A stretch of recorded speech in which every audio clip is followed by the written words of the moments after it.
Tetrio Cup matches happening again. I think we're restarting now. Yeah, Okay, should for the have just not started. I probably should have stopped probably stopped talking when the stream stopped right there. But I think we're yeah, back. okay. Yep. And Looks yeah, like it. Yeah. this time the VOD will be saved. Unfortunately, I think those first two matches might be lost to time, but I think the Oh, rest of the stream will be all right. no, So we should be they're good. not lost. It might be lost to time, but not lost in my hearts. That was a wonderful set. Again, props to Stuffed Ducks for pulling out the win there. Grouper with the 3 wins, ensuring that they were able to get their team out of that match. Again, because you know, sorry, I had a lapse of thought there for a second. Of just I was like, wait, who was the one who had 2 wins again? I think it was Stefan, but. Yeah. And already, again, only 2 matches in, but we're starting to see a bunch of different wild opportunities for strategy. Again, with who takes the win when all 3 team members are alive, because that affects how the opponents will be targeting for the next match. Harpy managing to target out players, beyond just focusing on the X rank to get a man advantage, which also worked out, I believe, in the second game as well. All just a bunch of different ways to tackle this unique format, and it's incredible getting to see some really excellent players take it on. Yeah, and one thing I was actually thinking a little bit during that last match, and I'm realizing in theory you could technically send clean to your own teammate, and then your teammate could spike a different person. I don't think we've seen that yet, but that would be really funny. That might take a little bit more coordination than I think we've seen at the moment, but oh my goodness. And oh wait, did Yo, we got a no. raid from Puzzle Kingdom from Oh, Jeopardy. Oh my goodness, I didn't even see that. Hello everyone from PK stream. Love to see you here. Hello. Yeah, how was the Jeopardy? I was able to catch some of it. Unfortunately, I had to stop watching because I had to do this. But it was still it looked really fun from what I saw of it, and yeah. Again, yeah, props to everyone in Team TSD for putting that all together. I know the Revolution, obviously, I think was also happening a little bit last weekend too, but a lot of great events that happened this month. Props to them for putting that all on and dishing out some wonderful content to you guys here. Yeah, for sure. That was good stuff. From I know everyone worked hard to put it together. I think I helped a little bit. Mm-hmm. So yeah. Hey, anyone helping out in any capacity is more than worthy of some credit there, because these events and such are not easy to put on and often require a lot of people to maintain bracket, maintain stream, commentary, all the kinds of things that create these wonderful competitive streams to be had here. And so, always love getting credit to everyone. Yeah. For sure. Looks like we're going to be getting our next match underway somewhat shortly. We're still kind of swapping some people in and out here. Looks like Tatos is handling that well. Again, shout out to Tatos for hosting this pretty unique event. Very, very hard to follow in some respects. But again, if you think it's hard to follow, it's even more difficult to try and keep track of everything going on. And Tatos has done wonderfully at dishing this out for us. For sure. Yeah. There's definitely so much to manage here. So big props, Tatos. Yeah. That again, I can't really go into a list of how much Tatos has had to do for this event because I'd probably be here for another hour. But just know, Tatos has put on a lot. Had to wear many hats putting on this event here, especially with coming up with just another unique rule set, just kind of out of the blue, and hey, we're gonna run a tournament with this, and it seems to be working pretty well from what we can see already, which is quite a statement after only 2 games. Yeah. All right, so I'm gonna, while we're waiting here, I'm gonna try and see if I can provide some live bracket updates here. We do have the next one up, actually. The next. Oh, we match. do. All right, I'm gonna take a screenshot here of teams here, as it looks like we've got SS plus U plus X gang, and is that just Anya? I think Anya. that Anya. Oh, Anya. Okay. I was like, I think I remember how to do the inflection on the N character there, right? I took Yeah. enough Spanish. Yeah. So yeah, I've actually seen some of these players. Snowman 99, I think also known around the community as Sampak. I've like been in the community a lot. They've like been in my streams before. I think they're like around mid U. They're kind of known for like taking a lot of games off of like players rated higher than them in like tournaments. So this should be very interesting. Yeah, Upset factor. Love to see it. yeah. And I know I've seen Overshadow X Ulu before. I think they're a toss player. I think they're like pretty high X. I mean high U. They might be X by now. No, they're 24.4K, so they might be the U player. I think Oh, that wait, dang, is the okay. cutoff that high still? Oh my goodness. It's 24.6. It's crazy. Yeah. I was So gonna say, yeah, yeah. there's so many people have just been grinding out all of the Tetra League stuff, but it takes an Mhm. incredible amount of gameplay to even think of considering X rank here. Yeah. I think this. I think Anya is overall pretty high. They have a really strong U rank. They have a 23K SS and they have 24.8 as their X rank. So yeah, pretty strong team overall. Meanwhile on SS plus U plus X gank, Shiitake 24.9K is the X rank here. They have this person got second in Raccoon Cup, which is very interesting. So they've obviously improved a lot since then to go from like a UCAP tournament to 24.9K, barely top 100. Oh my goodness. Yeah. That is. Oh, for a sec, I was wondering. I'm like, wait, how are you getting the stats? And I realized if we're You just spectating the lobby, I can just kind of click on. I have all this information right here, and I haven't used it. Yeah. I think we're getting into warm up now. Should be a very interesting match for sure. So, trying to figure out how the teams are broken up here, as it looks like the middle two plus bottom left are Team Anya, and the Snowman plus Penji's and Kristaki over on the right side. They will be playing for SS plus U plus X gang. And well, by the time I've mentioned like about two statements, there has been a multitude of very large spikes, as it looks like Alkanex. Wait, hold on. How do I say that again? I'm trying to read. Alkaline XCR, I guess. Maybe Alkaline Extra, I don't know. I'm just gonna. I hope they're okay with me abbreviating to Alkaline. Yeah. I know enough chem majors that say that. It should be easy for me to recall. Alkaline is the only ones who have lost a stock. Okay, never mind. Kristaki has also dropped a stock as well. Lot of APM being dished out from all these players here. Looks like Alkaline lost another one, just barely unable to survive there. And La Serpiente going to be dropping a stock as well. Snowman getting pretty high up. Could potentially use a stock here, but no one's targeting them.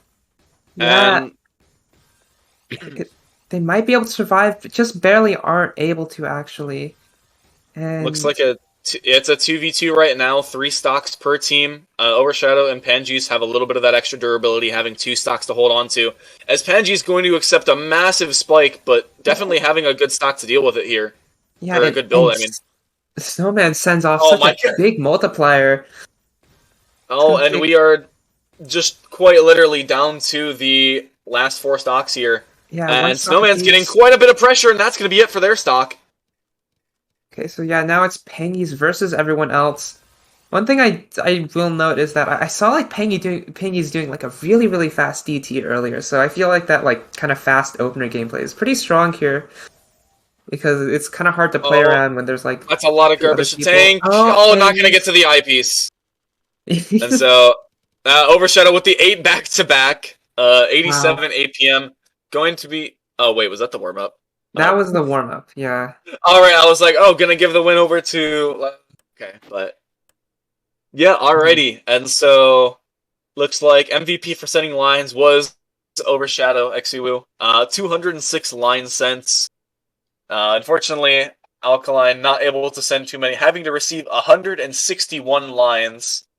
Unfortunately, from Team SS plus U plus X Gang, not having a lot of time to dish out much APM there. Yeah, for sure. Alrighty here, Here and we looks like go. now we're going into the first to 3 here. And again, for those hopping in, I made a brain fart earlier. It is for one player has to get 3 wins. It is not shared among the team members as well. And so, even if everyone in your team has 2 and, one player on the opponent's team has 3, that is a win for the opponents there. As already it looks like Alkaline again having a really early top out. But then again, with that in the garbage queue, I can't exactly blame them. Yeah. There's that Testrio targeting again, like it just focused on him. Like they were really focused on just sending all they had there. And meanwhile, it looks like Chris Ataki getting sent quite a bit of garbage from Anya over here. Looks like what is? Ooh. Yeah. So I guess we've got and already again back to a 2v2 scenario here. Snowman having a lot of garbage to fend off. Overshadow and Lesser Piente quite low on the board in comparison to Snowman and Pangees having to deal with all this. Yeah. Oh no, and Pangees stacks over the well, finds a really nice skim though, and they're gonna stay in it. Oh, that L piece is really rough though. That's like 2 lines above that garbage hole, and yeah, Pangees trying to DT here, but again, once you get topped out with stocks, that means like you don't really have the first bag to work with. Now they're just stalling, but it's inevitable. No. And Overshadow with the little on fire bonus as well. 100 APM, Lester Piente on 2 back-to-back. And it looks like Lester Piente is going to take the win here for the team, and so they're going to go up 1-0. That's an interesting choice because I think Lester Piente is the SS there. So again, may affect how the targeting goes, as Alkine, again, receiving an all-clear plus a Tetris, I believe, on the other side there. Alkaline just has, like, no opportunity to play this game. SS plus U plus X has been absolutely brutal with his directed attacks here, and often coordinated as well. Alright, it seems to looks like Alkaline getting a chance to live here, as Kisataki going to be losing a stock there on SS X and U gang. Snowman receiving, actually not receiving too much garbage. It looks like they're trying to figure out how they want to T-spin there on the side. They might be like building up and like waiting to cancel. Oh, the 4 residual 4 wide coming out. Yeah, I feel like 4 wide here is just like really good for like canceling out garbage because I feel like you have quite a bit of control over like how you clear lines and like when you do it. Yeah, it looks like Snowman's starting to receive some more garbage now. No T-spin and a Tetris on Snowman's board. It looks like I really hope that wasn't sent over to Panji's board, but the amount of garbage on Panji's side, it looks like I think they're sending over to Overshadow, but Overshadow's been sending so much APM that they're not even really phased by some of these spikes here. Panji's is still doing the stalling strat, trying to make sure not to lose too much out, but a couple of spam rotations. They are able to take an extra little bit of garbage, though, since their board was low enough. Is Overshadow going to lose a stock before Panji's is done with their stalling, too, to kind of keep on pace? However, again, while this is stalling, Panji's isn't really able to send a lot of garbage here, and so Snowman is kind of just the only one dishing out APM onto Anya. Yeah, so yeah, that's kind of the downside of stalling, right? You're like accepting all the garbage, but you're not really doing much else, which means like in theory, I think the other team could take advantage of it. And oh no! Wait, I heard the PC as well. Oh, I assume that's probably I think that's Alkine is fishing for the PCs here. Yeah. So again, it looks like on the board they're definitely going for a couple. As Overshadow, Lesser Piente, and Alkaline are all still alive. Snowman has to somehow pull a 3v1, And Yeah. looks like with Overshadow's crazy APM, that is not going to happen.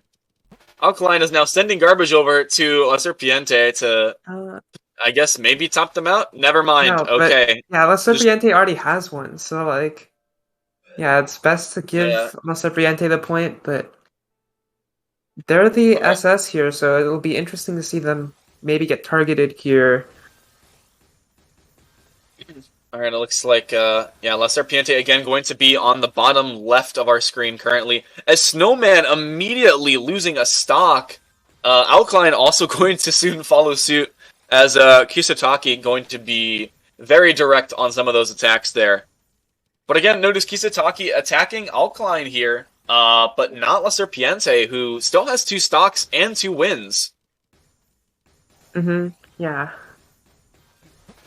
Oh, and... Oh, my God. Looks like Pongi's has also dropped the stock as well. The entirety of SS plus U plus X game, I believe, only has 1 stock. Lesser Piente just has to get protected by Overshadow here, and this is very easily going to be a 3-0 for them as long as they can keep this up.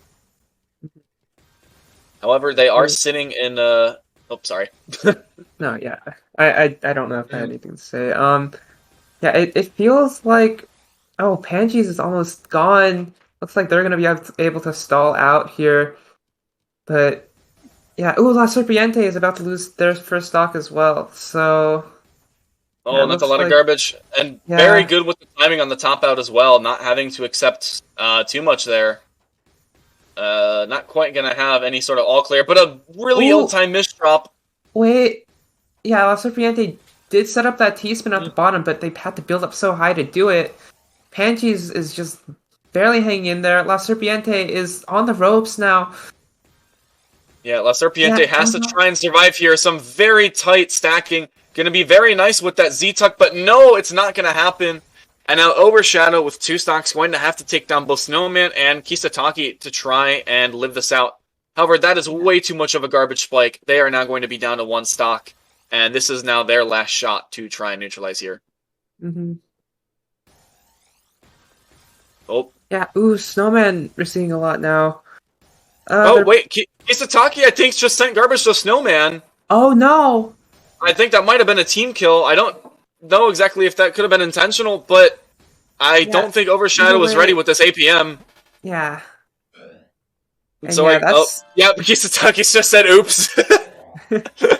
Either way, they still take it in the first 1v1 of the tournament here.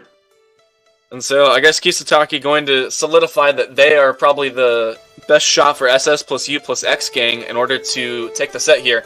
However, they are now stuck onto stalling already with a ton of garbage. It's crossing over into Alkaline's queue, at least visually. And, yeah, not really much else to say out here.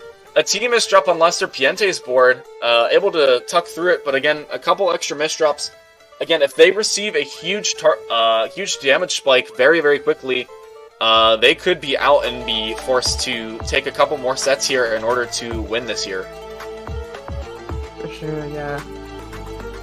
Kisataki still doing the stalling, is able to skim, which it looks like they're able to get the skim there. However, this next attack will be brutal. I can't even tell exactly what Alkaline's garbage queue looks like, but I'm guessing it's 0, and now that we get to see it, it is. Yeah, and Alkaline's definitely waiting and like accepting here. Oh, and Alkaline with a very nice combo as well. Oh, that's gonna... no! Damage! It goes into a series of misdrops, and Alkaline's out, or rather, their first stock is. Is gone. Dunzo. It looks like Pangees also with 1 stock out. Again, with Kisataki gone, they, SS plus U plus X gang now only has 3 stocks, and after that unfortunate DT build without any lines to clear, is looking like this very well could be just Snowman versus the entirety of Team Anya, with La Serpiente still with 2 stocks to go. At the very least, Snowman is doing a wonderful job with the down stack, however that spike is going to bring them down to 1 stock at the moment. And again, is trying to find a way to build up, but not really getting skim options here. Building at the very top of the board, and that is going to there. all of SS plus U Gang is out, as now Overshadow just has to top out with 120 APM. As La Serpiente, again being, I believe you said, the SS player for the team, however, taking 3 points back, well, not quite back-to-back-to-back, but 3 out of 4, with Chris Ataki only going to be taking 1 off of them there. And yeah, La Serpiente 2300 TR was, I believe, the SS player for that match, and so yeah, that's definitely something. Yeah, what a flex to let your SS player win. But it seemed to work out for them. Like, I was like questioning that choice, but I guess they had something in mind. Yeah, able to take that set in its entirety there. Yeah, very nicely done. Alright, and so I realized I've been calling out tags wrong. I have to... jeez. Yeah, at the very least, I can get the teams right, and so I can provide a little bit of a benefit there. But yeah. So sorry, I'm just trying to pull names really quickly. I'm looking over left and right, and I'm like, sure, it looks like Chris, but no, it's I guess that's actually, how do I say that without an R? Is it just Kisataki? Yeah, I think it's like Kisataki or something, like cheese. Okay. I think. Yeah. I don't know. That would be my guess. Okay.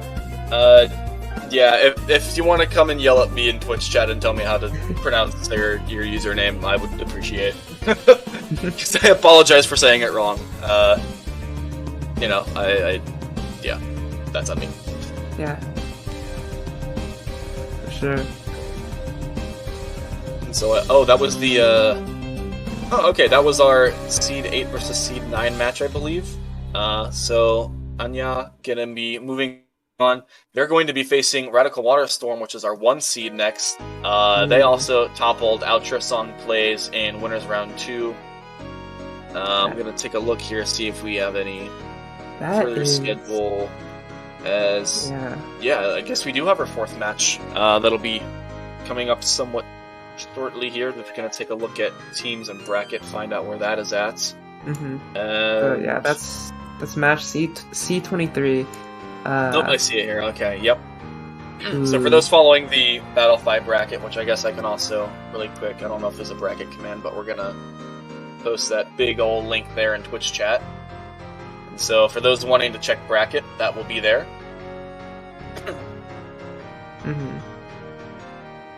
So we'll be getting this next match underway, so I believe, Los Tres Insectos are a bit of a higher seed, probably going to have some absolute powerhouses of APM, but then again, we have seen some of the strategy take a little bit more of a precedent over just that raw damage output, and so gonna have to see how each team decides to counter each other here coming up. Yeah, for sure. Yeah, I'm wondering how this one's going to turn out. Yeah, it looks like a couple people filling in. We've already got some people are scared. It looks like in the game chats. Seems that there are, again, with 2 X rank players in the lobby plus some very high U ranks. You know, these are some terrifying free for alls. Again, if you're not exactly in the best scenario to counter some garbage, it can be very easy to lose stocks one after another. So I don't blame them for quite the intimidating matches here tonight, but yeah. Again, this is what we get with a unique format here. Oh, and I should probably start taking a look at the next round here. The next one here. Yeah, Duckplay 4-player Dom PK and Big Fef on Los Tres Insectos versus Remilia Durhil. Oh god, how do you pronounce that? Durhiblack and Taco on Snessie. I think I might just say Dur to try and make it as short, but also the least likely to mess up in pronunciation. Yeah. So. All right, I'm not sure if this is the warm up here, but it looks like it is. Because it's the first one. Yeah, I will say Yeah, I recognize Lost Trace Insectos. Obviously, Duck Life 4 player, pretty notable player in the grand scheme of things. We have Dom PK, who's like a PvP player, I believe. Kind of well known there, and I think Big Fef is like Dom's friend. And already, I think Remelia is just absolutely gone. And it looks like Dare says the controllers are not correct. That is going to have to be fixed at some point, yeah. Well, so, I guess that's what the warm-up's for, right? Oh, Remelia was drinking water. Okay, good to see that we're all being well hydrated here. Again, I know watching does not take as much of the vocal cords and or athletic ability as maybe playing the Tetrio, but do make sure to keep hydrated, everyone on stream. For sure. Got my water right here. Very useful on commentary. Yeah, and it looks like they're going to take the warm-up without losing a single stock here. Alright, and looks like they're going to do the top outs. Again, I don't know if this is going to set a precedent at all for anything here. Yeah, I think Dare is going to leave and come right back here to change settings real quick. Yeah. But it looks like, at least for the warm-up here, which I guess it's very good there was a warm-up considering Dare's controls were not correct. Mm-hmm. Duck Life going to be tanking that first game. Only receiving a total of 4 lines. Big Fef only receiving 1 line as well and sending 38. Yeah. So, again, we'll have a quick little recess there while Dare fixes the controls and make sure that gets all set up. But yeah, again, very impressive stuff, Los Tres Insectos, managing to pull off the no stock loss warm-up. Yeah. Again, goes to show that this could be a very, very dominant team that we could see go very far in this tournament. Snessy going to have to potentially, well, also make sure that Remelia isn't drinking water when the warm-up starts, but beyond that, looks like they're going to definitely have to make sure they get some very interesting strategies and build strats up here, because this is going to be one tough fight for them to take on. Yeah, for sure. Looks like we're getting into it now. Oh, are we? Oh, jeez. Okay, hold on. Alright, and so, looks like, yeah, Taco and Remelia are on teams with Dare, so that is going to be the, I guess, top left and bottom right. Top right and bottom left will be Team Los Tres Insectos, and Dom PK actually getting spiked up along with Remelia. They're both going to lose stocks really early, as it looks like Dare is going to be doing the infinite T-spin double stacking, it looks like. Going to burn a couple of lines while doing so. But again, in that time, actually wait, hold on. Oh, Dom PK is out. Yeah. Very interesting. That leaves Los Tres Insectos with the only Duck and Big Fef here. Big Fef misdrops the T-spin. Duck Life is like building up such a big 4-wide here. Oh, and he's clearing it so quickly as well. Yeah. That speed from Duck is really gonna come in handy here. And Big Fef loses a stock, so does Taco. Oh, alright, 3 stocks apiece per team. Again, Duck and Dare have been pushing out quite a bit of APM here to assist their teammates. But again, it's all going to come down to how is the 2v2 going to shake out, who's going to get to the 1v1 first. And it looks like Duck's sending a massive spike. Yeah, so that just leaves Dare here to kind of take on the reins, and unfortunately unable to get that T-spin out. That puts them down to 1 stock here, and Duck and a misdrop. Garbage. Oh no. Yeah. They have that S but no I in sight, and yeah. And yeah, Big Theft with 1 stock. It looks like they're going to let Duck Life take the win here for the first game. So we've got I and Z. This could be a very nice TKI build for many players here, as it looks like I see 1, 2, I think 3 out of 6 TKIs. Yeah. classic bag, classic opener. You know how it is. Oh, and Remilia and Dare getting really high up on the boards. Remilia already losing the stock. Dare almost getting to that eyepiece, but not quite in time, as Dare's going to be losing a stock. They have a very large Tetris and T-Spin well, although it looks a little bit finicky here with how they're going to have to skim through it. Able to do so successfully as Taco's going to drop a stock here. Ooh, and oh, just like that, we're already on to another win for Los Tres Insectos. That was fast. You know, back-to-back 140 APM from Duck Life, and that was after stalling for a good 20 seconds. Definitely proving to be quite the brutal slayer here for Team Los Tres Insectos. As there it goes an all clear over to Duck Life Sport. However, Duck Life going to be getting a Tetris on downstack, and Remilia with 2 ill-timed misdrops going to be losing it. And Remilia typing in chat while playing for that misdrop. Was not happy about that. However, it looks like Dare is going to now be receiving quite a bit of garbage here. Again, Dom, Duck, and Big Fef have just been really dominant. Neither player has a lot of garbage on the board, and there's been so much garbage getting sent over to Team Snessi. Oh no, and yeah, Remilia's out now. That leaves Taco and Dur to fend off the rest of Los Tres Insectos here. And ooh, Taco's gonna get spiked up now. Oh, and Duck is down at the bottom of the board. Dom, Duck, and Big Fef, all with very little garbage. Taco is the only one left with 1 stock. Can they pull off the miracle run? And I don't think it's going to be the case. And just like that, that should be the game. There we go. And I think, 2 of those 3 games not losing a single stock among the 3 of them. Oh my goodness. What a dominant showing. Yeah. And Duck Life sending 428 lines, basically outperforming the rest of the lobby combined, almost here. Yeah, that's crazy.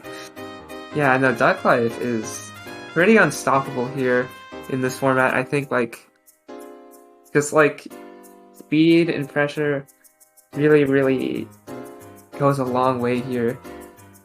Yeah, again, the best defense is a good offense.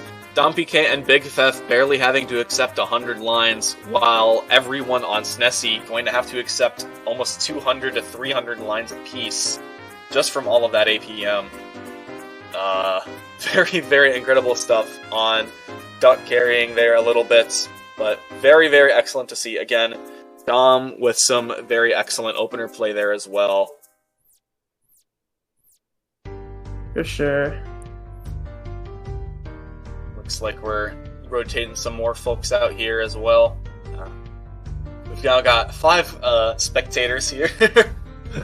Estato's controlling all of the lobbies here. I'm going to double check our streamed match schedule here. That looks like this is the last one in terms of what we have scheduled for now. I think we're still kind of waiting for bracket to progress a little bit more here.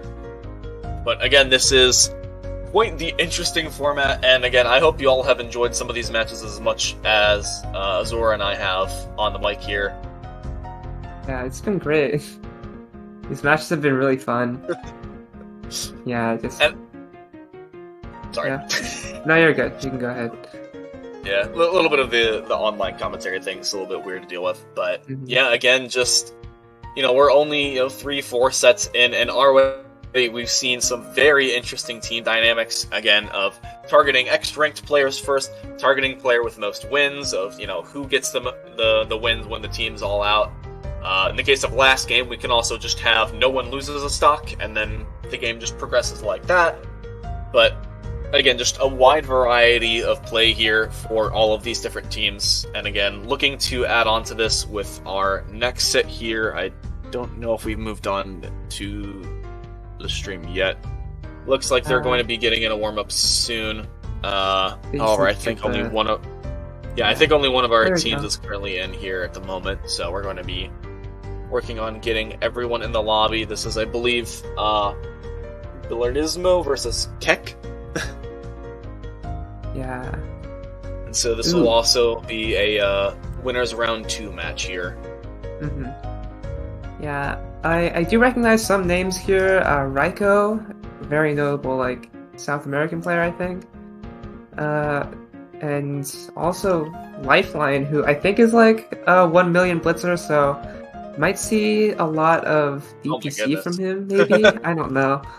Yeah, 1.2 million blitz, number 16th in the world. We might see that. That might be a really good strategy here.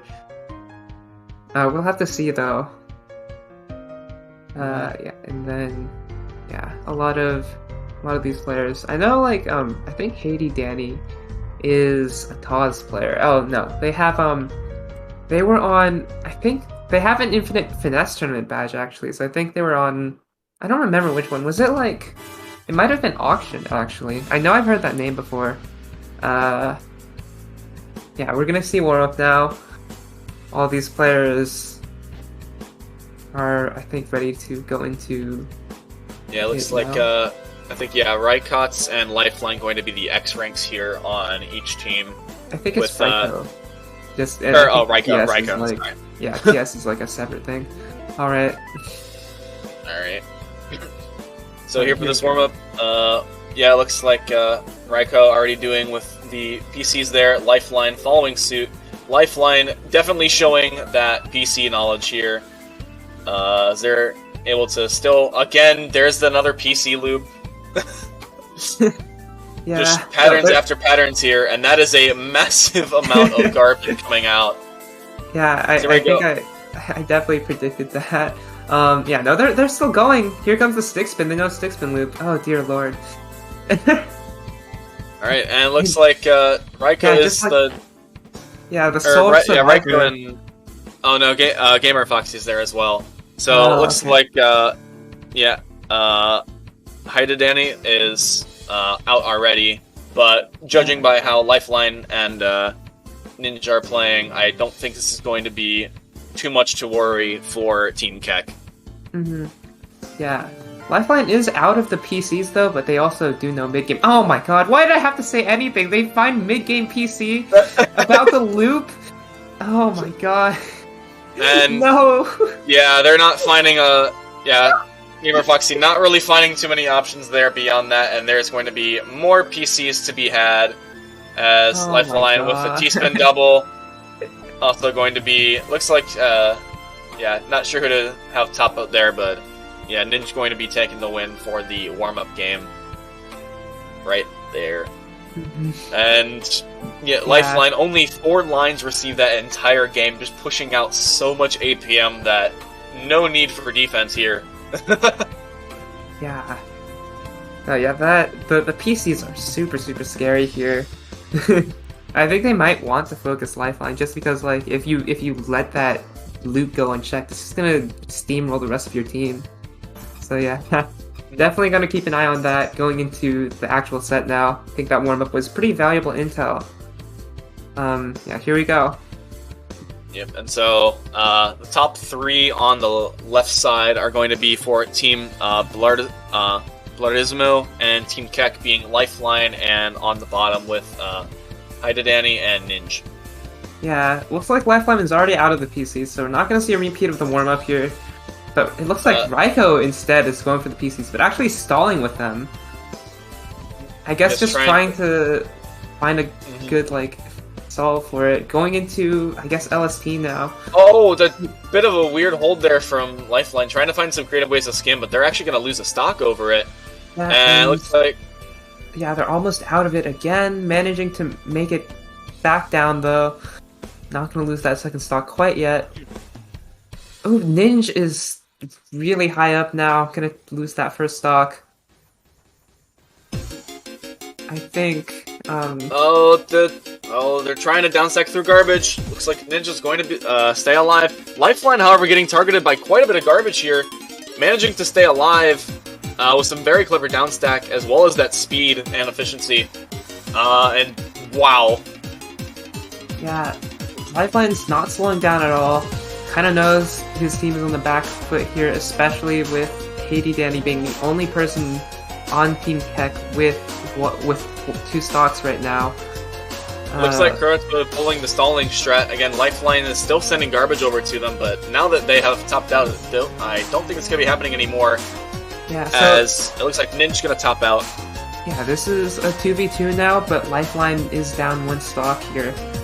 Gamer Foxy might also be down 1 though. Yeah, it looks like they're stalling now, and that won't clear lines, so they top out once this JP locks in. They might be able to skim a little bit if they're able to still receive some garbage. No, never they're mind. Too high up, unfortunately. Yeah, so that leaves Raiko as the only person with 2 stocks. Yeah, and Haida Danny, I can English. Unfortunately had a top out, but in doing so manages to find the all clear on the way back. And so I think Gamer Foxy is probably going to be out here. I think that's way too much for him. Yeah, and so Raiko has 2 stocks, but also 2 people targeting him. So that'll be really interesting to see what happens. Right now, they're still surviving. Looks like Danny is super cheesed up. That's not great. And yeah, Raiko spots it, targets Danny at just the right time, and I think it's just gonna be Raiko with 2 stocks versus Lifeline. Alright, I think this is our first 1-to-1 the entire tournament of the first one versus 1. Yeah, it's gonna last a bit longer than the other one we had. Ooh, Raiko's going to barely clutch out and survive here. And yeah, and getting a quad on the down stack. But Lifeline with a 14-line spike right back. Oh, and a T-miss drop! Ooh, and yeah, Raiko has quite a bit of cheese to make to get out of. But Lifeline doesn't really have that much pressure right now, and Raiko's going to be able to downstack just a bit more. That garbage coming in, though, could stall the end. Raiko with the IP drop! Ah, man. Right, so Lifeline having a little bit of time to build up. Just going to get some T-spins here and there, but it looks like both players trying to build up some things. There's a massive spike coming from Lifeline! Raiko actually lives, canceling it out basically completely here. This is a really close one now. Both these players are basically even. And yeah, we're seeing really nice conversion from Lifeline, but Raiko's going to send it right back. Alright, again, looks like Raiko choosing to skim for a little bit. Trying to, oh no, and that T. What a combo from Lifeline. And yeah, Raiko manages to live though. One thing to keep in mind is that, like, typically you see, like, there's, like, a timer, but, like, because it's not 1v1, we don't know when, like, margin time will truly kick in. And I feel like that'll play a pretty big part here. And we're seeing a lot of canceling. It's just attacks being sent back and forth. Yeah, it's just absolutely nuts. Again, these players have been going at this one-on-one for quite some time now. Especially with how quickly these matches used to have ended in a couple previous sets. But now with this 1v1 chance, they don't want to let this first game go to waste here. And it looks like some of the drop speed is increasing here little by little. Yeah, for sure. Yeah, gravity margin time kicking in a little bit here. I think these players are typically unfazed unless they get to the highest part of their boards, because they're usually pretty fast. Looks like Raiko barely isn't comboing through with the Tetris. Yeah, Lifeline gets out. Spike doesn't really send Raiko too high. Raiko firing back now. Lifeline's forced to cancel, and that misdrop might seal things. Yeah, it does, and Raiko taking a point now. First game, that was a pretty long one. Not only first game there, first 1v1 win as well, and I think first 2v1 interaction win beyond that as well. And it looks like Kuroto has received way too much garbage very early on, and so they're going to be stuck stalling. Lifeline appears to be stalling as well, although they're not receiving a lot of garbage. I think Raiko definitely noticed Lifeline was stalling and just built up a massive center well, which seems to have worked out pretty nicely for them. Yeah. Oh, and still stalling. Still going.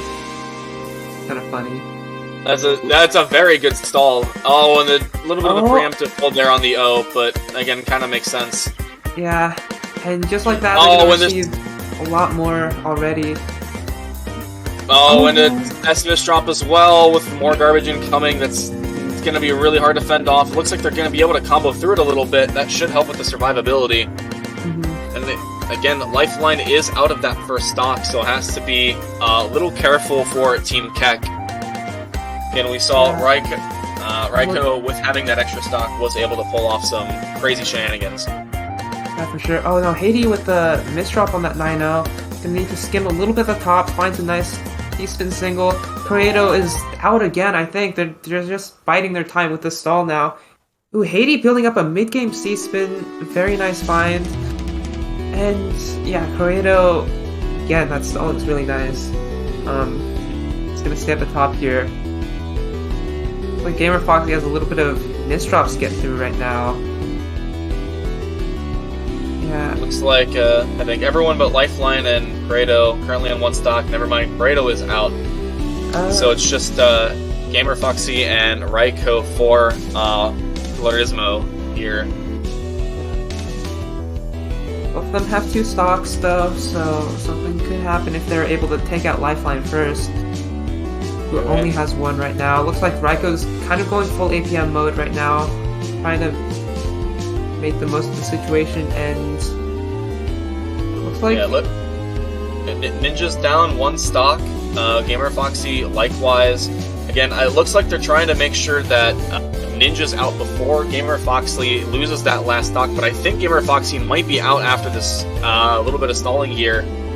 Raiko trying to get Ninja out as well. Doesn't want to have to deal with a 3v1. You know, able to deal with the 2v1, but again, you know, don't want to make it any more difficult than the comeback mechanics is going to have to be. And there goes Ninja. This is again a 2v1 scenario. Lifeline only 1 stock. Danny having 2 to deal with here. Yeah, and Lifeline's out now. That leaves Raiko with 2 stocks versus Haiti, and what a Z-spin from Haiti. It might not be enough though, and yeah, Raiko's able to finish it out here. And to take this game too as well, but I think there's high margin time, so something maybe could happen if they're able to get a good stock or good spike in time. Raiko's not going to let that happen though. 2-2 or 2-0 right now. Man, very, very good stuff there. Making it a little bit easier for Raiko, not having to deal with that 3v1 that was very almost bound to happen there. Had Raiko not been able to net that KO after Gamer Foxy. And again, Gamer Foxy stalling towards the end of that match, pulling a lot of garbage away from Raiko preemptively before that 2v1 set in, putting them in a much better state to handle that interaction. And oh my goodness, Lifeline already down a stock again. Yeah, but losing a stock means Lifeline can also go into PCs. The issue is he does not find one first thing, and now he's gonna have to deal with a bunch of garbage, though it is all clean, so it could be a really big spike if they play their cards right, and they do. Raiko's stalling now a little bit. I think that is a lot of garbage to handle. Ninja having a pretty nice 6-3 stack here. Danny having a little bit of an unfortunate misdrop, but still gonna get a T-spin single out of it. And Lifeline actually receiving a lot of garbage from Gamer Foxy and Pareto here.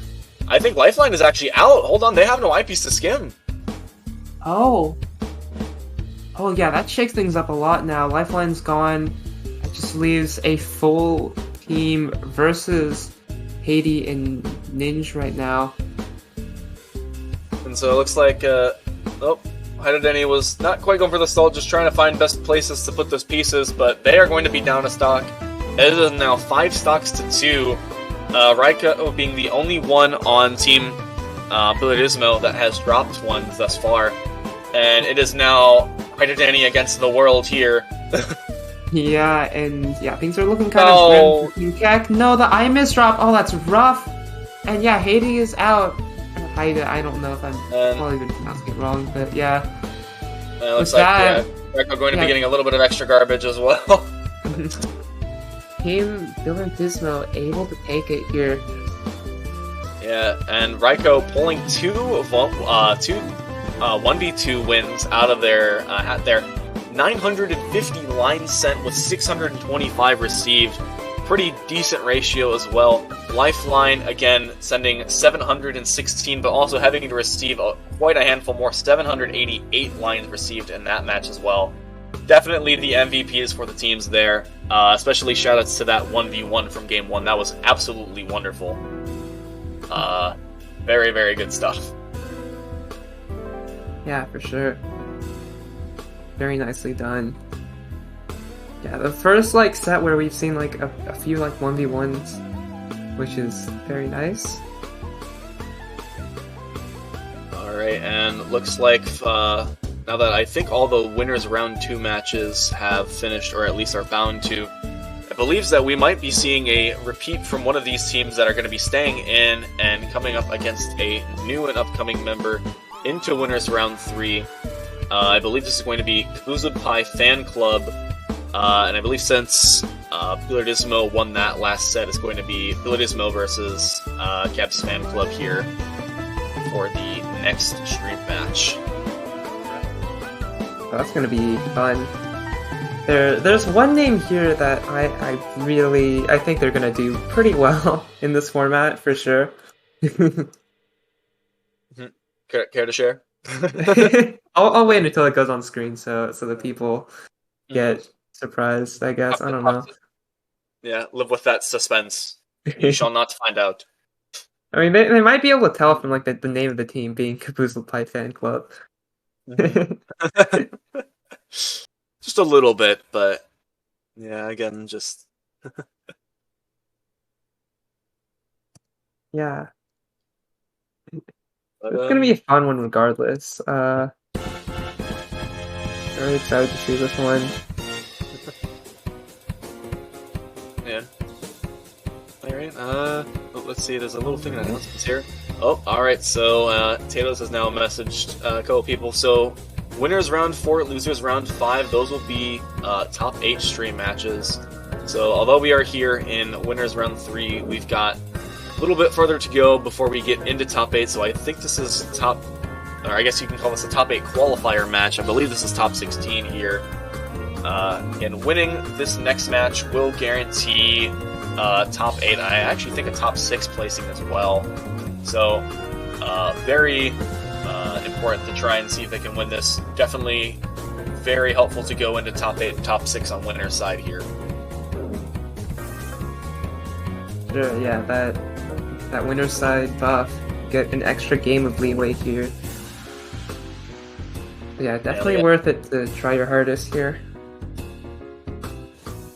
And so, looking at a couple other matches here, it looks like on north side of bracket, Radical Waterstorm again advancing there, the 1 seed. We're going to be soon taking on Team, who is 5 seed, pulling an upset over 777.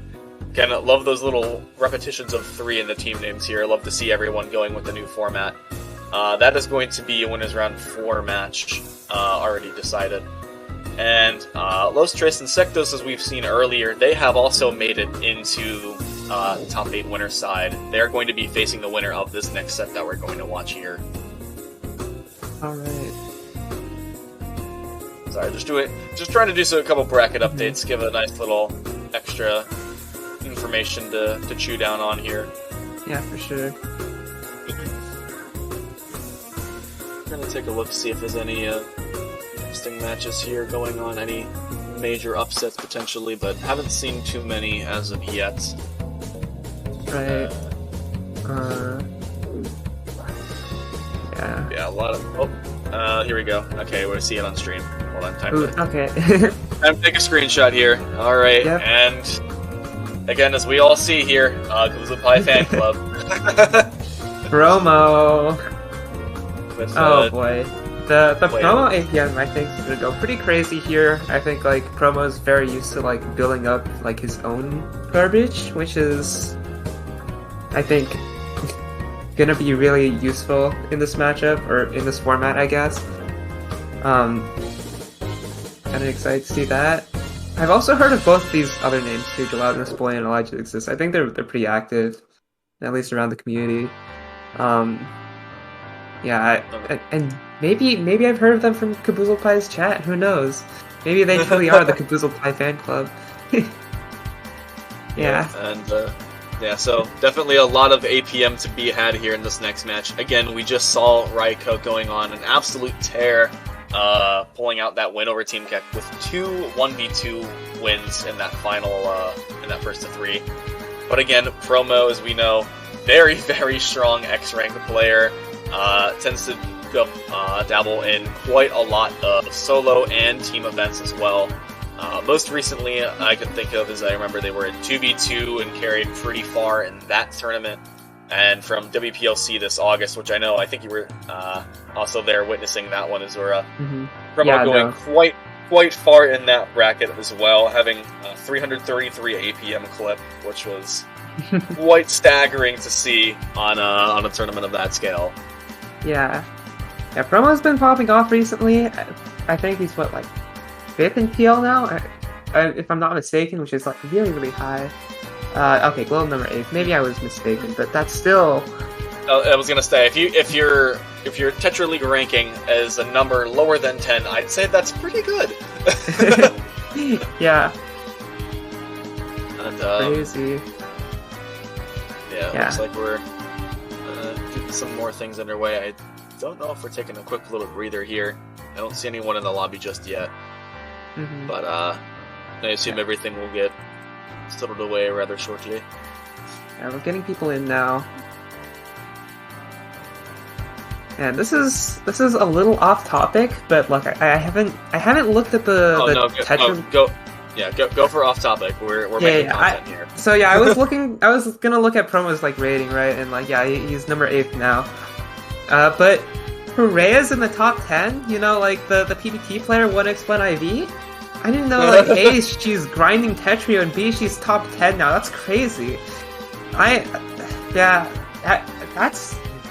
breaking. something. Yep. This is Tetrio breaking news right here on Tetrio Team Cups.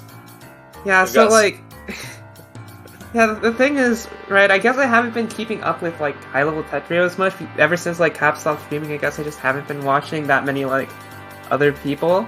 And like that's really surprising. I didn't realize that. That's dang, okay. Yeah, very interesting. Like yeah, because I know like Freya is like one of the like best like PvP players, right? Like able to challenge Kazu.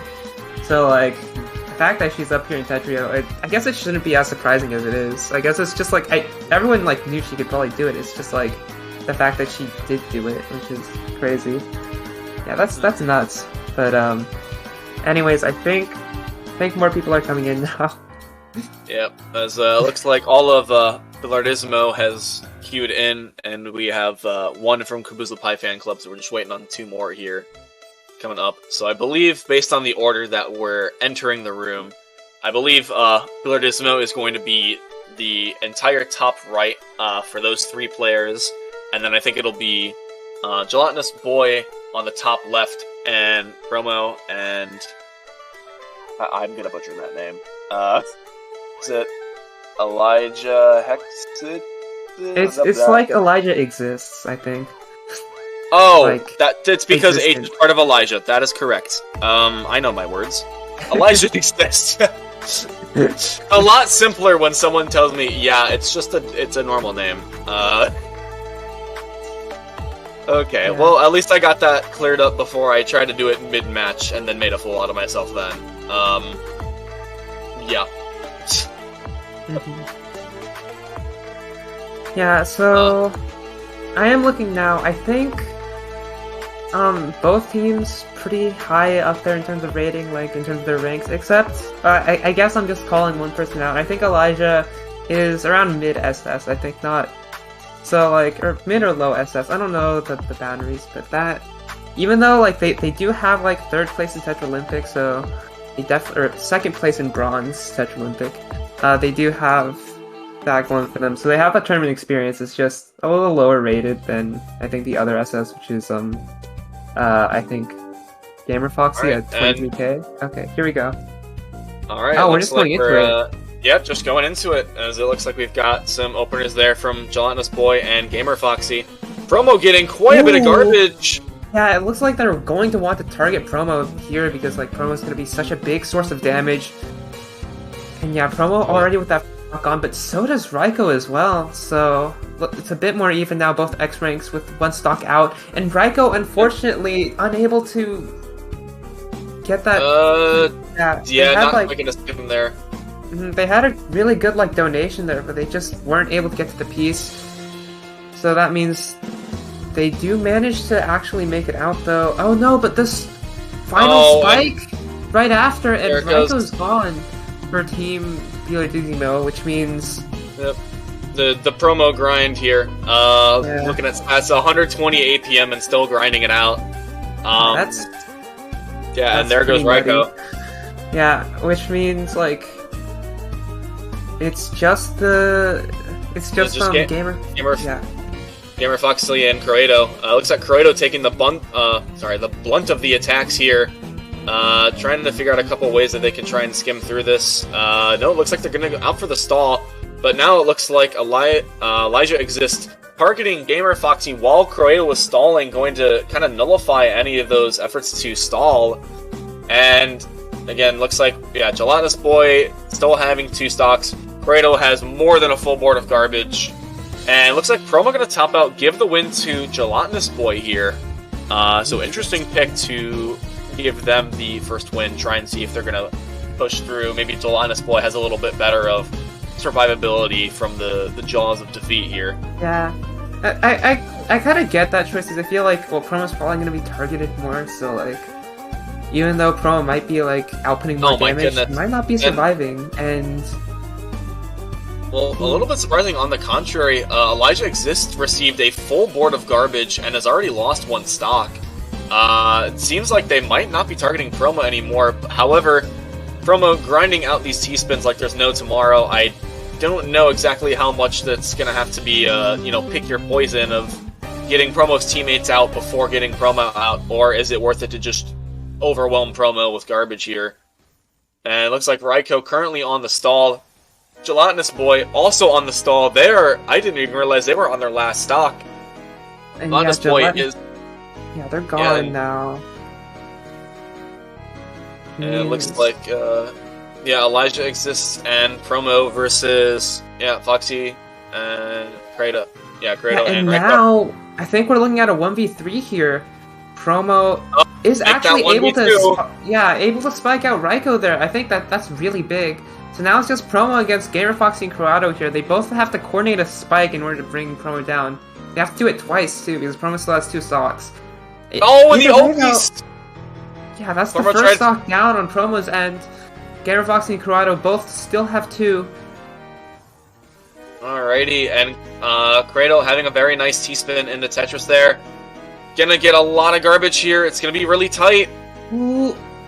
And Corrado, yeah, 1 stock losing that down. first stock. So Promo, 3 stocks to go, debating about some T-spin triple setups, but during that time is going to get quite a hefty amount of lines. Has to be careful with how they want to stack through. And Promo hesitates a little too much. That leaves Gamer Foxy and Corrado to decide who takes the first point here. Alright, here we go. Not quite a stall wide, but looks like Gamer Foxy going to be topping out and giving that win to Corrado here. So Corrado going to take the first win in Pilatissimo's pocket there.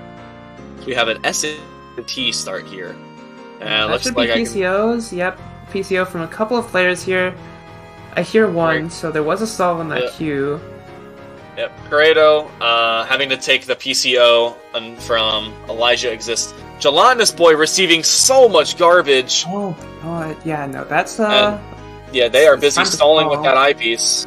And it looks like that, again, Promo being pretty low on the board isn't really sending a lot of APM right now. As I say, that has already built up 2 T-spins. But, then again, during that little hiccup, I think Raiko and the rest of Pilatissimo was able to send quite a few lines to the rest of Kabuzo fan club and really give the rest of the team a run for their money. And, I think Raiko's has a little bit of garbage to take. Yeah, Raiko's definitely not going to hold on to that first stock for too much longer. Oh, and that should be... Corrado as well, just having to lose that stock. Gelatinous Boy is still a lot. Never mind. Commentator's curse had to accept a little bit too much there. And so Promo and Elijah exist both with 2 stocks against also equivalent to 4 stocks. Gamer Foxy with 2, Raiko and Corrado on 1 stock apiece. As Promo going to be getting topped out there. Yeah, that misdrop to start out isn't great, but Promo doesn't get instantly spiked, so he does have some opportunity to make it through here. This is going to be a tough one. Looks like Promo's going to start sending a lot more now. Oh, and Raiko receiving quite a lot of garbage. A nice T-spin signal to try and keep back-to-back. But I don't know how long these skims are going to last. Yeah, I think Raiko's... Oh wait, Raiko does have a little bit of a way out, but it's actually, yeah. I think Raiko has stalling and is going to try and stall this entire thing out. Promo sitting in all clear, but I believe all this garbage is going to Raiko. Elijah and Promo still attacking Raiko, and Raiko is just going to keep on stalling. This means that Promo and Elijah not really going to be getting any sort of momentum unless they start changing their targets. And within that time, Promo goes down. Elijah is the last member alive, and it's finally looks like they have targeted Corrado here, as Corrado having a little bit of a funny is that a L sequence there on the right side? So obviously Raiko is long gone at this point. However, a very nice combo from Gamer Foxy going to, I think, seal the deal here, taking out Elijah. And so Raiko already well on their way to top out. So between Gamer Fox, so yeah, Corrado going to take 2 wins here. And so Corrado now, very important for Caboozled to take out Corrado and make sure that they do not get the dub here for this set. However, Raiko and the rest of Billardismo has had some fantastic targeting patterns in order to take out Caboozled Pie Fan Club very strategically. And, well, it looks like Caboozled Pie Fan Club has definitely taken into account that they want Corrado to top out. However, they have not taken into account that Corrado is very easily stalling out most of this garbage here. And so, while Corrado is quite deceased by this point for their first stock, Gamer Foxy and Raiko are able to dish out free APM over towards Gelatinous Boy, who has the only other win on Caboozled Pie Fan Club. Even with this, like, 200... Yeah, Promo's at, like, around 200 APM right now. With Gelatinous Boy losing their first stock here. Alright, and Elijah also going to be dropping a stock here as well. Again, they're all targeting Corrado. You can see all the attacks going. It looks like Gelatinous Boy has moved on, but Promo's still attacking Corrado, although now it's a little bit more reasonable, considering that Corrado is going to have to be very careful with stalling this out. And now I think it might just be a stalling battle if Corrado can make it over and score that eyepiece in for a Tetris. Promo, again, is really only with the 2v1. However, losing the set is no longer a threat for this specific match, as Raiko and Gamer Foxy do not have two wins here. However, Promo going to have to try and work with this 2v1. All players are at 2 stocks apiece. Yeah. And yeah, if they can coordinate a spike here, Promo can definitely go down.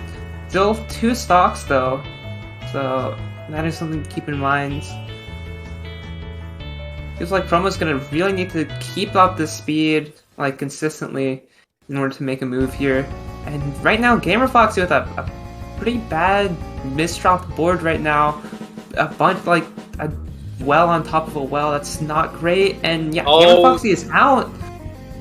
Alright, and so this could very well be another 1v1 here. However, Promo again is continuing to send this garbage over to Gamer Foxy. Raiko is getting a free chance without having to receive much garbage in order to attack Promo. And now finally Promo has no choice but to start targeting Raiko here. And oh my goodness, just looking at the stats, 160 APM from Promo has been playing an entire piece faster than Raiko. But again, with those little blips in the targeting, Promo has not really been able to have as much success as of recent. And a 14-line spike in combination with more T-spins, 5 back-to-back.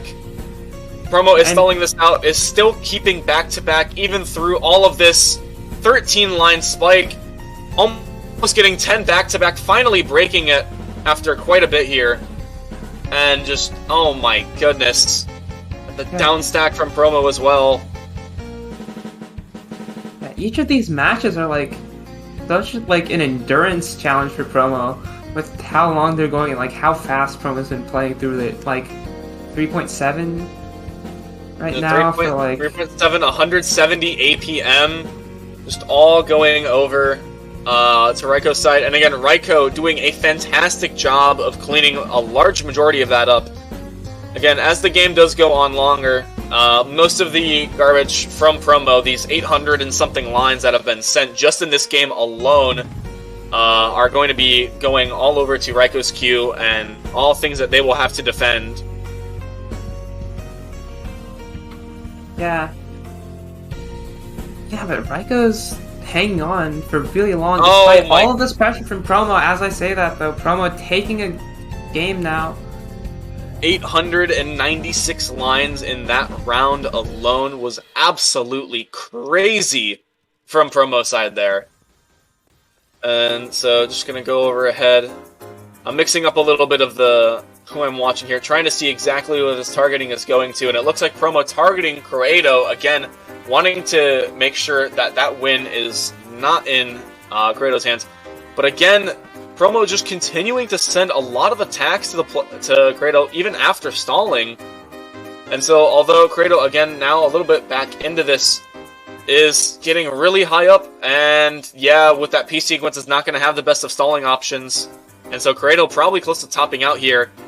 And so Gelatinous Boy and Promo, both with one win apiece against Gamer Foxy and Raiko, both with not a single dub to their name yet. All players currently at 2 stocks here. Yeah, from the looks of things right now... Ooh, Gamer Fox is being sent so much right now. Oh my god, that is a full board of garbage. Going to start stalling now, but that doesn't clear a line. Yeah, and again, in a lot of these scenarios, what we've noticed is if a team member is able to kind of call out that a member is stalling, if you're able to stop sending garbage to the player that's stalling, you can kind of force an advantage scenario. Or example, if Promo, which it looks like now Promo has started attacking Raiko here finally, and so now it starts to be a little bit more of a 2v1 as, yeah, now finally Foxy has decided to top out. And it looks like Raiko now with the 2 S's really early on in the P sequences here, and not really good skim options here, and it looks like Gelatinous Boy going to give Promo the second win here. So now Promo and Croato currently sitting on 2 wins. If either of them decide to win this match here, well, I guess not decide, it's kind of more if they play well enough to win the match. But, you know, then again, with a 3v3 format, it can be very easy to overwhelm one specific player with a lot of garbage here. And Gelatinous is currently working on the stall, accepting a little bit of garbage. Croato is also accepting a bunch from Promo on top as well. Yeah, I think this is Billy D's most time to really strike here. Promo with a bunch of misdrops on that 6-3. Going to try to dig his way through, which means there's not going to be that much pressure coming in from Promo, but able to make it out now. Raiko having to deal with a lot of garbage here. It looks like they're sending it over to Elijah, I believe, which is a bit of an interesting play here. But then again, Croato sitting on the 2 wins, trying to find the best ways to survive, but it's going to be a little tricky. I don't know if they're going to be able to survive this next bit. I don't think they have the skim options available unless they live past this. If they do, they have another 2 skim options. But again, Promo is still dishing out APM to Croato, taking the pressure off of Raiko and Gamer Foxy. But again, Promo is now sitting on 2 wins after the past 2 games, and is very well trying to do a quick 3-0 here, in terms of, or I guess not 3-0, but 3 games in a row, back-to-back. And Elijah receiving quite a bit of garbage. Elijah is now on the stall and trying to accept here. It looks like Gamer Foxy going to drop a stock. Gelatinous is out, and it looks like Elijah, again, is also in the stall. This is going to be a 2v1 scenario. Promo with 2 stocks, Raiko with 2, and Gamer Foxy with 1. Again, any little bit that Gamer Foxy can survive will help, but I think with that extra back-to-back there from Gamer Foxy is going to do quite a bit. But again, Promo still making the decision to attack Gamer Foxy, and until the stalling is done, Promo is still just not sending any garbage to Raiko. So, Raiko, again... Yeah, now we're at a 1v1 now with Promo and Raiko here. Looks like Promo's starting to speed up. Going to start sending a ton to Raiko, and Raiko barely can't make it out, but Promo with a misdrop as well. This could be a chance for Raiko to make something happen. Trying for the PC, doesn't get it in time. So yeah, Promo has all the time to get out now. Looking like right now, Promo and Raiko a little more even now, but with this margin time, it's pretty volatile. 17 spike from Promo. And looks like Raiko's being pushed up really high now. A couple more pressure from Promo, just a little more can do it, but Raiko's hanging on, able to make it out here. Oh, what a very important T-spin there on Raiko's board, but I think the skim options have run out finally. And just like that, with that incredible pressure from Promo, again, even just a couple of decisions of that targeting, 2,107 lines sent, and we can see a lot of where that went to. Croato accepting 1,015, Raiko accepting 1,295, and just an insane amount of damage coming out from there. And again, Raiko as well, 857 lines sent. A lot of that going to Promo as well, especially from that 1v1. But in the end, Promo and that insane damage output going to kind of take Kabuzo Pi Fan Club almost out from the jaws of defeat. Again, if you remember, Croato was sitting on 2 wins for quite a while until Promo just decided to focus Croato. And then somehow Promo able to keep surviving beyond that. I think a couple of targeting issues as well beyond Raiko and Croato. Yeah. Not quite getting Promo out early, and that would seem to be the deciding factor here. Yeah, I wasn't expecting to see like 2,000 lines sent, but like as I think about it, yeah, it was like what, like that was 6 games and all of them were pretty long. So yeah, Promo was able to send just so much there. That's crazy. Like just like the amount of like margin between Promo and like even Raiko, the other 24.9k X rank, like that's still like 1,300 more lines sent, which is bonkers. Yeah, I think every other set, even the ones that went to, like a Game 8 and Game 9, had at most X-Rank players sending about 800 to 900 lines. And Promo just hitting that, casual 2,000 lines there, just doubling anyone else that we've seen tonight. Also voice crack, I guess. Okay, cool. And yeah, that's just absolutely insane. Yeah, for sure. All right. Yeah, I think okay, so looking at a couple things behind the scenes. Yeah, yep, we have. Yep. So this is an event that I'm involved in. To the Limit is a game, a tournament. Except it's actually 3. It's 3 tournaments back to back to back here. One on Puyo Puyo Tetris 2. It's like Tetris Versus on Switch.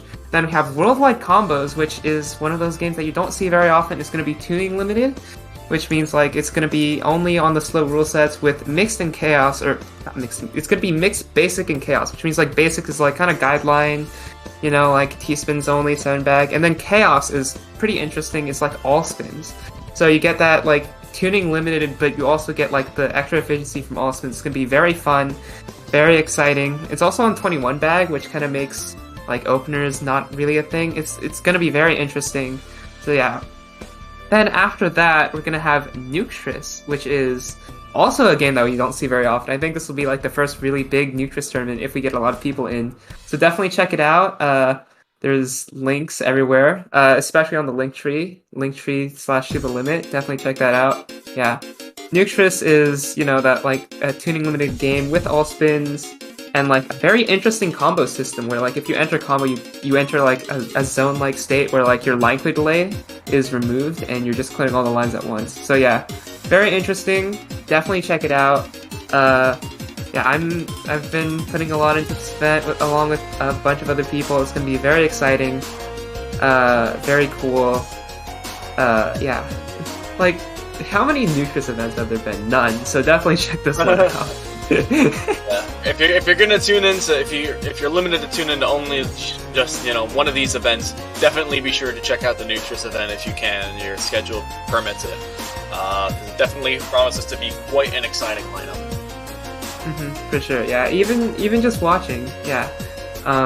There's a prize pool link in the link tree. I think it's at the top.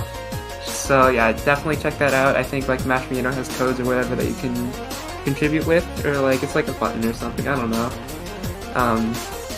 Yeah, and that gets split among the 3 games. So like it's like pretty equal. I think like Nutrus gets 34% just for the decimals and stuff. Yeah. Alright. Definitely check it out. It's gonna be great. It's gonna be very fun. Yep, and I guess which I think pretty soon here, which actually is it happening right now? I think we're just gonna swap out here pretty quick. Because again, now that we are getting into top 8, we're going to be doing a commentator swap here. So that will be it for Azura and I here on the mic. Again, I've had a blast looking at this. Again, I just kind of was reached out to Tatos recently. I'm just like, hey, can you commentate this? And was like, I'll try and see if I can make it out. I am very glad I set aside some time to take into account what was going on here, because this was some very, very interesting Tetrio mechanics at work for this 3v3 Teams Cup.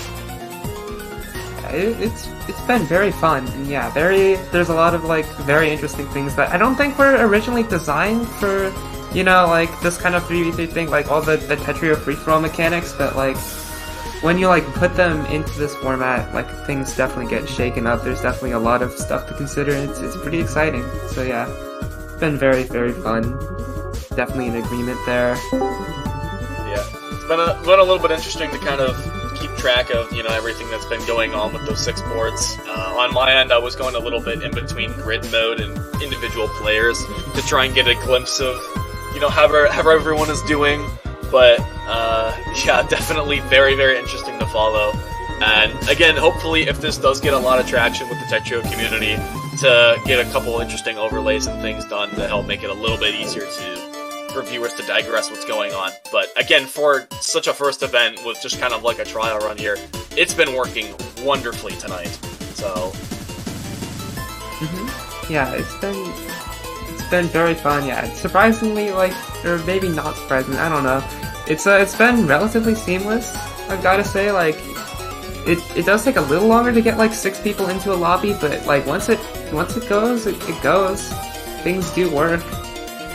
And yeah, like even the like rule where like it has to be like one person taking all 3 games, that kind of helps because there's just not anywhere near as much like topping out or like picking people or that kind of jank. That's not here. So yeah, that's very nice. Hello, Renge.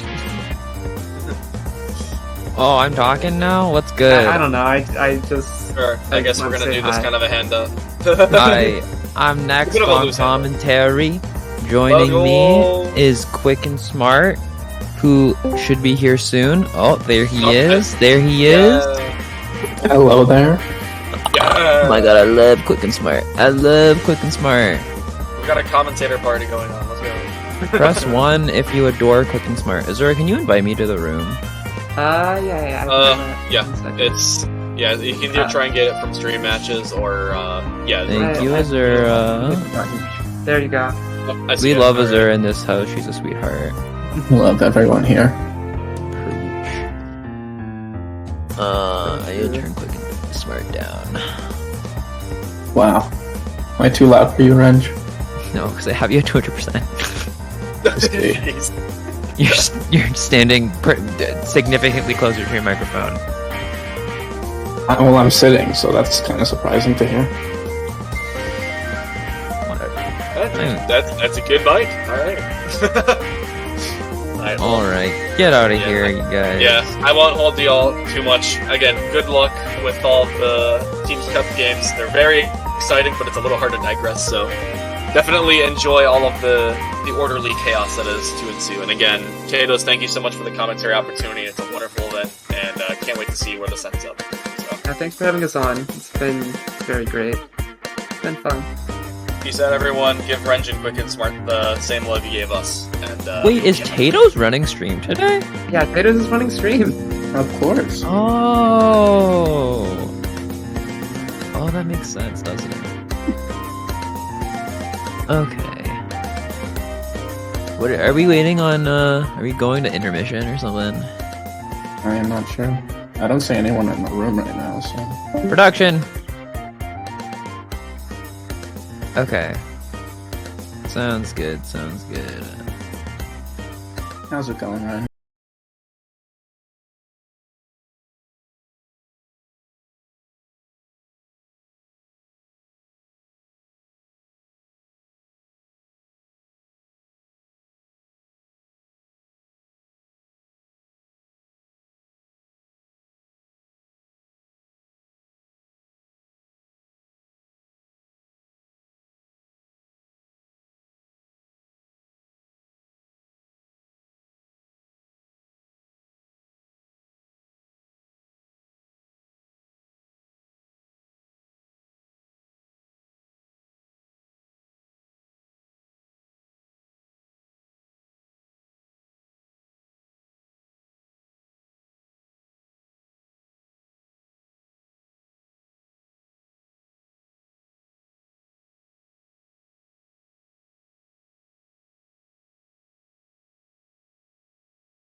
Okay.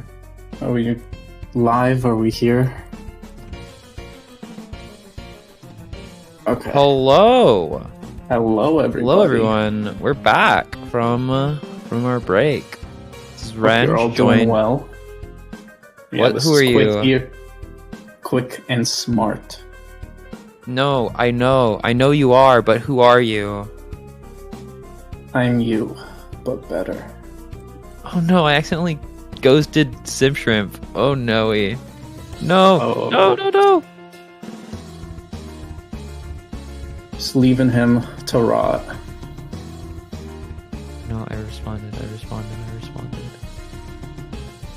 I did it. Promo said you. What the fuck? I love Promo here. He's great. Yeah, I was actually like super nice to Promo earlier today, and this is what I get in return. You know, maybe I just should be like an ass to him. Maybe he's just received years of torment. One day he won't make it up. Years of torment from me? I don't know. From what you me? do on the back end. Never. Never. I've never. You could never. Please note that our Clarington locations are not public transit accessible, but of course. Okay, so looking at the schedule, it's going to be Radical Waterstorm versus Team to start off. Let me look at the bracket. Team. Oh, Let's take a look at who. Yeah. Night Slayer, Muke, and Soupy Kimchi. Wait, Muke? Yeah, Muke is here. Dude, has Muke been playing in tournaments again lately, or I guess so. did Muke ever take a break? Here right now. That's crazy. I I'm love about to see him live in action. Let's go. I'm glad. Against Radical Cup, Water Dud, and Firestorm. Yeah, definitely a strong combo there, seating #1 right now. It's definitely going to be a good fight. Yeah, definitely. Unsurprising. Just waiting for everyone to join up right now. Looks like Team is all here. Maybe we should check in on Radical's Cup streams, see what she's doing.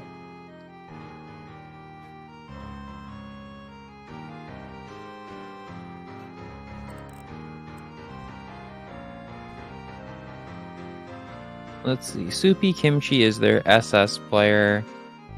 46. This is good. These are some good stats for an SS player. Pretty solid. Very solid.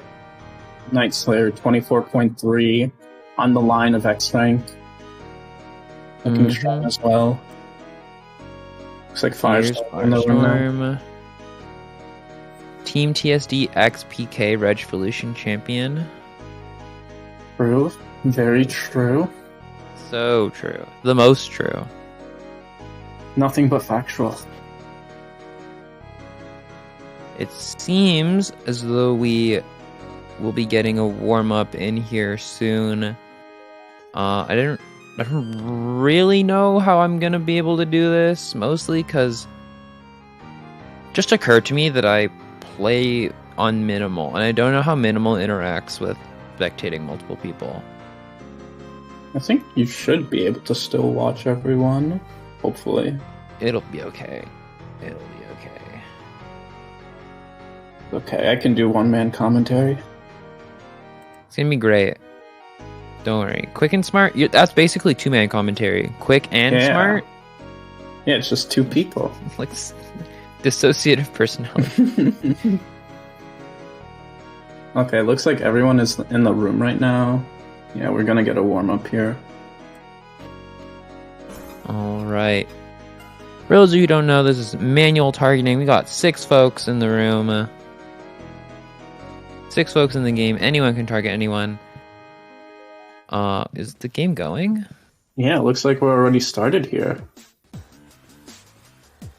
I'm interested to see all of the team's strategies going into it. If they're gonna target the top player or maybe the weakest player, and then how their strategy will shift as like the games continue. Yeah, it being a new format, I feel like a lot of things are like up to gonna be easily changed just as rounds go on, because nobody really understands how to best optimize for like manual targeting stuff. Yeah, definitely. I think like as teams get more practice in playing this, they'll get better at like figuring out what's the best strategy and like who's best to target and all of that. Definitely. Looks like Firestorm's already out. I'm not sure what happened there. Oh, Firestorm's out? I'm not gonna lie, Tetria grid mode has failed me. Yeah, Definitely failed me. Yeah, Water Dud right now just stalling.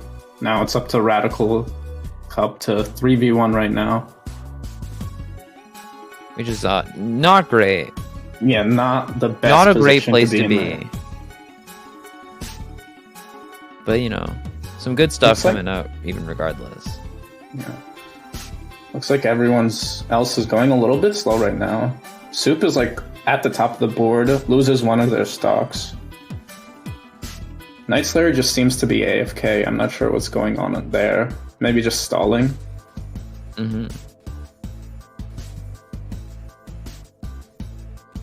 I think Muke is actually targeting Soup. They're on the same team, right? If I'm not mistaken. Yeah, I think they just forgot to target. Nobody tell them. Yeah, no one needs to mention it. Radical Cup might need all the help that she can get right now. Night Slayer is still just not placing any pieces. I'm not sure what's going on that side. Radical still fighting here, though. Yeah, Muke is just targeting Night. I think Muke has been team killing this whole time.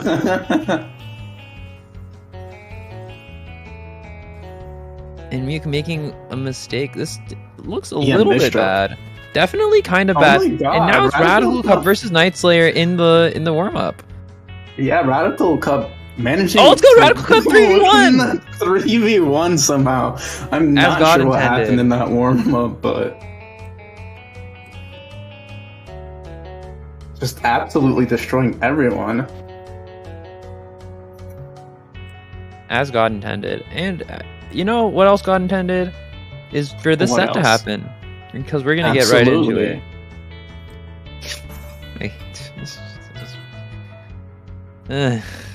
Okay, we'll see if Muke will figure everything out this round. Hopefully not target their own teammates. One thing you do need to be aware of is like, if the person you're targeting tops out, you need to be sure that you're not targeting your own teammate right after. You need to like switch in the middle of a match, which will be interesting to see if people can notice that. Muke receiving a lot of garbage, and Night Slayer also sending off a lot of damage. Targeting Firestorm, it would seem. Yeah, looks like Firestorm has a bit of cheese, but they get through that just super quickly. Water Dead right now has a little bit of a, not a great board state, but it fixes it very nicely. Muke getting topped out, losing their first stock already, and getting a bunch of pressure again. I'm wondering if Firestorm is maybe pressuring them right now. Yeah, definitely some Firestorm tripling up on Muke to get the damage in. Firestorm actually absorbing here some really good stuff from FS, being cognizant of the team. And now it's 3v1 against Soupy Kimchi. Yeah, this Firestorm able to do so much damage right there, topping out two of the teammates, and yeah, now it's a 3v1 right now. Soup losing first stock already and getting sent completely to the top immediately. Yeah, and that's going to be that first round there. We're just going to watch Firestorm practice their APM stacking for a little bit while the other players top out. Yeah, sending Radical Cup 50 lines at once. Yeah, Firestorm was at 15 back-to-back they had there. Just sending so much back-to-back pressure. Their opponents couldn't handle it. Muke maybe forgetting that manual targeting is a part of this rule set. Receiving a ton of garbage here. Has that miss drop and then needs to stall right now. Mm-hmm. And here comes FS pounding down the train, but it's all going towards Muke, who doesn't really care about receiving that garbage right now. Actually, I think all of they're all targeting. They're all targeting Muke. Yeah, that's another thing to be aware of is like if the person you're targeting is stalling, then you need to switch off because it's just a waste of line sent right now. Absolutely. Firestorm is getting attacked, but like no one else except UK is dealing with any damage. I think this is why like comms are very important for like this, just these sets in general, because like if you don't pay attention, then you're just wastingly sending lines to people who don't need to be sent anything right now. Absolutely. Although I will say that even still, it seems that Night Slayer is starting to receive some damage. I think finally, I guess Radical Cup and company have started figuring things out, but perhaps too little too late, as Night Slayer now just has this big TST. Soupy Kimchi working on this stack, committing pretty hard to the stack formation, going for great multiplier, sending Firestorm a lot of damage. Muke hopping out, but so does FS. Yeah, Muke just stalled for like a solid like minute there. Just very impressive, and then they managed to top out Firestorm in that time, so it's all equal for the X ranks. Oh, but now Muke is being sent enough garbage to top them out again, and now it begins another stall out yet again. Woof. Yeah, it looks like the other teammates are not getting pressured, though. Firestorm is getting a huge spike. Looks like they're stalling as well, so it looks like both X-Ranks are now stalled and topped out. So it's now up to the U and the SS players to be able to clutch up a win here. Yep, neither player going to be advancing past 1 point here, just because FS is the player on Team Radical Waterstorm with the point. So it's definitely a more meaningful point for Muke's team than it is for Firestorm's. Absolutely. Muke is still just stalling out. Oh, but looks like Night Slayer got a huge spike as well and is stalling as well. So now all up to Soup to actually send the attack. If I was Night Slayer here, I would definitely just not try to stall. I think. Yeah, because now they targeted Soup and he gets topped out right there. So now both of them are stuck on one stock, while I think Radical and Water that are both at 2 still. Yep. Definitely not impossible to come back from, but it'll be a lot more difficult now they don't have a lifeline to save them. Ooh, great multiplier there from Night Slayer, sending Waterdud just enough to top them out. Waterdud now on that last stock. Yeah, Radical Cup, the only one left with a single or 2 stocks left, so we'll see what she can manage to pull off here, but Night Slayer and Soup are just fighting strong. Soup is dealing with a lot of cheese right now, though. We'll see if they're able to get through all of it. Night Slayer targeting Waterdud right now, sending him enough, and now it's just Radical Cup on the 2 stocks. Soupy Kimchi, Night Slayer on 1 stock each. Will Soup survive this? No, now it's a 1v1. Night Slayer down 1 stock, but Radical Cup being pressured a lot right now. Able to cancel off all of that pressure nicely, though. Oh, that's a rough misdrop for Radical Cup. Down to that last stock now, and now it's tied up. Snail. A little snail never hurt nobody. Night Slayer is a little bit cheesed up, but gets a very nice combo and sends Radical all the way up to the top. And manages to take that game. Even though they were down a stock, they still managed to clutch it up. Very nicely done. Each team at 1 apiece, but it's gonna be a little strange to try to get Night Slayer in that winner's spot. Sure. Yeah, what happened to Muke's board there? I don't know if they got passed through. But that's a huge spike. Now just trying to stall it all.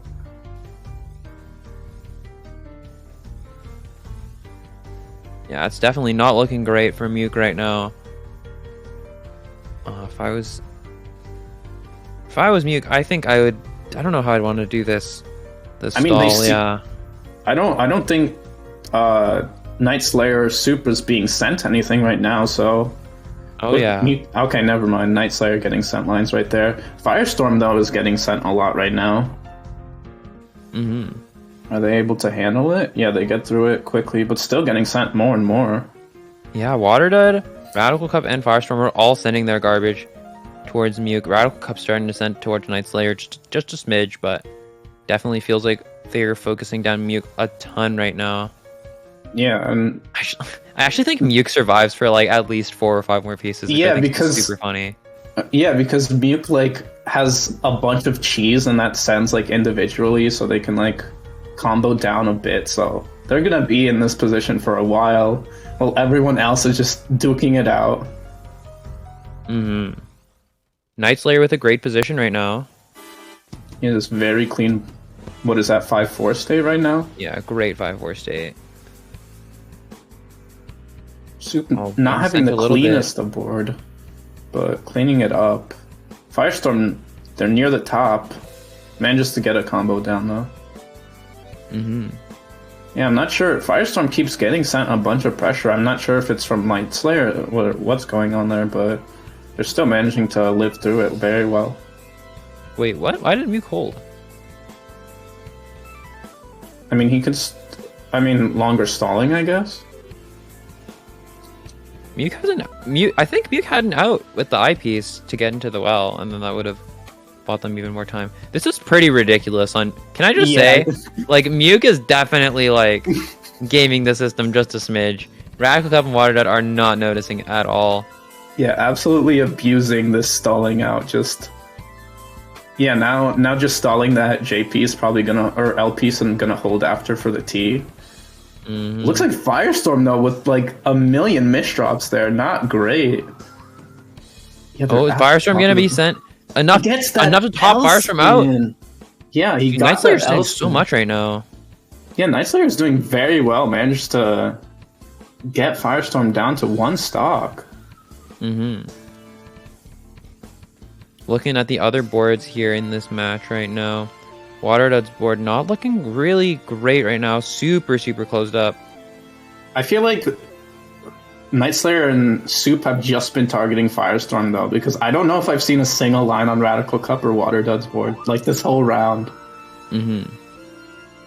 So it's interesting to see. Like, I feel like Radical Cup and Waterdud just aren't noticing, or like don't know that they need to switch. Oh yeah, and Muke is gonna survive for another couple pieces here. Looks like this might be his last piece. No, he gets 2 more. He has 2 more. He survives from whatever he places up S and O, and then the Z will clear 1 line. Yeah. And then the next piece kills him for sure. Yeah, this is a very long round right now. I haven't been even paying attention, but I feel like it's been going on for a while now, just because of Muke's stalling for so long. Oh yeah, oops, I accidentally opened Zen mode. Okay, looks like Night Slayer actually got topped out, so... No, what? Night Slayer still got that 1 stock? Yeah, I mean, just losing a single stock there, so down to 1 right now.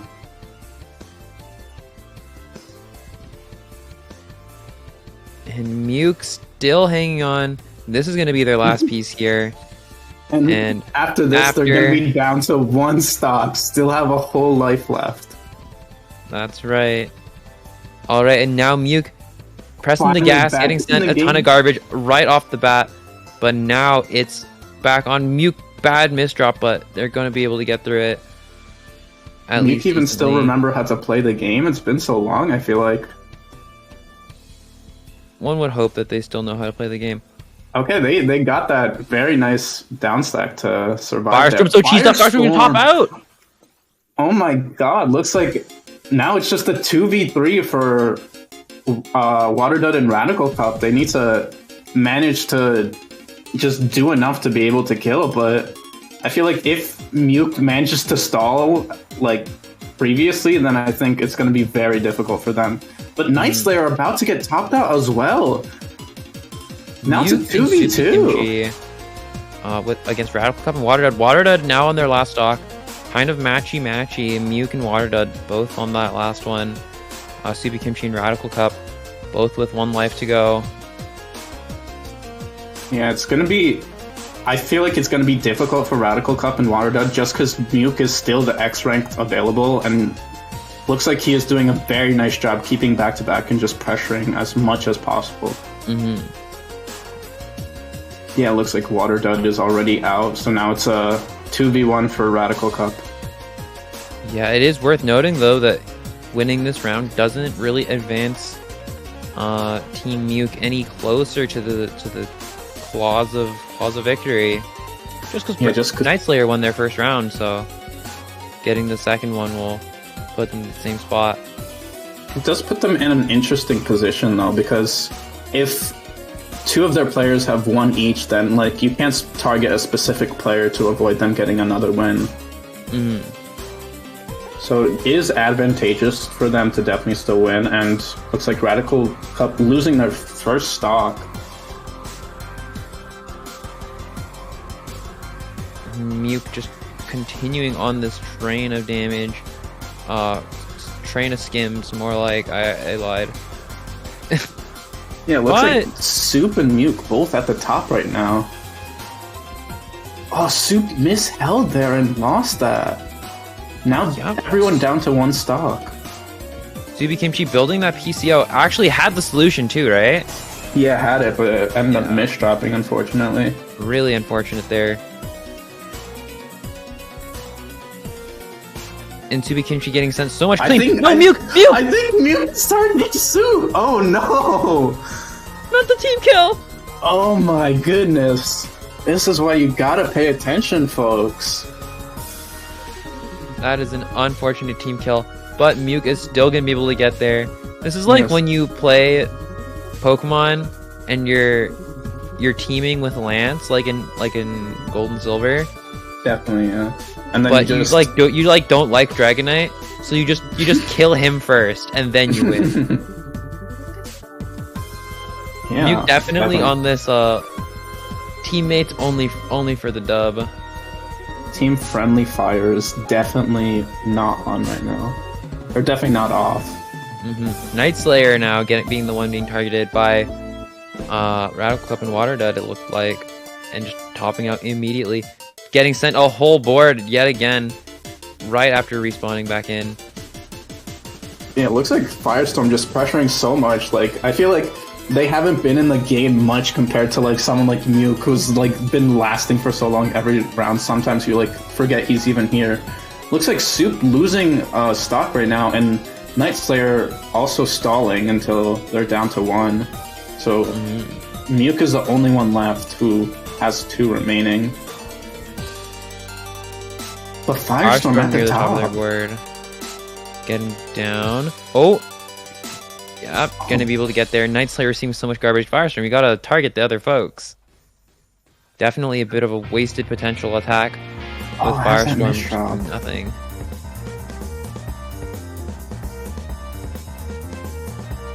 What is Waterdud doing? I just looked at his board and he has like a 5 times TST tower just absolutely greeting, but no one was targeting them, so they managed to pull it off.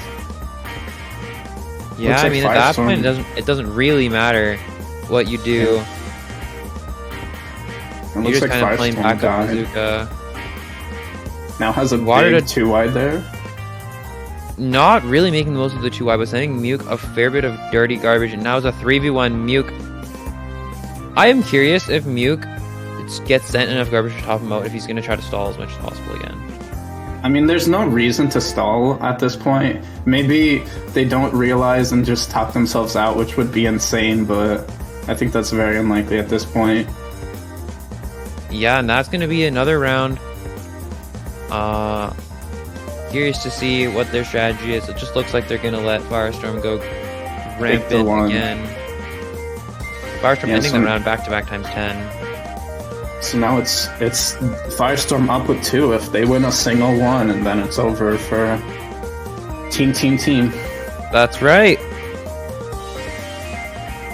Muke starting flat top. I feel like Muke has been misdropping a ton. Yeah, it's just weird to say because Muke has also been like playing very careful with those. Oh, Knights Slayer already topped out. I'm not sure if they were AFK there or what happened, but they're getting pressured so much. Still managing to survive that nicely though. It's an absolute ton of pressure right now. Firestorm also. Yeah, Firestorm's gonna top out probably. I think Firestorm could live this. With the amount of attack they got sent at this point, I don't think so. They're just trying to stall as much as possible. Not anymore, yeah. Unfortunate. Oh, Muke with the misdrop, having to skim it out a ton. Muke also just targeting Firestorm right now, wasting a lot of that firepower. Indeed. So yeah, Firestorm losing their first stock there. But now back to pressuring. Soup near the top of their board right now. Trying to find a down stack. Ooh, had a potential one, but ends up skimming and covering the well a little bit. Oh, and Night Slayer as well getting pressured and now stalling themselves. I think this is Night Slayer's last stock. So once they get topped out, it's going to be a 2v3. 2v3 with Muke on 2 stocks, Soupy Kimchi on 2 stocks, Firestorm on 1. And yeah, Night Slayer's gonna go down, but it's not looking too grim. Soupy Kimchi. Oh no, right as I say it. He has Soup down to 1 already, and Muke just stalling. But when he stalls, it ends up Soup gets sent all the lines. Now Soup is stalling for Muke. Yup. Man, these misdrops are really rough for Muke right now. Just like, it sucks. I feel like he has some really great stuff set up, and then he just like kind of fumbles the bag. Yeah, it's very unfortunate. Other than that, playing very well, just managing to do as much as possible, stalling to the best of his ability and just sending whenever needed, but looks like Firestorm's team just handled it nicely. Yep, and look at the Firestorm APM pressure. They're just cranking it up. Let's take a look at Firestorm right now. 2.8 PPS, floating that 140 APM. That is some very good efficiency. Right now at 15 back-to-back. Ends up canceling at 17, but I think there's nothing you can do at this point. I'm curious That's gonna do it. Firestorm takes the win. I'm curious to see what... Oh, it's first to 4. Is it first? Oh, for top 8 it's first to 4. I didn't even notice that. Okay, so it looks like Firestorm still needs one more. One thing I'm curious to see after the set is over just how much Muke received, because he stalled for so long while getting sent so much. It's going to be funny to just see how many lines that is. Firestorm sending a ton of pressure, just doing the Firestorm, and everybody on the team of Night Slayer, Muke, and Soupy Kimchi just doing their best to survive that onslaught of pressure. Night Slayer already losing 1 stock to all of that pressure, though. But Firestorm about to top out, looks like. Just had those misdrops. A little too crazy. Almost looked like they tried to do a donation. Not quite panning out for them. But, topping out puts you back in the game. Oh, looks like Water Slayer wanted to do an S-spin there, but just gets sent lines too soon. But Firestorm also topping out. This is surprising. Muke's game to win right now. So long as Muke doesn't kill his pals. Yeah, this is actually really good for Muke's team, because even if Firestorm, or even if they lose, Firestorm's the one with 3, so it wouldn't make a difference. Looks like Water Dud is stalling right now. Radical Cup getting pressured so much. Now both of them. Water Dud had to top out there, losing a stock, and now it's Radical Cup just stalling right now. Radical Cup and Water Dud, my game froze.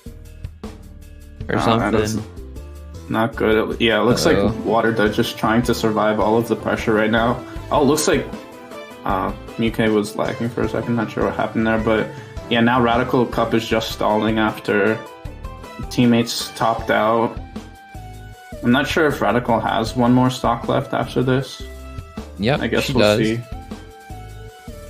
Okay, so maybe waiting for Soup and Muke to get in a bad position before topping out.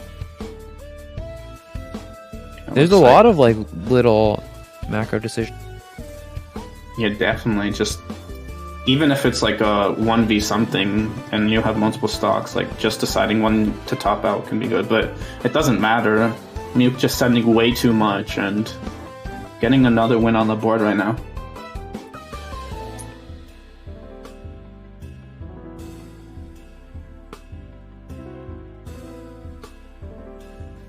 Muke just going for some 6-3, it looks like. Oh, then just another team misdrops. Yeah, just a bunch of misdrops is not looking great for them, but they fix it. Night Slayer, though, already getting topped out. Is not looking Kimchi good. setting up this... Is that his opener? Is that actually just like a fatty C-spin? Because that's crazy. Firestorm getting sent a ton of garbage off the back of that C-spin. CB Kimchi, a huge proprietor of that Firestorm kill right now. And Muke also losing their first stock.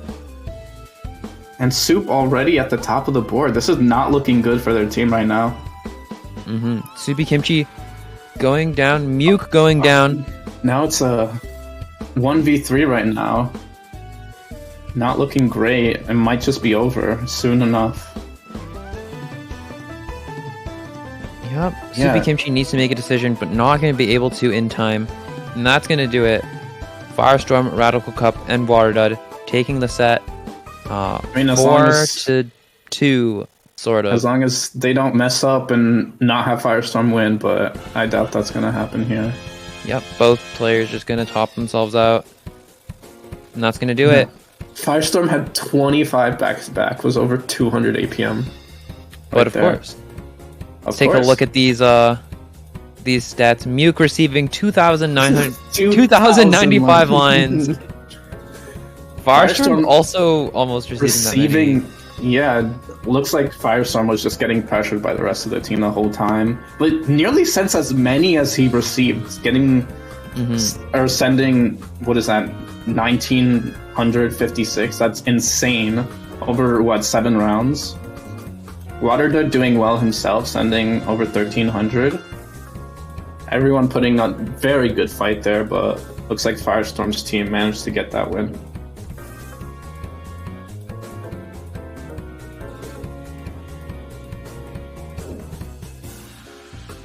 So what's going to be the matchup next? Let's take a look. Caboozled Pie Fan Club versus Los Tres Insectos. I believe... Is that Promo versus Ducks team? That's going to be an interesting matchup. I think that is, yeah. Yeah, C2 versus C3. Radical Waterstorm in Winners Finals. Caboozle Pie Fan Club and Los Tres Insectos. Fighting for that other spot. Yeah, going for the other spot. Dude, how long was that one set? Holy moly. I feel like we were here for a while, just Muke stalling the whole tournament, but he put up a good fight there and did very nicely.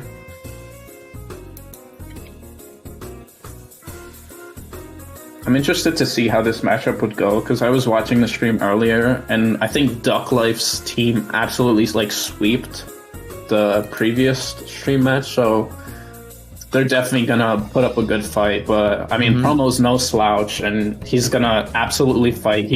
When I was watching him play, he was going so fast, easily 4.5 PPS, just sending so much pressure out. Wait a minute, we have Los Tres Insectos doesn't have the right names. It's who is it? It's Duck Life, Dom, and Big Faf, right? Yep. Duck Life actually standing in for OSW, who unfortunately got sick. Press 1. You know what? Can I get, from everyone in the chat, can I get a get well soon, OSW? Indeed. Hopefully OSW will be well soon and back in the action for more tournaments. Wait, why is your... I just noticed this. Why is your commentary square a little smaller than mine? I have no idea. I guess production it's just bias. You gotta make me smaller just because I'm so loud. True. Oh my god, my dog came in my room. Give me a second. Oh god. Okay, now I'm just miniature. I see we have a bias against me. Not only am I smaller, but I'm also off-center. Okay, there we go.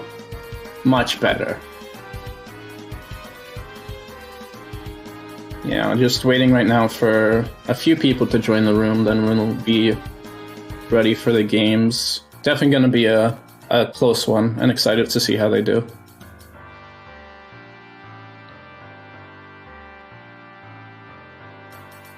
It's still 1 pixel smaller, someone said. That's fine.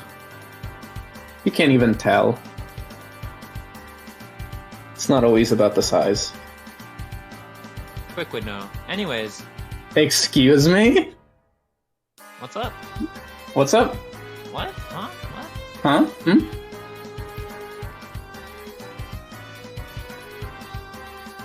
Hold on. Let me send this to you. Oh, Dom PK. Shouts out to Dom PK. Zam.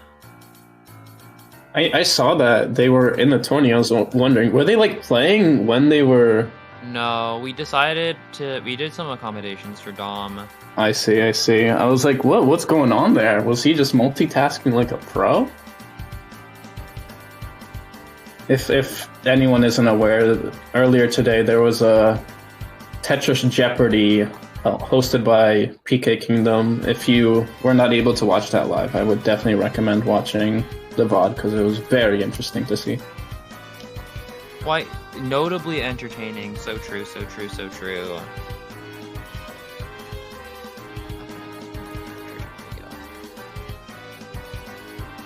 It looks like all we just right. need one more player to join here. Yep, we're just waiting on Dom actually. Damn it, Dom! Where you at, Dom? Where he? Okay, There looks he like is. there he is. Alright. Looks like we're gonna get the warm-up started here.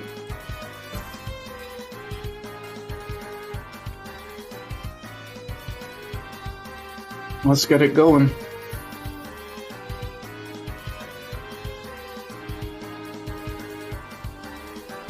Like most people just going for TKI to start. Ooh, Dom getting a nice PC. Promo getting sent to the top immediately. Looks like he's likely just being targeted by everyone.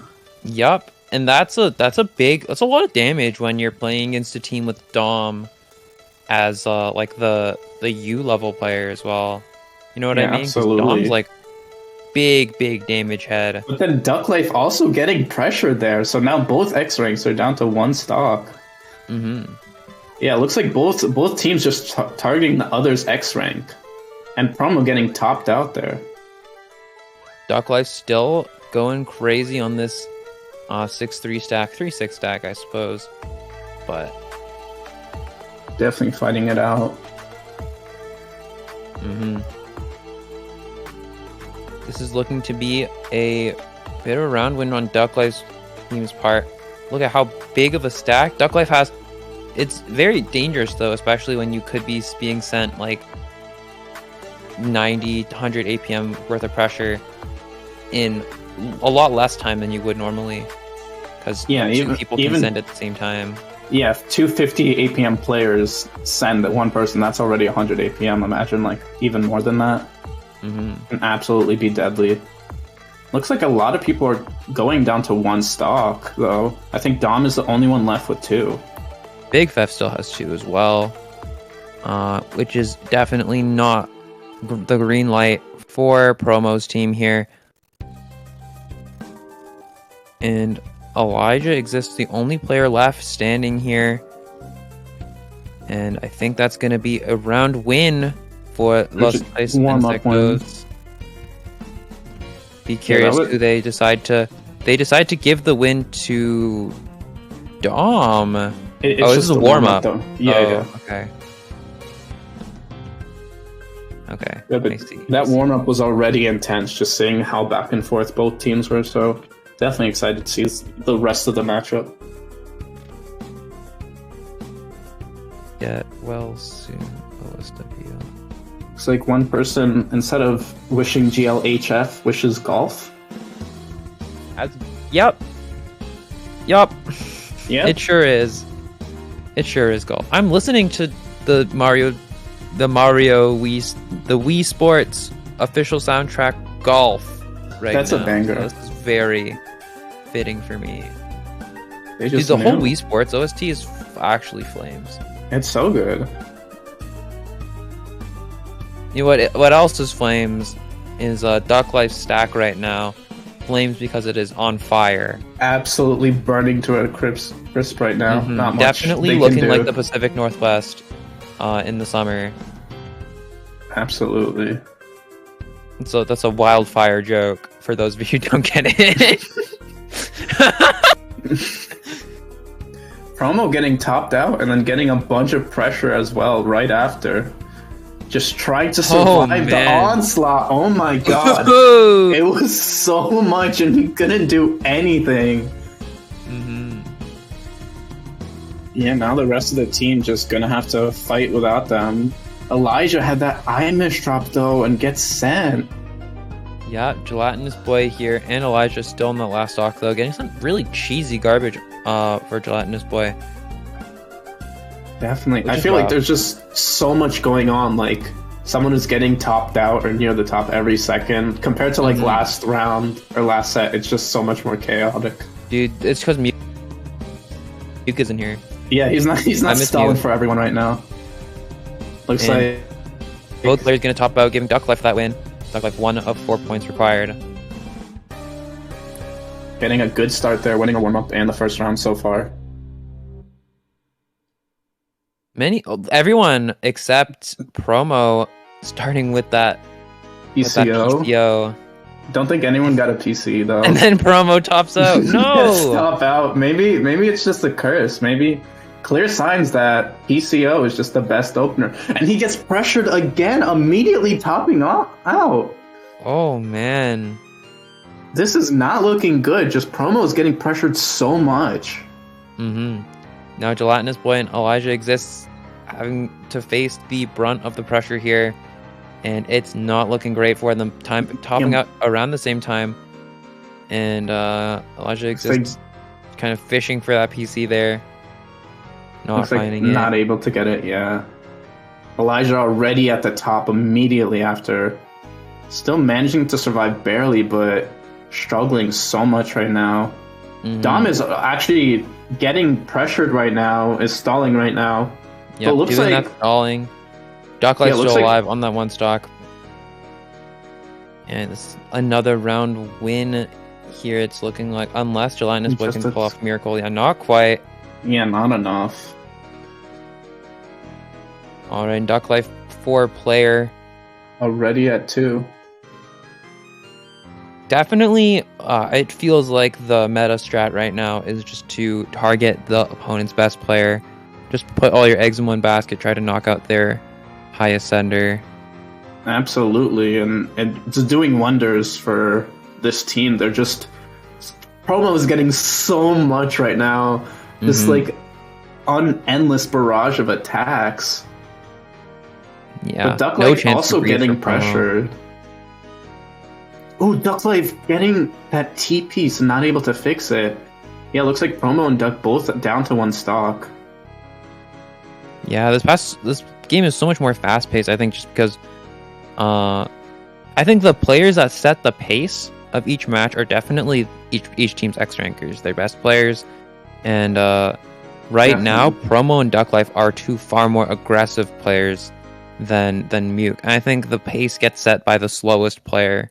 The slowest Duck Life topping out there. Or not topping out, but stalling right now. Forced to stall. Promo the one who gets to play the game now. Yeah. Oh, looks like Dom also getting topped out at the same time. I didn't even realize. Now it's a big Fef 3v1. Yeah, big Fef gonna need some big moves. Not quite able to get there on this first stock. Down to 1.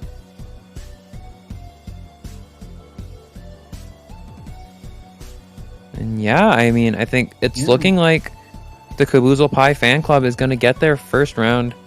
Yeah, this is gonna get on the as board. far as I've seen. This is the first time I've seen Duck Life not win on stream. So our promos team is definitely putting up such a strong fight right now. Mm-hmm.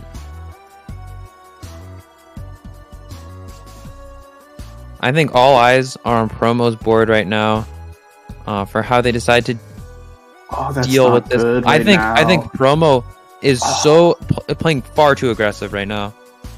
Yeah, just like got a little bit greedy, ended up with a bunch of misdrops, and already down. That was a very nice survival, but still down a stock like within like 3 seconds of the match starting. Yeah, and then already topped out. And yeah, Duck Life also topped out though at some point earlier on their last stock. But again, it's just hard to actually to win in 2v1 and even more so in 3v1 situations. You have to be able to not only survive 3 people's worth of pressure, but also be able to send out during 3 people's worth of pressure to actually send garbage and kill the other players, right? Yeah, it's super difficult. That is a tall order. Tall order for any player, honestly. Absolutely, right now. Elijah looks like not doing much right now, just getting sent so much, and then just, is not able to do anything there. And Duck Life at match point. A big match point here. Duck Life 4 player 3, Promo at 1. But if at any point during this round Duck Life tops out, that's not gonna be a set win for his team. As you say that, Promo already down 1. Looks like finally getting some stalling in, but still not able to do much right there. Yep. I just feel like you need to focus so much on down stacking when you're the X rank being pressured. Absolutely.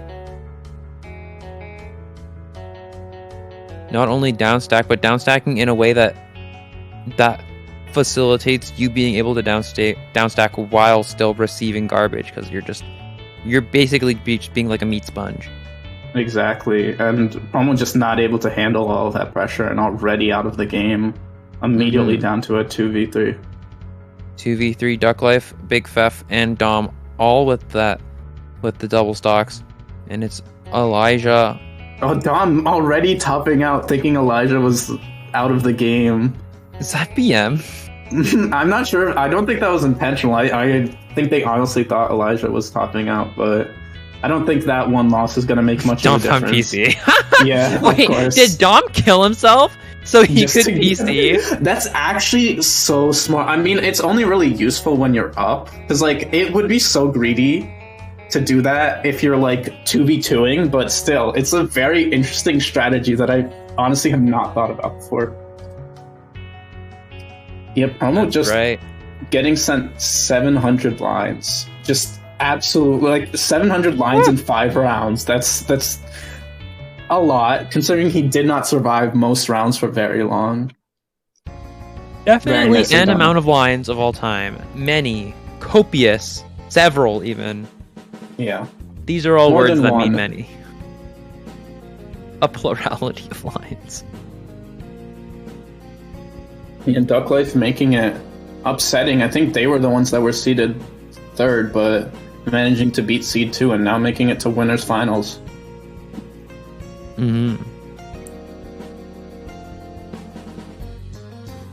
All right.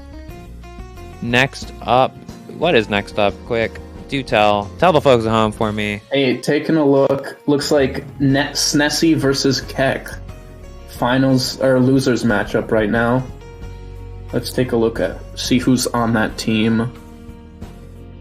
So Snessie, we got Taco, Derhebik, and Ramelia. Sorry if I mispronounced any of those names. Probably. And then Keck has Lifeline, Hey D Danny, and Ninja. I was seeing Lifeline play earlier, and he was just doing so much looping and sending so much APM.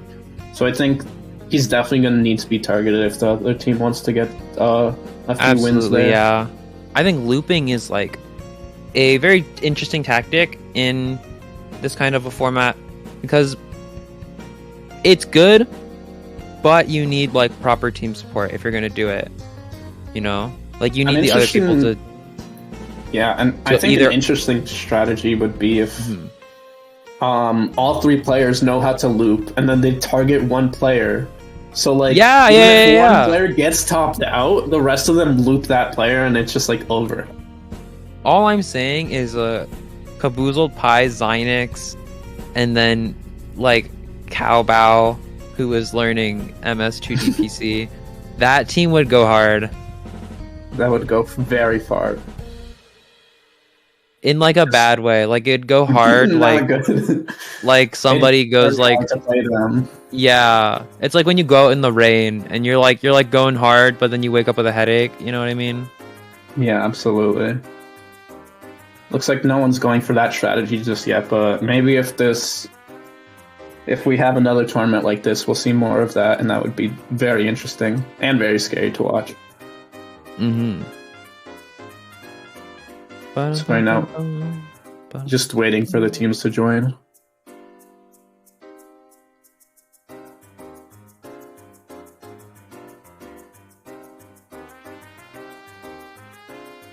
Wait, am I mistaken? Because I'm looking at the stream and it's two different teams. What? Yeah, it looks like on the stream it's Very Cool People versus Bill R. Oh, maybe we're showing the other side of Losers 8 first. Yeah, okay. Okay. Well, I mean, regardless, it's going to be an interesting matchup. Dude, I think my favorite... I don't know how many of you in chat were watching Jeopardy earlier, but I think one of my favorite prompts was the To All the Boys I've Loved Before, 'Tis Unto. Indeed. That category was really fun to write for, even though all the contestants hated it. They hated it because I did it wrong, but... No, you did great. I did great, but I also did do it wrong. It's okay, it's a learning experience. Now we know for next time. True. So true, even.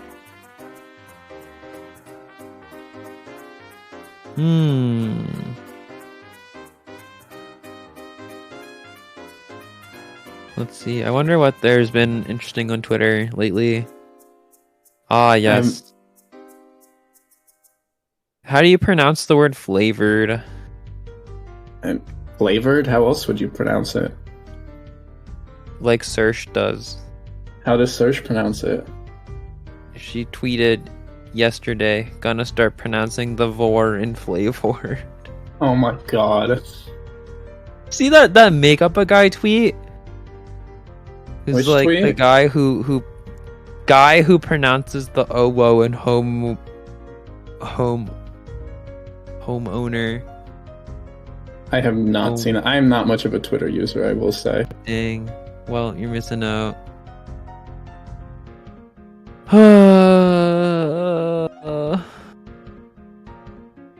Gotta get these people in the room. Yeah, what's going on here? We're just waiting right now. I don't have that much material today. Nothing happened. I'm tired. It's been a long day.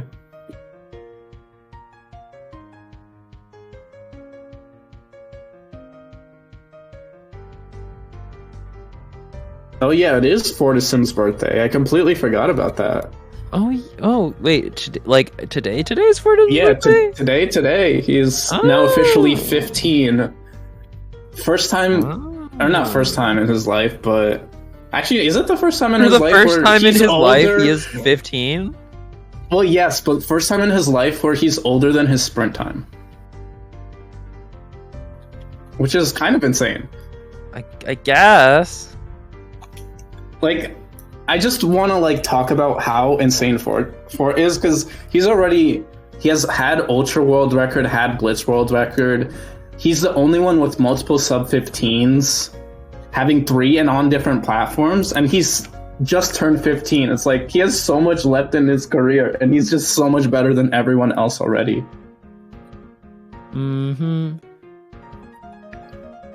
Yeah, but happy birthday to him. Hope he's had a good day. I hope you liked the question that I dedicated to you. Smilge.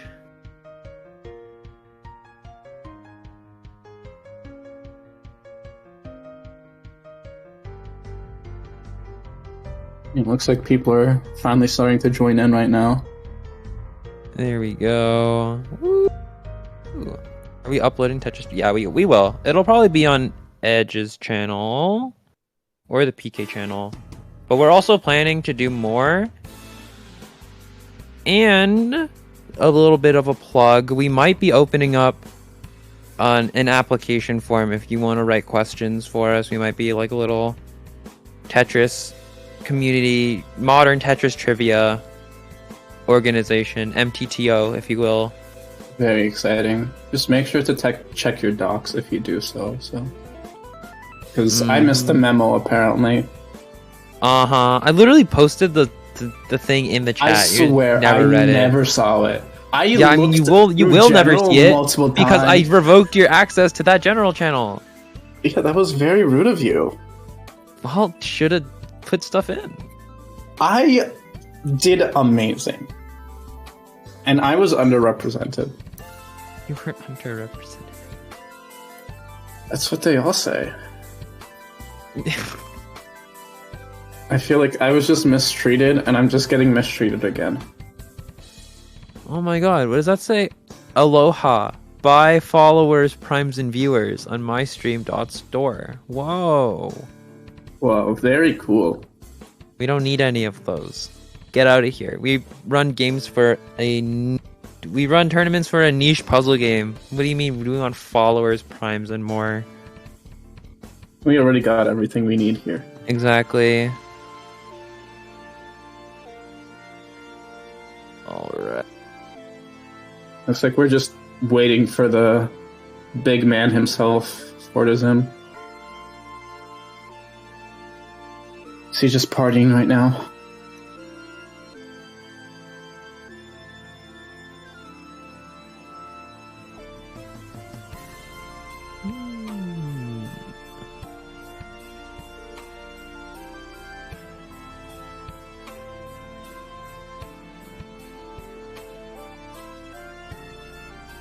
What are your thoughts? What are your thoughts on the format so far, Quick? I think it's really interesting. I feel like just the aspect of being able to like talk with your team and figure out like who to target and when, it's just like brings so much strategy that we haven't really seen with many other formats. I'm excited to see more of it if possible. And yeah, excited for the rest of the sets here. What about you? I'm liking it. I think it is a lot to follow. And also the UI kind of sucks for it. Cause like sometimes I thought this was super funny. This happened in the Duck Life set against Promo's team that we just saw, where sometimes when someone on the bottom row would top out, their board would cover the screen of the person above. Yeah, maybe a little bit hard to see there, but yeah, fixing a few of those kinks here. But other than that, I think it's been very exciting so far. Yeah. I mean, could you imagine? It's like you turn board bounciness up, and then in the spectator screen, whenever it happens, like whenever boards overlap, the players also see the boards overlap. But they'll see like the other person's board come into view. That would be horrible for the players, but that'd be so great and fun and cool and pog and cool. Yeah, and impossible to play. Mistrops would like skyrocket. No, they would never. They definitely would. We would get real high inflation in misdrops. Acting as though we don't already do because of the increased system requirements of 6-player Tetrio. It's okay. As long as everyone's having a good time. In reality, the misdrops are just the friends we made along the way. What? The What? misdrops? Yeah, you just don't think about it for too long. Oh. I have 3 hours to write a job application tonight. It's due at 9, but oh well.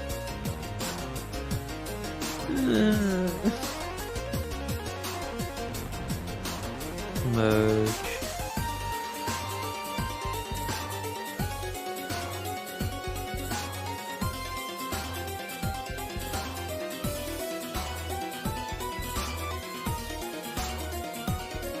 Oh. Write it while I commentate. While I commentate. It's not that hard. What do you even have to do? Do you just like have to answer questions? No, I have to cover letter, resume. I'm sure I could probably like mostly copy paste stuff from my other resumes and cover letters, but the format, like the reformatting, takes a little bit. And you have to like rewrite it to have like the same voice. You got time. You can do it right now. Yeah, What's stopping you? What's stopping me is running an interesting stream. I can't imagine that playing a set or watching a set and then having the commentator go, throughout or during or over. I mean, you got time in between sets. Yeah, but I'm tired. I need somebody to do it for me. Who wants? I would pay somebody $3 to like write my resume for me and my cover letter for this. Yeah, you get a sub if you do it for him. Yeah, who wants me to gift them a sub? A sub to his own stream, so he still gets some of the money.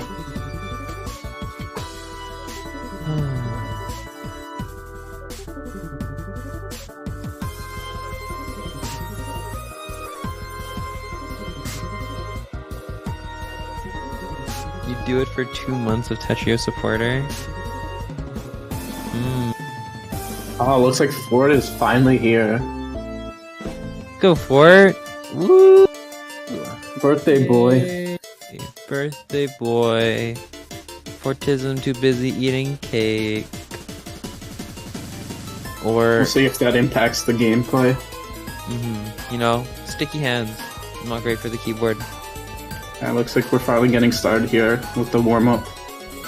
Yeah, warm-up coming in hot. He says in happens. chat, actually, I'm eating cake right now. Okay, thanks for it. Appreciate your ability to play the game.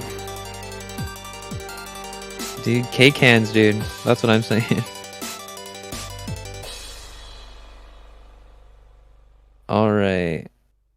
There's a lot going on. Yeah, Gamer Fox already stalling, Bebop getting topped out, Fort eating his cake. Ford is eating his cake mid-set. I feel Every like time you he's see him pause. Yeah, he's just pausing to eat a slice. I would not be that surprised. It's a little bit BM, but it's just a warm-up. Where's Fortism? Fort's on the bottom. Yeah. A huge fractal coming out from Fort, turning into a bigger fractal. Oh, Raiko near the top. Yeah, getting topped out right there. Now it's a 2v2, I believe?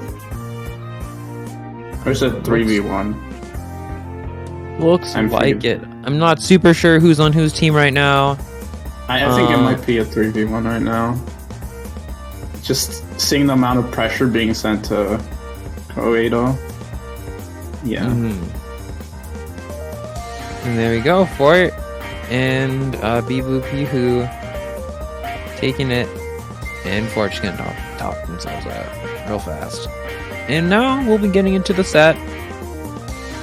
Not super sure what to expect. I feel like sometimes when it's like 1v1 sets, I can kind of expect like what kind of set it'll be, like if it's gonna be like really aggressive or whatever, or like pretty like slow pace and long set. But with this amount of chaos going on, it's harder to say than usual. Yeah, it's really tough knowing. Like the only like feedback I have is like watching previous matches of some of these on stream. But even then, it's like still not that much experience. Yeah. For already getting sent immediately to the top. I like how one thing is just like, Fort gets sent so much that the lines show up on the board above him. So you can't even tell. Yeah, Fort already losing a single stock there. Yeah. Raiko getting dangerously close to the top. Ooh, Gamer Fox getting topped out as well. And getting pressured a lot. I feel like Gamer Fox might be the one that's getting pressured by the other team.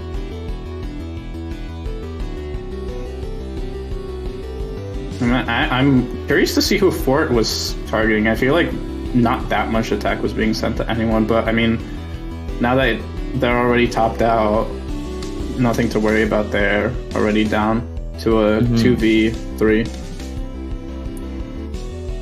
Raiko greeting with so many T-spins right there. Yep. Raiko actually pausing? Oh, pausing to wait for the other team's player to top out the first time before they send off this next attack. Really like that strategy. I'm wondering why they didn't just like switch targeting in that time. I'm not sure about that, but I mean, it worked out for them. I think this is a 2v2 right now. I think Croato and Raiko are working together. Yep. Yeah, Beatbop gets topped out. And so now it's just Raiko, Croato against...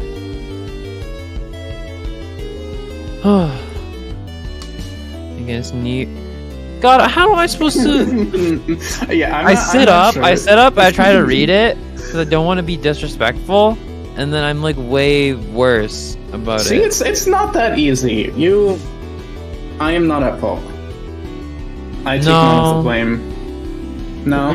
We're just all at fault when you get down to it. That's what I'm saying. Yeah. Looks like Raiko taking the first game here.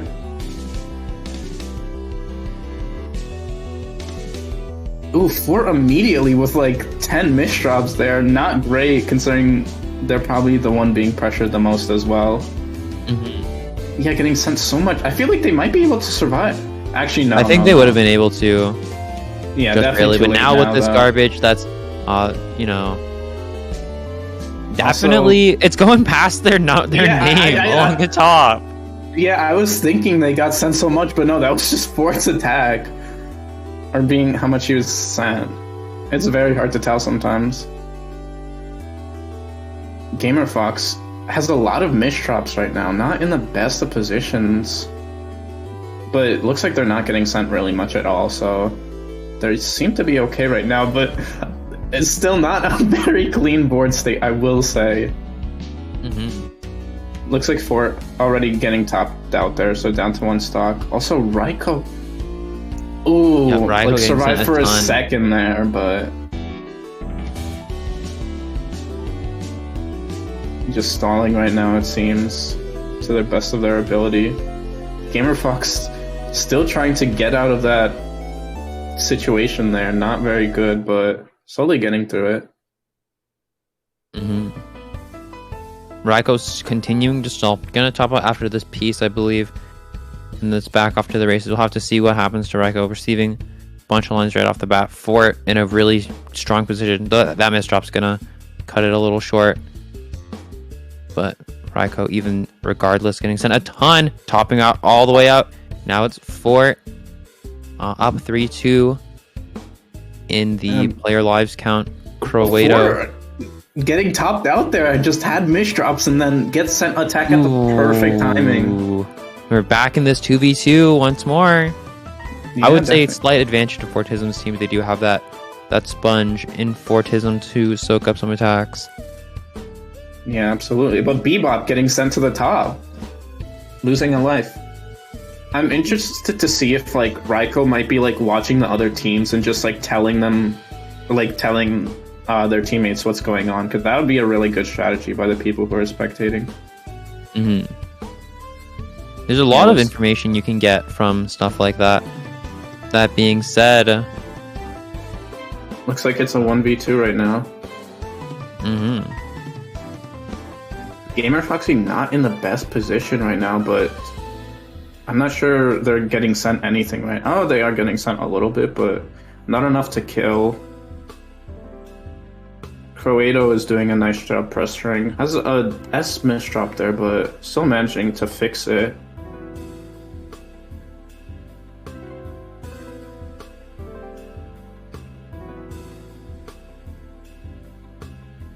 Yeah, and Croato and Gamer Foxy, the last two left. Neither player really, neither team getting past 1 point here. It's looking like, but Croato's stack looking very, very rough. I was wondering right what they were doing. Like, why were they still playing? But maybe they didn't realize. The world may never know. I mean, it doesn't really matter because Raiko didn't get that win. Yeah. It helps them out a little bit, but... Oh, Raiko immediately trying to greed for that C-spin type setup, but getting just pressured. And for also getting pressured. Now the X-Rank's already down to 1 stock. Yep. Oh, Croato, great play right there. No, don't use the IPs! Don't use the IPs, Croato! You could live! I mean, you can't anymore. Well, it's definitely too late now. Looking at Raiko's board, they're getting cheesed up a lot right now. Has the clean, but needs to get through. Okay, luckily does. I think Fortism like made a misdrop in his like DT. I'm not sure what happened there, but they look okay. Looks like Bebop just trying to 2-8 or 2-7 stack right there. Not something you see very often, but they're still managing to send lines here and there. Fort with a bunch of misdrops, though. And Fort gonna top out for the second time this round. Raiko still alive. So yeah, this is looking good for his team here. Bebop getting topped out, losing 1 stock. Croato also on their last stock. And Kangaroo down to 1 as well. Gamer Foxy the only one with 2 stocks left.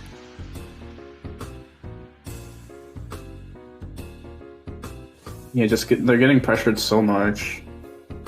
Can't really do much there, and yeah. They managed to win that one. Raiko getting another win. Raiko getting there, only 2 left if Raiko is to win. 2 left from Raiko. Yeah. Potentially like, many more.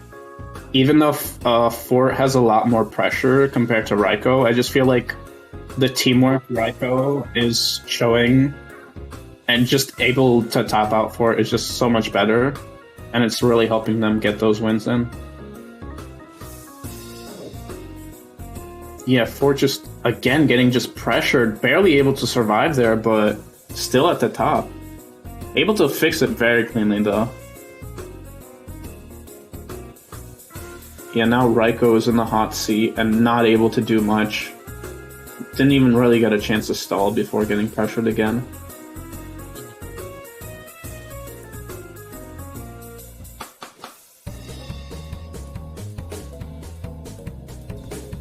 Oh, Gamer Foxy's board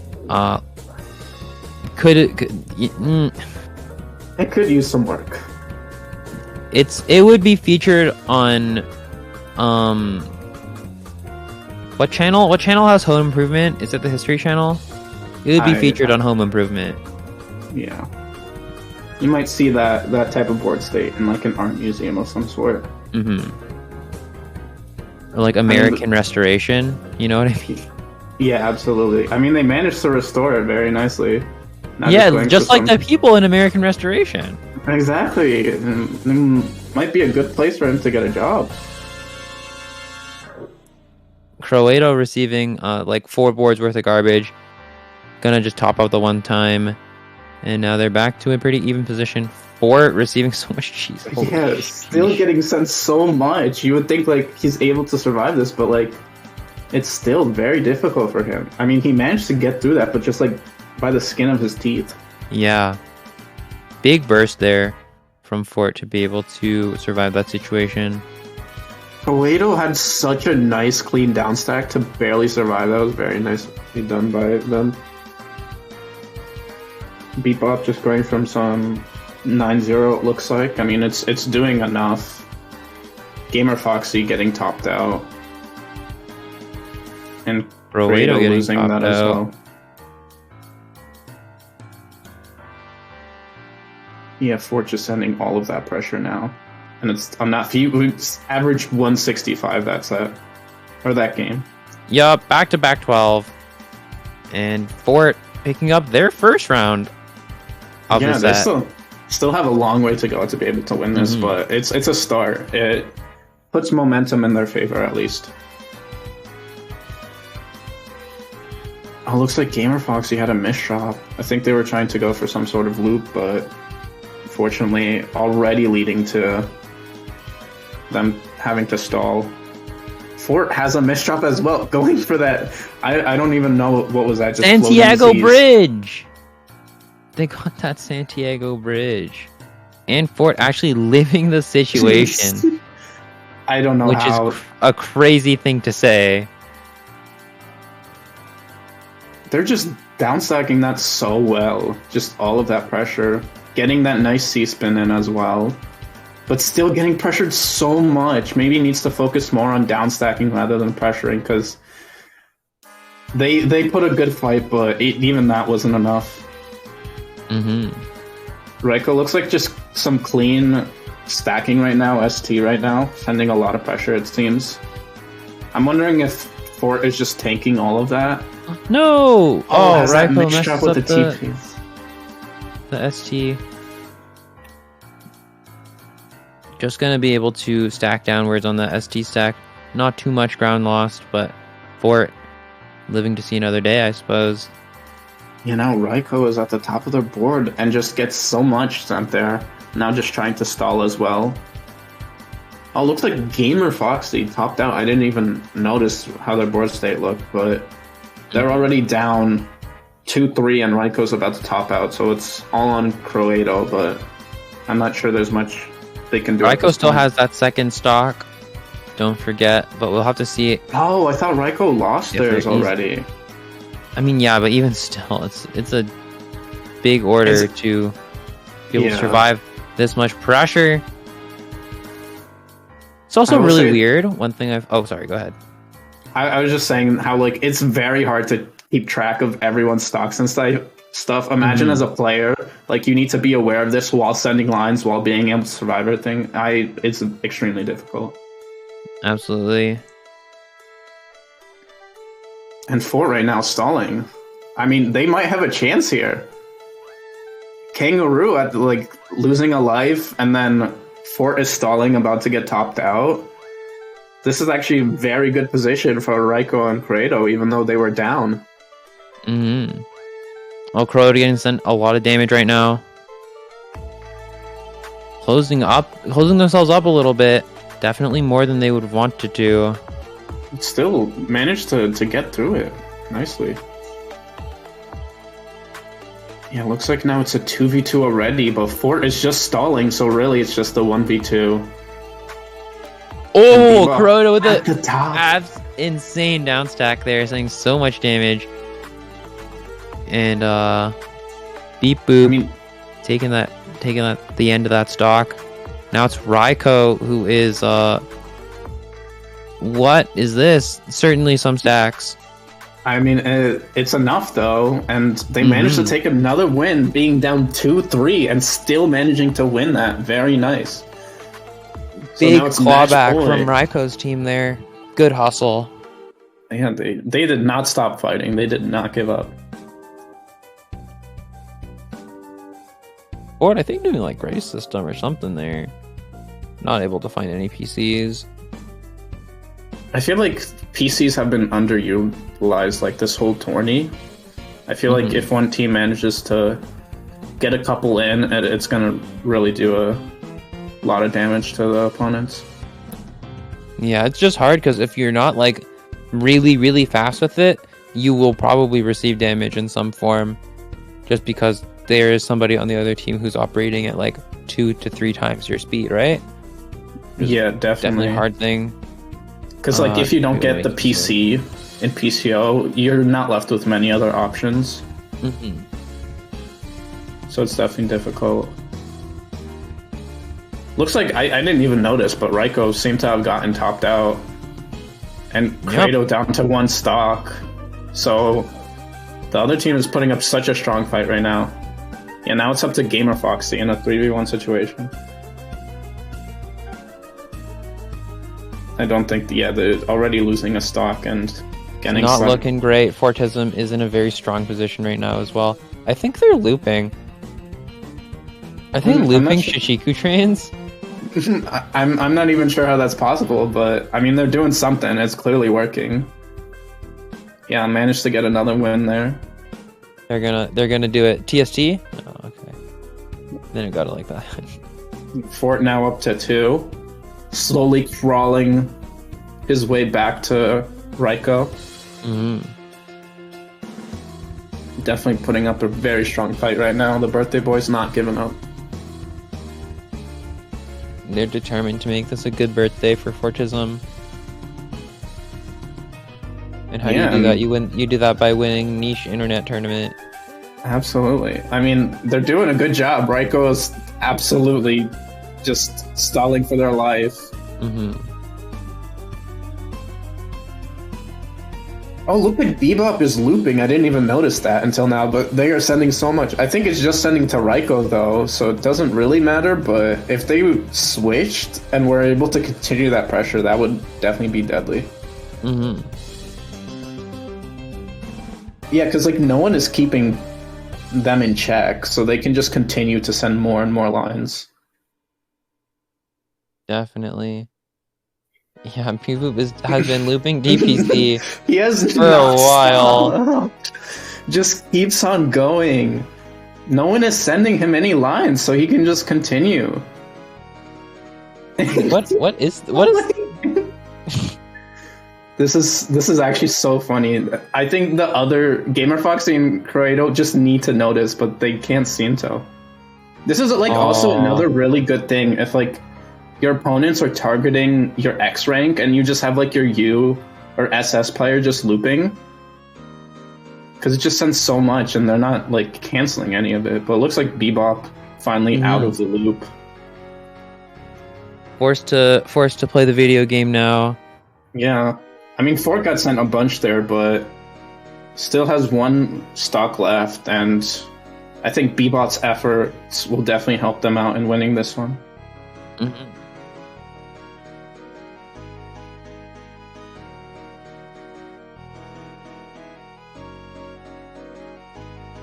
And Kangaroo getting like some really good systematic stacking coming out from these players as well.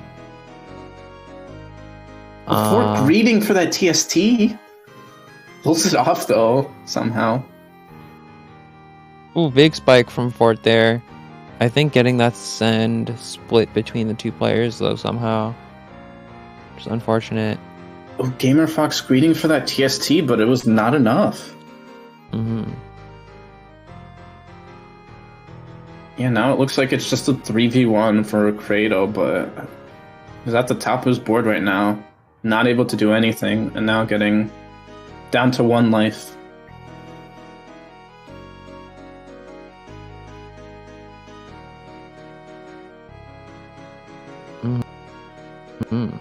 Oh no, oh no! It's a rough life. Fortism building this count to 4 though. That's very funny.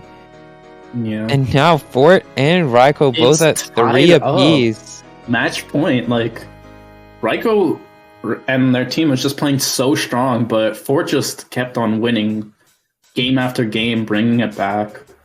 And it's match point for both of them. It's not over yet because someone else could still win, but it's definitely a close one.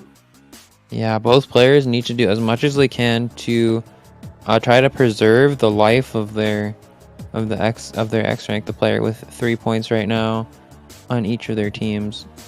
Gamer Foxy getting sent a lot already though, but still has 1 life left.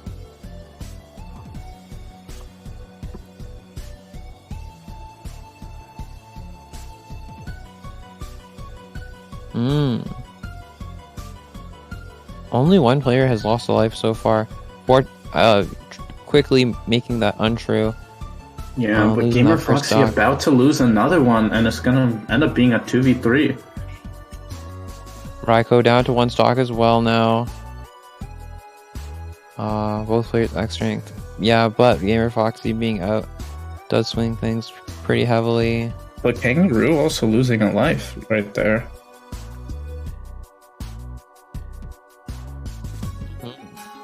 Yeah, Fort. I feel like Fort is just going so fast right now, just trying to survive.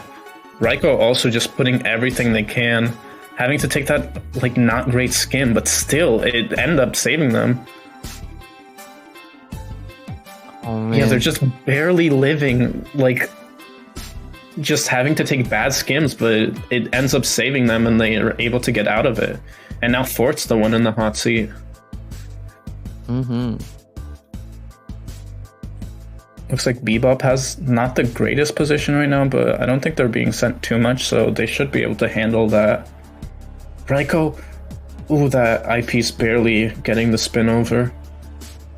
Oh, Fort getting topped out? No, although it's down to a 2v2. Good 2v2 right now, but Raiko is the one who is still alive, only with 1 stock, but this means that Raiko could win. Raiko could win the set for their team right now. I mean, Kratos lost stock there, but Bebop also losing 1, so I think everyone is down to 1 right now. That's but right. Still a 2v1 situation. It's like very difficult. Is this going to be it? Raiko in a good board position right now, skimming off a little bit along the top. Bebop getting a nice down stack, but I'm not sure it's enough. Yeah. Looks like Raiko getting the PC at the end there to flex. PC at the end sent to the teammate. And to top them out. And Raiko manages to clinch the win for their team. Very nicely done. How long was that match? There wasn't much stalling going on, but I feel like just everyone was surviving very long. Also, it was 4-3. There were like 8 rounds in that set. Yeah, it was a lot longer than the rest of them. I mean, not a lot longer, but it was definitely more matches. Yes, so it looks like... What team was it, that one? That was... Billardissimo. They make it on to... Make it on to face Team. Team.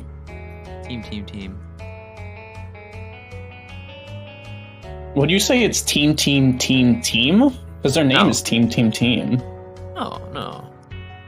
Why not? You don't say they're like when you talk about like in traditional sports, you don't say it's like the team Toronto Raptors. You just say the Toronto Raptors. I mean, but you could say that.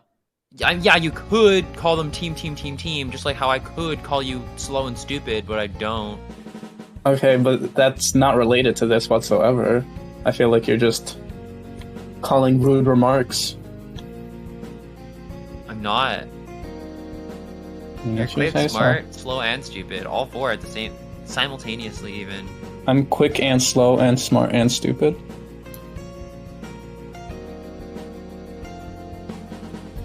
Looks like this team, yeah, like everyone here managed to join a lot quicker. I think we're just waiting for one more player. Is this a Canada 1v1 or like Canada teams?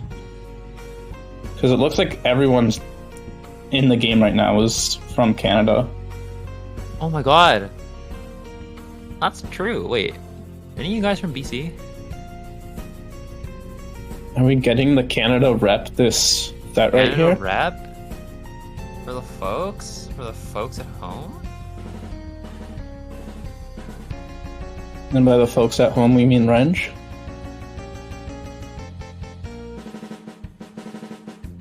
Canada is when America and France had a baby? What? No, it's not. Wait, what? Canada was first populated by First Nations. And then they got imperialized and colonized, but like, ooh. Like that's like a whole other can of worms, you know? We don't talk about that. Yeah, we don't talk about the absolute horrors of residential schools and the effects that it has had on Canadian society. Anyways, moving on. Anyways, back to the game. That's my favorite thing to talk about. When somebody brings up how nice Canada is, I'll be like, yeah. Or like how Canada is the product of the US and France. Is that a thing you hear often? Well, I hear the Canada is so cool and pog, and Canada has never done anything wrong. A lot, which is not true. Well, Canada's obviously done a not. lot They have wrong. you.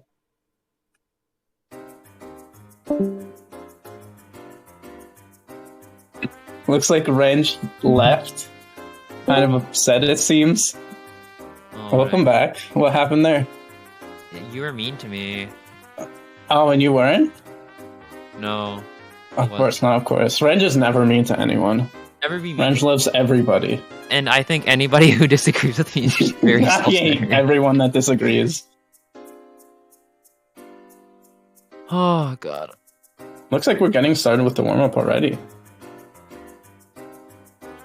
A lot faster than the previous round, I will say. It's okay, we can give Fort. It was his birthday. But no one else. Falco going for that Imp Cross. I feel like that's the first one I've seen this whole set, or this whole tourney. It's not one you see often, but it's a tried and true classic.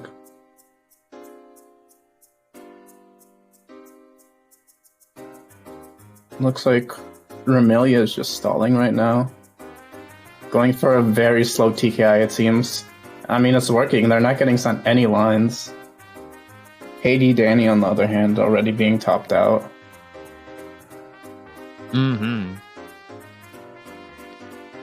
Remilia, entering the 7-2 stack. Gonna exit it with that T piece if they choose to place it. I don't really know what's holding them. Maybe taking a bite of Fortism's birthday cake, you know, because like they all hang out because they're all Canadian and super cool and nice and yeah, etc. I mean, maybe they're just getting a get-together, all playing the tournament at the same time. Dude, I did that. Yeah. That was fun. Well, I didn't do that. I like watched Fick. Well, I didn't even watch Fick play. Fick had already finished. Yeah, weren't you driving to the library to see him and then he finished by the time you came? Yes, because it's like a half-hour drive to the library. You should have been Terrible. more prepared Downtown. for that. I, mean, I it's was okay. on commentary. Were you? Yeah. Oh, well. You're on my team. Well, I was busy losing games for us. Well, you won in my heart. You won my heart. Well, I did win. That's something, but I lost every set. But it was close. I will say I put a good fight. You almost won. It's true. Yeah. Okay, back to the games.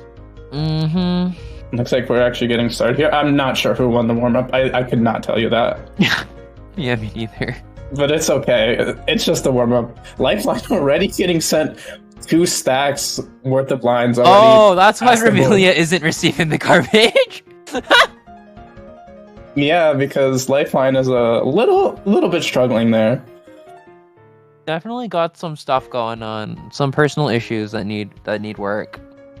It's like when you show up to counseling and they go, "What's wrong?" and then you show them the red bar. Yeah. All of the above, I would say. Yeah, Lifeline still stalling for a bit, though. They have, like, at least 3 pieces, I think. 3 pieces, it looks like. I would not have held that I piece. That's 1 fewer piece. I mean, Lifeline it's not just... optimal. No, I mean, it really isn't optimal. Like, at all. It's not. It's not. It's okay, they still have a Lifeline after. I see what you did there. He's funny. Thank you. Funny looking. Wow. Dude, I'm delirious. I don't know if this Yeah, I can tell. I have noticed. I like almost fell asleep between sets. I'm gonna be honest. The things I do for you, Tatoes. I'm joking. I love potatoes. We all love potatoes. But back to the game. What's your Looks favorite like- way to eat potatoes? Mine Mashed. is mashed. Also Is it- baked. I can't say I've had baked potatoes that often. He eats his potato sober. Yeah, of course. That's a weed joke. Lifeline taking the first Yes. round. Crazy. I wouldn't even know if I was listening to the commentary.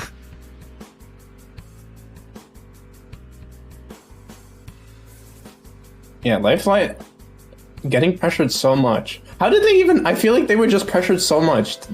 They still managed to win that? I'm just surprised. I mean, I would know if I was watching the set, but I don't really have time for that.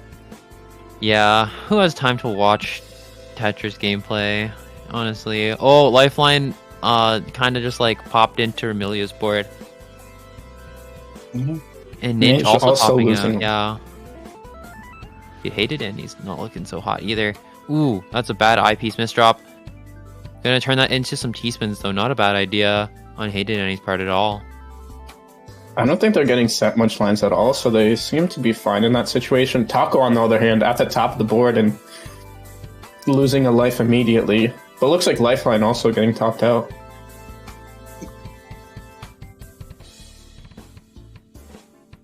Their team losing their life. Ha! That is funny.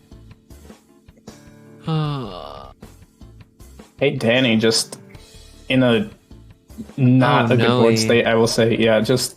Oh my god, just immediately... I didn't even place a piece! What was that? What happened there? Remelia now on the board. I feel like that game, like, it was 4 people and down to 1 within, like, 10 seconds. Not even, like, 5 seconds. I don't know what happened. Mm-hmm. Just absolute chaos. Yeah, Taco already getting sent to the top. I can place 1 piece, but, like, never mind. They have 1 more in them, but still. Lifeline, again, stalling. Not much they can really do. Just getting constant pressure. Amelia also getting pressured. You couldn't tell because you'd be looking at Lifeline's attack. Yeah. But they There's definitely Remelia's. are. Yeah, there you go. You see the red line that goes all the way up? That's If you- Remelia's garbage. If you see the red line behind the other red line, you will see that both of them are being attacked right now. Mm-hmm. And Taco, the first one to go down that round. Yeah. Derb. Dirk.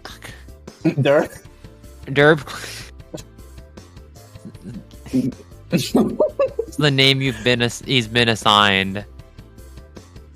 They're putting in a good fight, getting a lot of pressure sent to them. Mhm. Though. Yeah, and just gets stopped out there. Not much But to they do. do still have that extra stock Yeah. to keep going. Got the stonks in them. Okay, Never mind. Commentator's It's okay. curse. Ninja, Hated Danny, and Lifeline just all gonna top out. Yeah, it And looks that's like another round for Lifeline Lifeline here. getting another one there.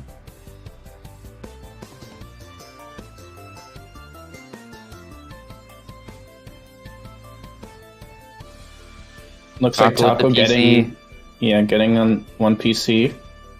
Oh, Is they Ninja had doing another one and then SDPC spin? missed No, out. Ninja, no! No! You could have done TST Tower out of that. I'm not sure if that's the best strategy there, but to each their own. For the folks at home. Me, I'm the folks at home. I mean, you are one of the Canadian fans watching all of these players. Oh, Taco has that misdrop right now. Vermilia, though, getting sent so much immediately on respawn.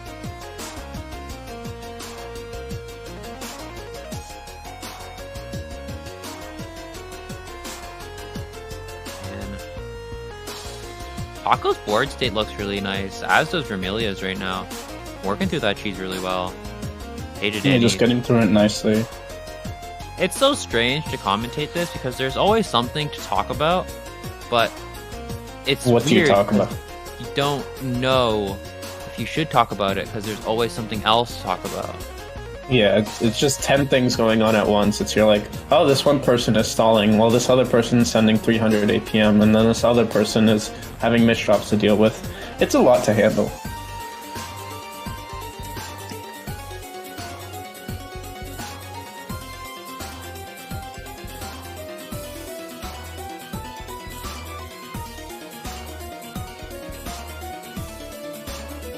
Ninja is working through this garbage, get into that homegrown garbage. Oh, Taco trying to stall right now, it looks like. Yeah, it looks like they can't do much there at all. Just doing their best to live. Ninja has a... They're stalling right now. That's right. Doing their absolute best to live as long as possible. Still have one life left in him though. Hey Danny, looks like they get topped out. One thing I do find curious about this event is how many. I feel like there have been more misdrops in this tournament than in other tournaments that I have done things for. You know what I mean? I mean, potentially. I haven't really checked out the statistics for it, but... Just like, anecdotally. Yeah. And the boards come to be nice and small again as this 1v1 goes on. Ninja and Taco here. I think both Ninja's players... cheesed up so much and then self-cheesed with that misdrop. But Taco isn't sending too much... Oh, okay, never no, mind. Ninja, no! That double misdrop is just... What can you do? And Taco now getting one. Now 3 people sitting on the board.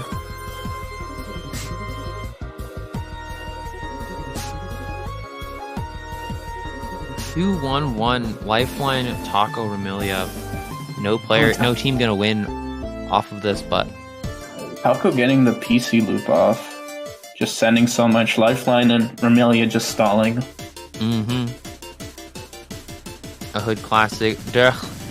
With that STSD doing really great right now. A bit of a messy board, but they're gonna be able to get out of it. Hopefully, yeah, manages to do so. Remilia finally losing that 1 life. Got a single left. Oh, and then immediately gets topped out. Ooh, looks like Dark has a lot of misdrops there. Has a lot of work to get through all of them, but isn't getting sent anything right now. Taco, on the other hand, just getting pressured so much. Oh, doesn't get to the decent time. Was so close to being able to get to that clean, but not able to. And then has a bunch of misdrops to start the second life and just lose it right away. Yeah, Lifeline here still alive, but not really like pushing that amount of pressure that we've seen in earlier sets tonight. Yeah, he's alive, but is he living? That's the question. So true. Looks like Darth down to 1 life right now. I'm not sure how Ninja and Hey Danny are doing in terms of their stocks, but I mean they're sending a lot of pressure right now, as can see by the top out right there. Oh, Hated Danny going for a really risky build right now. Oh wait, no, they're all on the same team. Right? Are they all on the same team? Wait, then why'd they top out? Okay, yes they are. I was very confused. Yeah, okay. We're good. So now Lifeline is at 3, it's match point for them. Taco doing that SDPC, Ninja doing some imp cross.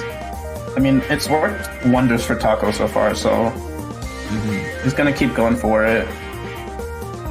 Oh, immediately cancels it, never mind. I feel like Remilia and Lifeline have just been stuck with a red bar 95% of these rounds, and there's not much they can do. Everyone else is just doing okay right now, while those two just struggle to survive. Remilia still managed to get a little bit of a nice down stack. Not able to do enough though to survive, but it gave them a little bit extra wiggle room, at least for their teammates.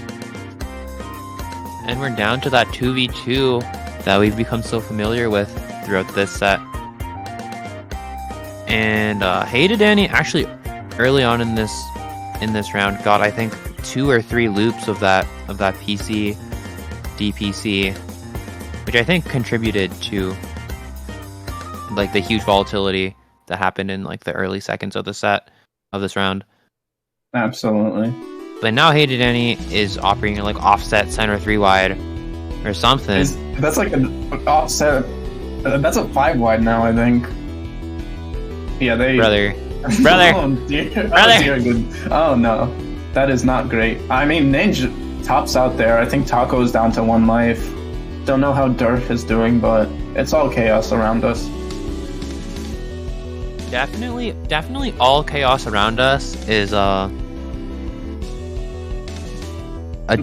apt way to describe how I feel about what I'm watching, including like my own psyche. You know what I mean? Absolutely. Yeah, it's like, what is going on? I don't know. I couldn't even describe it. Just have to see for yourself. Like, imagine you're trying to introduce someone to play, and you're like, "Hey, you should watch this tournament." Yeah, and then I they would say see this is not a This great is not the introduction. tournament for a new player to look at. Although it would be funny. It would be interesting. Dur the and least. Hey to Danny here. They're on different teams, 1v1. right? I think so. It's a good question.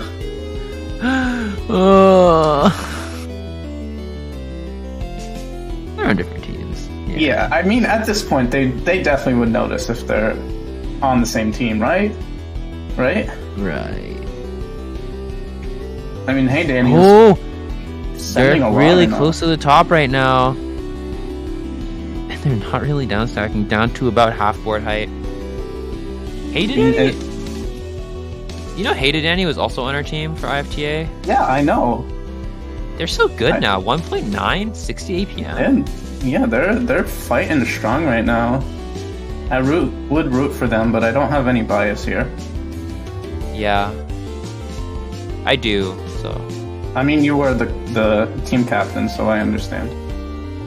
you're on the team. You should have Okay. just as much bias as me. Well, I'm not a biased person. What can I say? I'm sorry. I'm just good like that.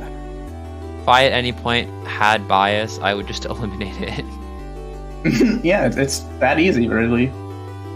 Really, truly. Oh, they're going down to that Down to 1. the second of their 2 stocks, Oh, and that gets CMS drop is bad, but What that's a fixes big. it? Yeah, that's a big down stack for them. Yeah, that's a very nice fix. I feel like they're both at 1.9 and both like 55 to 60 right now. Hey, Danny getting topped out. I feel like Dirk just sent a bunch of pressure there out of nowhere. Oh, Big PC. it's not over. Oh, They're but still alive. dude, they had a huge down stack, and He doesn't have a great board right now, though. Bag. Yeah, Dirk needs those eyepieces. Manages to get them in time. That was an insane PC, but Dirk's just clutching it up right there and getting that win. It is 1-1-1-3 here. Let's see if everyone can get a point on the board. If so, we're gonna be here a while. Lifeline is still at match point and has been for like at least 2 rounds now. Lifeline not receiving Anything. the tons of garbage that we are so often used to him receiving at this point, which I find curious. Yeah. Vermilion is still getting the usual spurt of red lines. Extra ketchup on the mustard. Definitely. Remilia right now, you know what I mean? Wait, Absolutely. does Remilia live this? Not live this, but does Remilia like live for like a minute? Oh, Lifeline died. Oh. while you're watching Remilia Lifeline, just like we just see Lifeline's fucking board like pop up. Whoops. Just disappears out of nowhere. I mean, Romelia is still taking their time. I think this is their last piece. I don't think they can do anything. Talco is also at the top of their board. Can I just What's her say, thing? if IRS was in this game, Remilia would live for another 2. If only, but If only. looks like Lifeline also stalling now. But this is Lifeline's last life. So this is Yeah. another This means it's not non-dub. going to be over after this. Unless Yay. his other teammates can manage to top out the other 3 people, and then Lifeline outstalls them all, but I doubt that happens. Yeah. Looks like unfortunately Amelia not. and Lifeline both out. Another Both 2v2. players, highest ranked player, highest level players. And Ninja gonna go down to their last life here. This is a very this is definitely like different from the other sets that we've seen, where like the upper level 2 players aren't really able to make a huge impact because the same meta strat is being used, where you target the other team's best player. Yeah, but they like both die.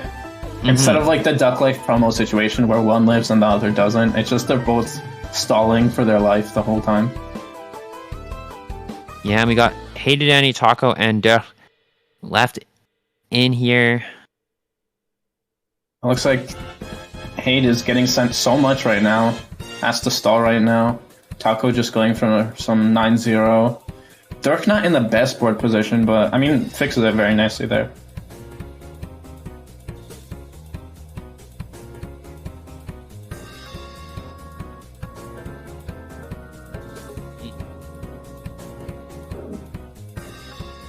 Ooh.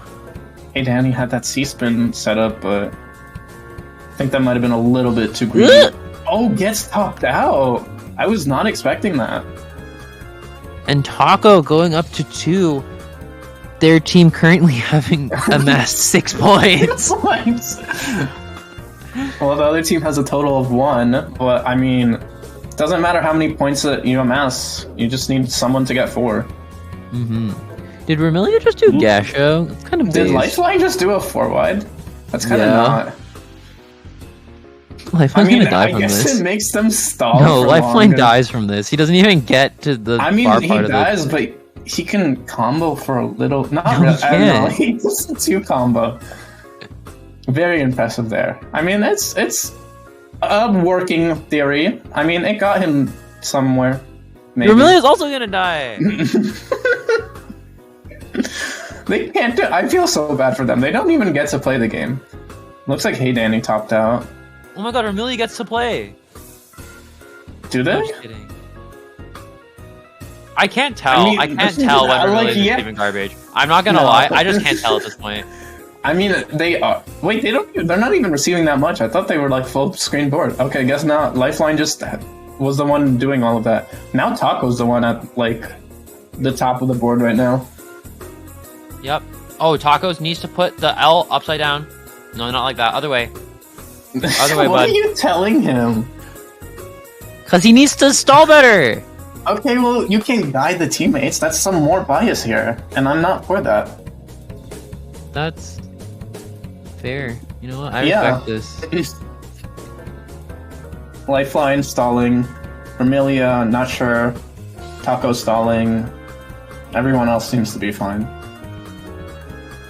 Yeah, looks like Lifeline's dead. Oh, Vermilia finally allowed to play the game right now. Yeah, has a chance to get another win in the books.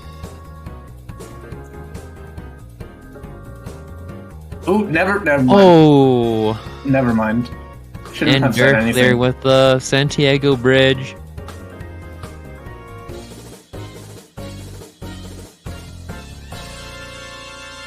What is this? A 2v2 right now? Oh, hey Downey. Looks like, yeah, just stalling right now. Name's not in the best position, but, I mean, okay. Wait. Oh, Ninja actually gonna be able to live this? No. Maybe, just maybe? No, not able to. Quite. And Hated Andy gonna top out. I think that's gonna bring Taco to 3.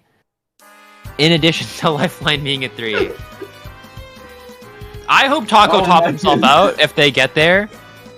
And they just have 3-2-2 along their team. Because that would be... Yep, If 3 people have... Now this is really difficult because even if Lifeline tops out... Yeah, now they're targeting Taco instead of Lifeline. I think that's wrong. I think that is an incorrect thing to do. I agree. Or now you have to stop targeting Lifeline. Or just start targeting Lifeline, like mid-round. It is a strategy, that is for sure. Yeah, because like Taco's gonna die. You don't have to focus him anymore. I don't think I think they're sending to Lifeline now. Oh no, there's some. I think Hey Danny's still sending to Taco. But I mean, Lifeline is getting sent a little bit. It's all clean though. Lifeline able to send that all Mage back. At the top of the... Ooh, does not get the right piece in time, losing a stock right there. That's a crucial stock for their team right now. Hey Danny with that T-spin setup. I like to call that Super STSD, even though that's definitely not the name, but... It ended up working out for them. Lifeline is just living fine right now, gets to actually play the game. Remilia, though, getting sent to the top. Yeah, this is not very good for that team. Lifeline is still alive. Taco is still stalling. So they're going to have 2 players alive with 3 wins. Yeah, hated any with the 4-wide, though. Actually doing a decent job with it. Never mind. Yeah, has that... loses the combo and then into a misdrop, so has to cancel out of it, unfortunately. Taco getting sent a lot of cheese right now. If he can get sent a little bit more, then I think he might be out. Which could be very good. Yeah. Yeah, this is very important for the other team here. Lifeline also topping out.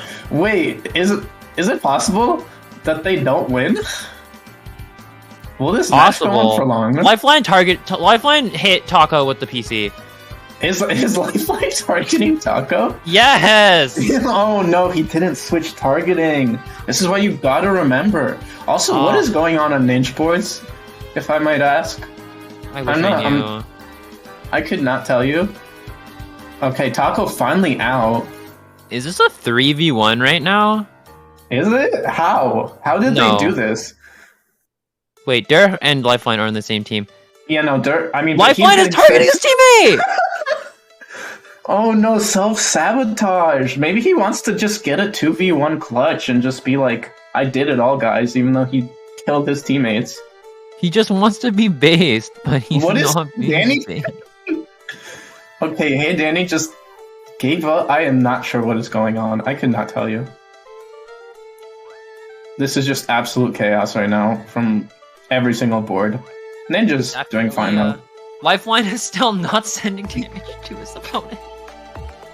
You can tell some teams are not communicating in VC by some of these actions. Mm-hmm. Is this a 1v? I am so confused. This is a 1v1.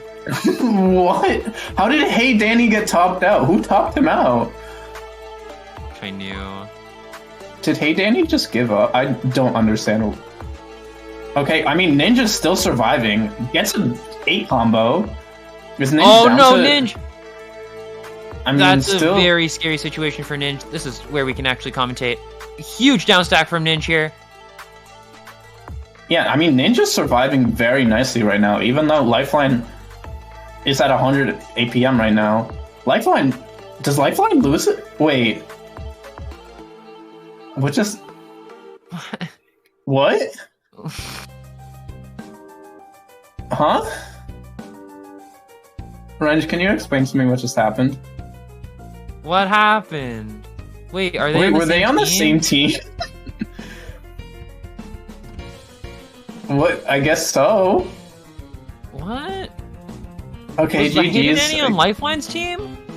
Why'd they keep playing? I'm so confused. Okay, well, I thought Lifeline and... Why'd they keep playing? I'm not sure. Why? Don't gaslight me like this. That's so messed up. Brother. They asked for the 1v1? They asked for the 1v1! Oh After the set! You can do that after. Production! Can we DQ them? Is that allowed? Is it too late? Yeah, is that allowed? Get him out of here. What just happened? My brain is fried.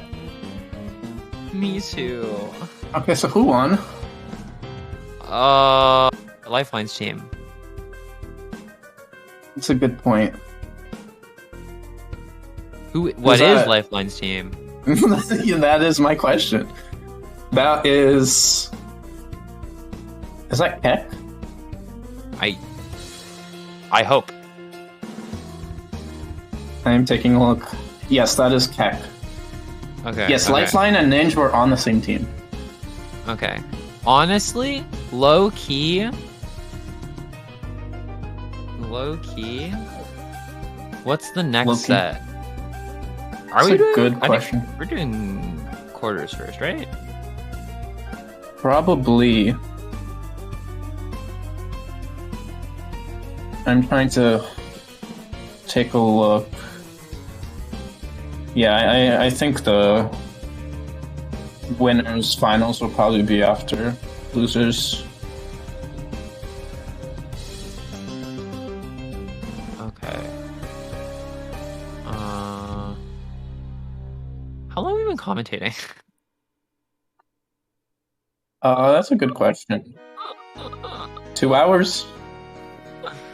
How many matches have we watched? 3? We've watched 4, right?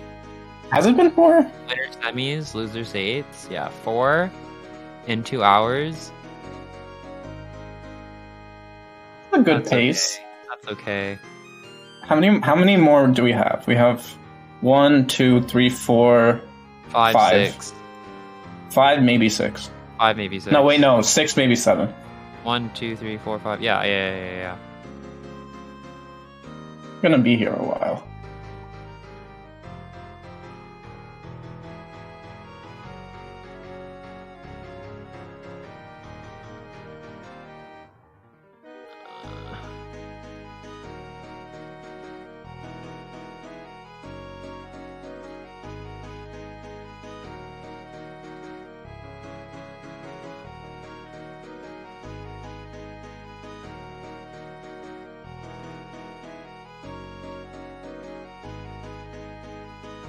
We're just communicating with production and with some of the next matches we're gonna have on stream here. Just figuring out the details. Yeah.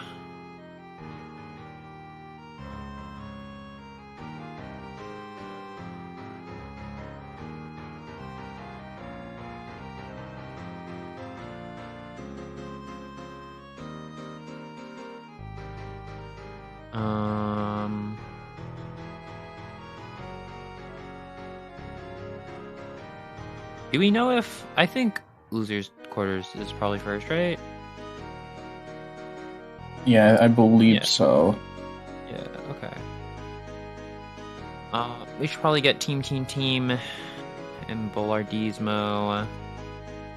Bollard's nuts, dude. Oh. I don't know, it looks like Lifeline's team might want to play first. Crota is on... This person's on Bollardismo, though. Right? I think? Are they? Oh. Yeah. I mean, they're still in the room, which is why I was confused. Okay. Yeah, you're right. Okay. Who's team again? Muke? Yes, Muke. Let's get Muke in here.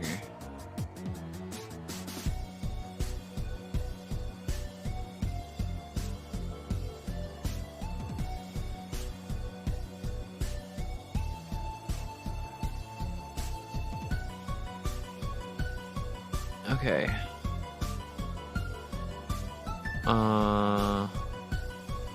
Muke. Yo.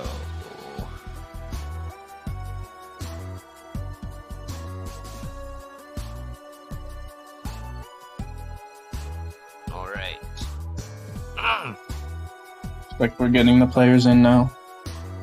God, this is the teams are is definitely information that I should be remembering better than I am. I agree. I'm going to take a screenshot and just have it to the side so I can remember. So true. I wonder how long Radical's been streaming. Oh, she's doing a subathon. Oh. She's doing a very long stream, so I don't think she's concerned about this taking too long. True. She still has 5 hours left, so I think as long as 100 subs. 100 subs?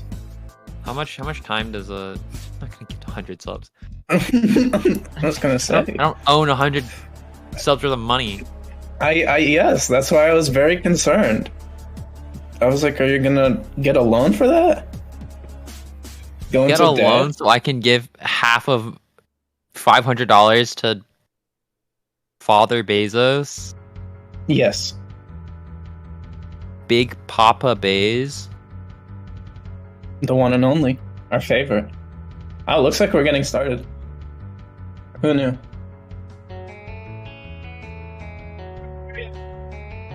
Did she start the stream today? The subathon? I am not sure. Dude, I forgot. It's September. I'm yet to get any subs from September, which is kind of smudge. If only there was somebody who would subscribe to me. Are you begging? Unfortunately, he used his Prime subscription on UDST. I am an 8th month sub, and I will not give that up. Why? You don't even know where that money's going. I know it's towards the cause. What cause? Well, we don't need to ask too many questions here. I own the org. Then you get the money. What's the problem? I don't. Well, Glitchy gets the money, but it's also money that I probably would have to pay to Glitchy otherwise, so it's kind of my money. There you go. Problem solved. So true. Okay, so this warm-up is happening. Mm-hmm. With a few missed drops there. Night Slayer topping out for some reason. Night Slayer just decided they wanted to play PCs again. No, I just want to play PC mode for a bit. Oh, they didn't get it, sadly, though. No PC. Unfortunately, they don't. I don't know what is going on with Muke. Muke's going kind of crazy. In the mental ward level crazy. Definitely. Okay, looks like Soup won. And we are getting started with the set.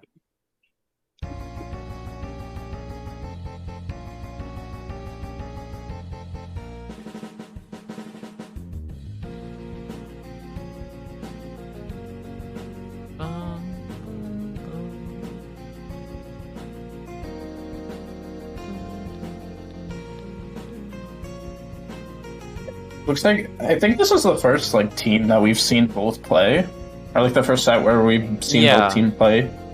So it's interesting to see if the strats they've used before will continue here. Mm-hmm. Gamer Fox looks like Raiko.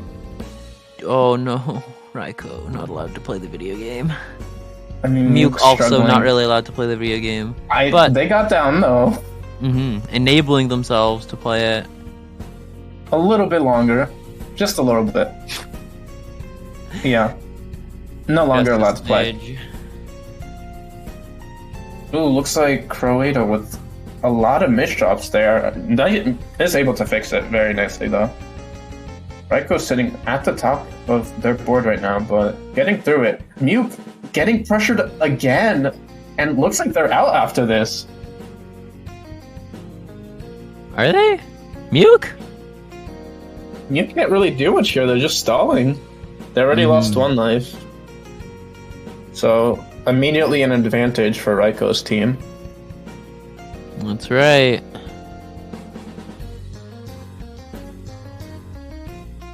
Looks like Kratos just going for that 9-0. Is anyone else? I feel like Muke is getting all the attacks. I think... Is Raiko? No, Raiko is attacking Light Slayer. Yeah, Gamer Foxy is attacking Muke. Fair, just making sure that Muke dies first certain. And Muke's gonna die here. Gamer Foxy gonna, I think, start sending to Night Slayer. Isn't that your teammate? No, I think it's Credo, Raiko, and Gamer. Right? Yeah, you're right. Yes. Night Slayer getting so much cheese right now. Soup also getting pressured a lot. In this 2v1 situation, it is very difficult for them, yeah. Now it's up to Soup. Can they do it? Loses Not the really first stock. like it. Only last life. Look. Yeah, A little rough. Great. Raiko, Gamer Foxy, Croato. As they decide to have Raiko take the dub. I like that. Lots. Raiko getting there. 1-0. 0-0. That's the first one.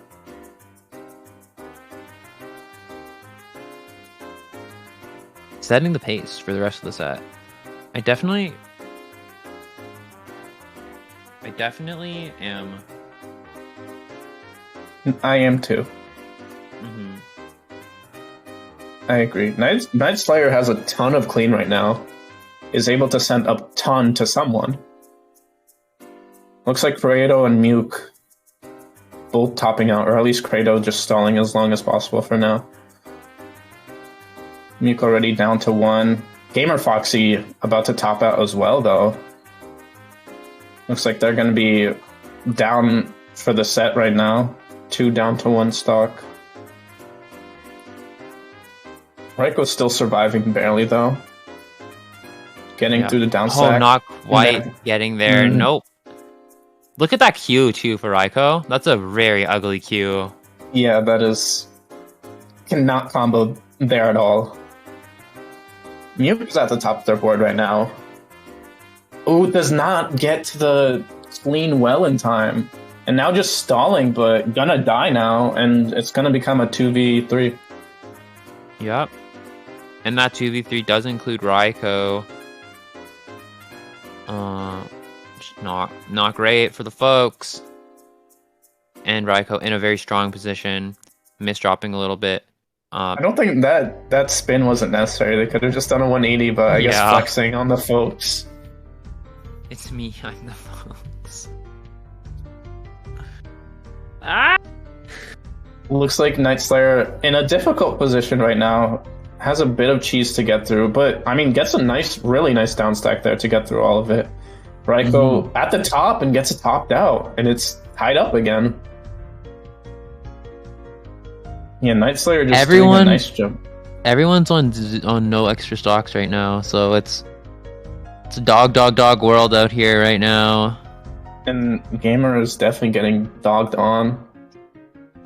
Those misdrops are not great.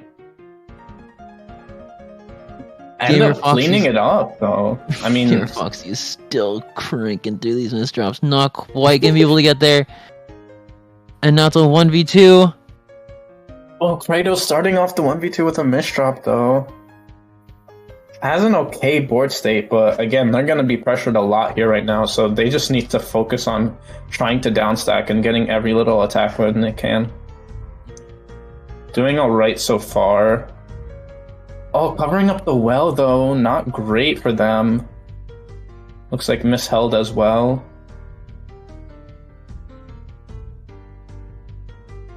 Did a nice job canceling there, but still wasn't enough there.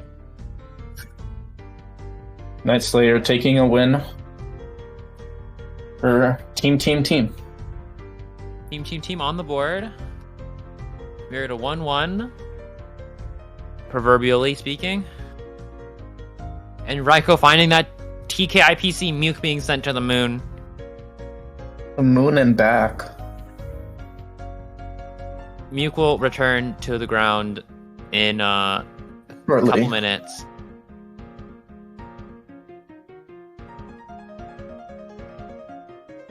Looks like Credo also needing to stall there. Is that Muke in the chat writing XD?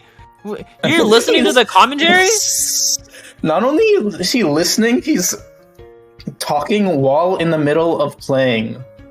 Now that he's responding to us. Well, it's not like he's anything to do.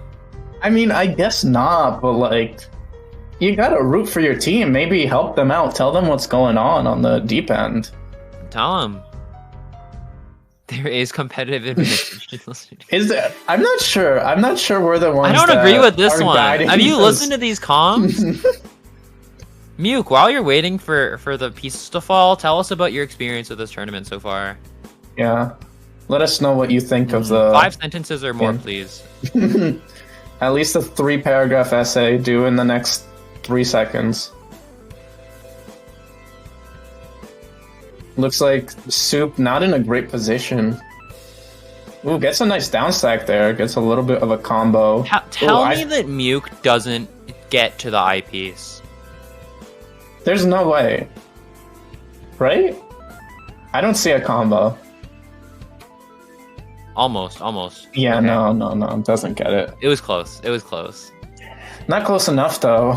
Looks like they're gonna start having to play the game instead of talking in chat. Very unfortunate for them, but I mean, maybe it's good for their teammates. Raiko having to deal with a lot right now, just stalling as well. I'm not sure anyone can do it quite like Muke in terms of stalling, but Raiko is definitely trying.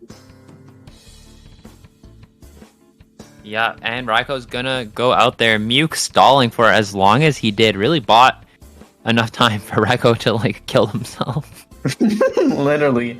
I mean, Which is a bad way to phrase it, I understand. I mean, how else do you put it? I feel like Muke is just on another level of stalling. I don't know where he's gotten his prep from, but it's clearly working. I feel like without the stalling, he would have lost several key matches at this point. Ooh, huge C-spin from Muke, sending lots and lots of garbage to Croatia. Yeah. Gamer Foxy's the only one alive, but Gamer Foxy also has 2 lives left. Yeah, Kratos just stalling all they can, but doesn't make much of a difference. And now Gamer Foxy is left to fend for themselves. A fox in the night, dealing with all of this pressure. Not able to handle it. Already down 1 stock. And oh, that Imish shop just too much. And as they discuss who to have win this round in the VC, I wonder if they'll... Are they gonna give Nightslayer the? Are they gonna push Nightslayer as their win con? Are they gonna go for Muke? That's a good question. Okay, looks I like agree they with do. this. I agree with this. It's a little bit risky, but they trust Nightslayer. And that's As they good should. teammate support. I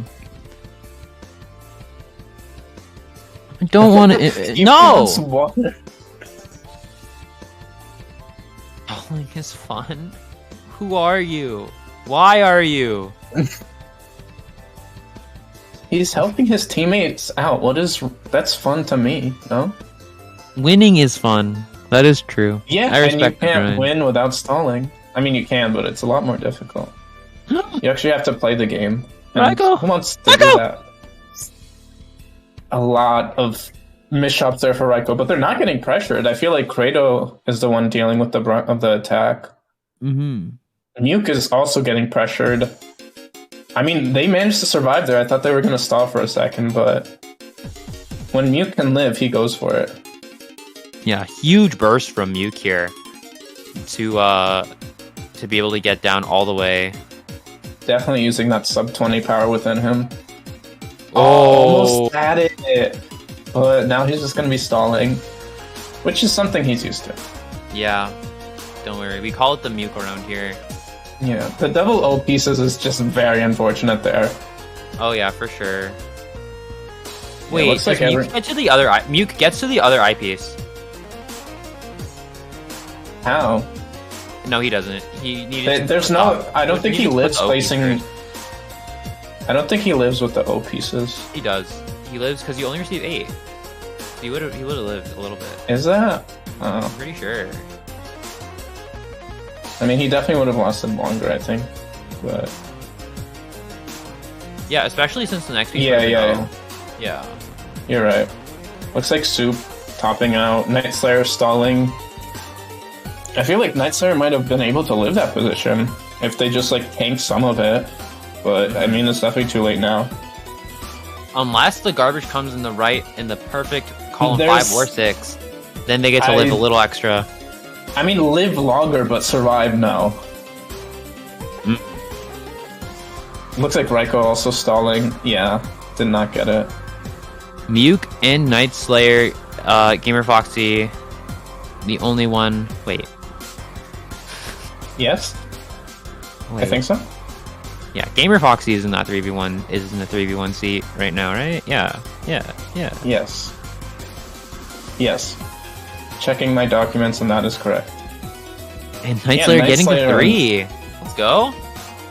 I feel like they've been able to survive, like all 3 of them have survived till the end. I feel like they like switch between targeting Kratos and Raiko, and it's like seemingly working wonders for them. And of course, Muke stalling is working wonders for them as well. And we see a little more work of the Master right now. Professional staller. Dollar. Barely knower. I'm trying to remember. I feel like there's someone else who was like just as good at stalling as him in like another team's tourney, but I can't remember who it was. But, how many teams tourney has this like playing at the exact same time format? I think there's been like 1 or 2. I definitely remember there being someone that was at this caliber, or at least close to it. Oh, Muke not having the time to react with the stall there. Does not live to see another day. I mean, after this game ends, but... Soup getting a lot of cheese, and Night Slayer all the way at the top. It's not a 2v or a 3v1 just yet, but I mean, it's right there. Yeah, Night Slayer is dead. Oh, never mind. But ooh, not quite. Can't so make close. it. Now it's up to Soup to fight a good fight, but usually there's only so much you can do. There's, I'd say, very few people in this tourney that can win a 2v or a 3v1. Firestorm, maybe Promo. So yeah. Down to 1 stock, already getting sent halfway up the board, all the way up the board. Raiko just firing off that APM in a very strong way. Raiko and Gamer Foxy gonna take that. Getting another win. Keeping it close for sure. Muke apologize for stalling. You don't need to be sorry. Just trying to win the game. We're gonna play bad cop, good cop. Fuck you, Muke. Fuck you. Yeah, eat dirt. Eat dirt. And supporting your team in the cause. Some might disagree, but I understand your rationalization. Croydon is getting so much clean right now. And it's like, it's pressuring, but like they're managing to do a lot with it, which is very good. Oh, but now they're in a 9-0 or a 0-9 board state, which isn't the best. Raiko getting sent all the way to the top.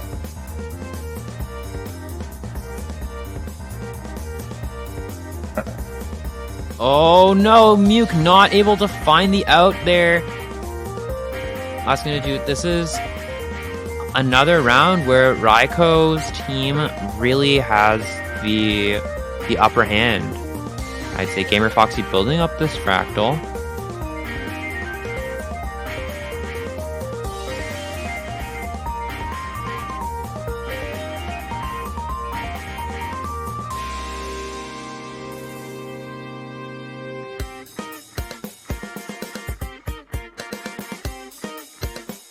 Night Slayer going down to their last stock here. And Raiko also on their second stock. Definitely their team needs to preserve Raiko's life if they want to get closer to winning. Being at 2, you'd really rather go up to 3 than have a different player go to 1.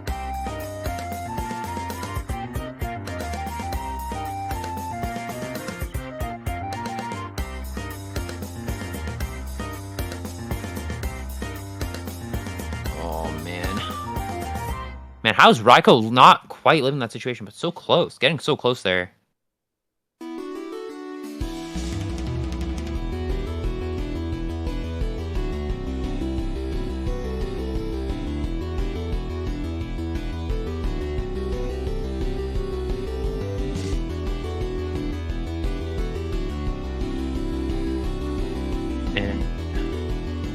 Yeah. We're Looks going. Yeah, just a 2v1 right now. Are you talking quick? I realized I was muted. Okay. So it's fine. It's in the past. He did the egg fried range. Did a little bit of an oopsie. But looks like they managed to get a win here. Looks like Kratos gonna take the win. It's helpful, but it would have been much better if Raiko managed to live there, unfortunately. Did not.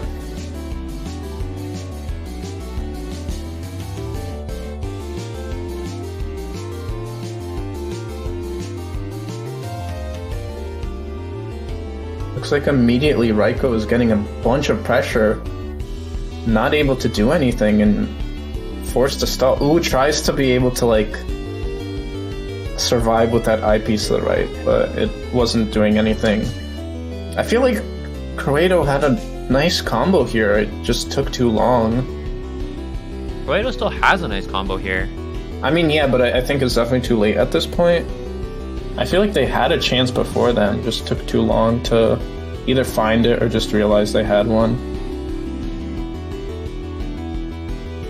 They're definitely going to use it to stall. Yeah, how long can they preserve the situation though? Muke also receiving a ton of lines. Gonna take that triple in the stall. Like they don't have as long as a stall though. Raiko is being given free reign. I don't really know who's Raiko sending to. It's a good question. I'd love to see, but Raiko is not placing that piece. Okay. Looks like sent to Miyuke now. Yeah. Yeah, Miyuke getting pressured so much by all of that attack. But still, just bursting so fast through it. Kratos finally down to one stock. Took his time there. Using a little bit of Miyuke's playbooks, it seems. Speaking of Miyuke, about to top out there. Mm-hmm. Down to a 3v2.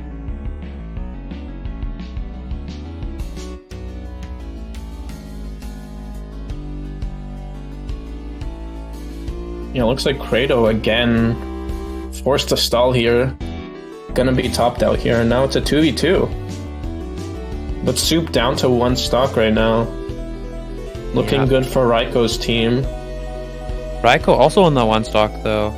Could definitely get like shadow blamed out of the universe. Definitely. But I mean Soup is was getting a lot of pressure, but had so much clean there, is able to survive it very nicely. Mm-hmm.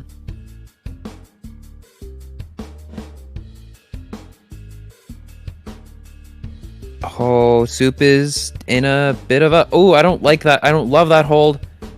Using both eyepieces to negate all... Yeah, negating all the garbage is good, but that's a very scary hold to make. Nice. Getting down really far down for Soup. And Gamer Foxy is actually going to die here going down to that last stock. Raiko has such a clean board though, trying to like full screen Night Slayer here. Oh, great down stack from Night Slayer as well. This is a very intense round. Yeah, they're definitely not pulling all their punches, but putting in all of their punches. I don't know what the opposite of that phrase is, but pulling out all the stops is the phrase you're looking for. Yes, they are doing that indeed.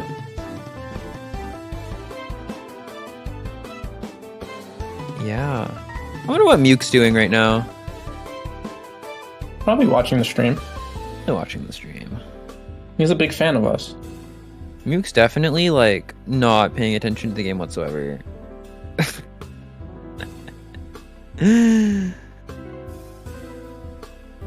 Oh, great little donation.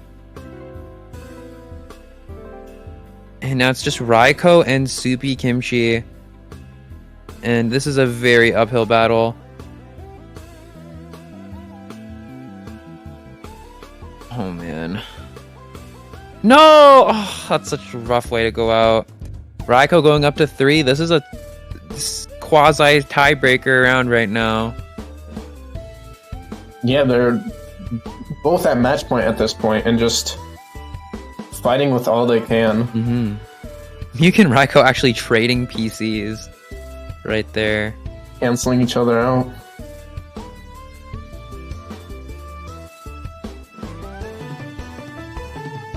Great stuff from Muke there.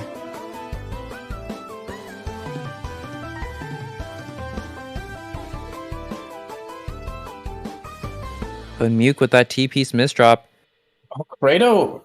I feel like Kratos could have survived that if they just were a little faster, but I think they didn't think they could and just ended up stalling there.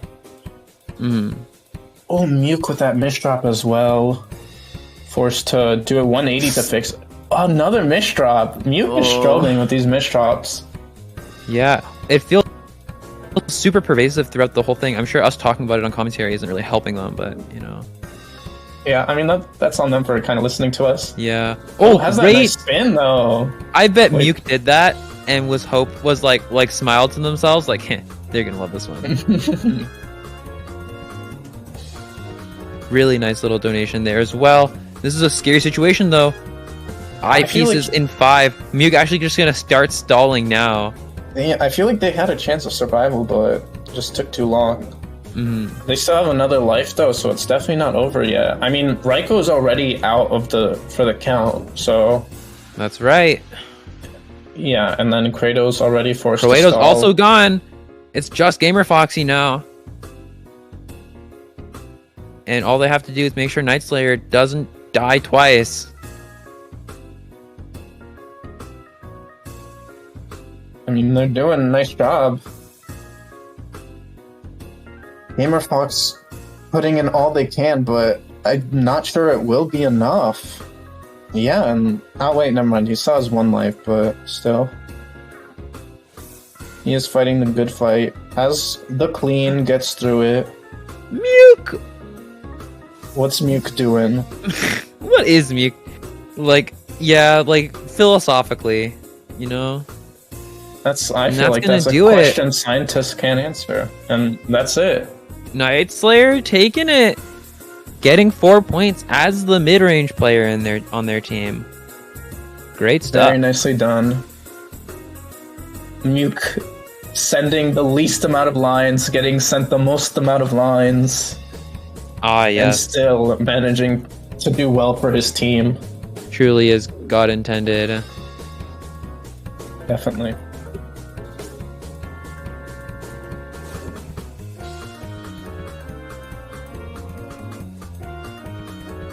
Alright.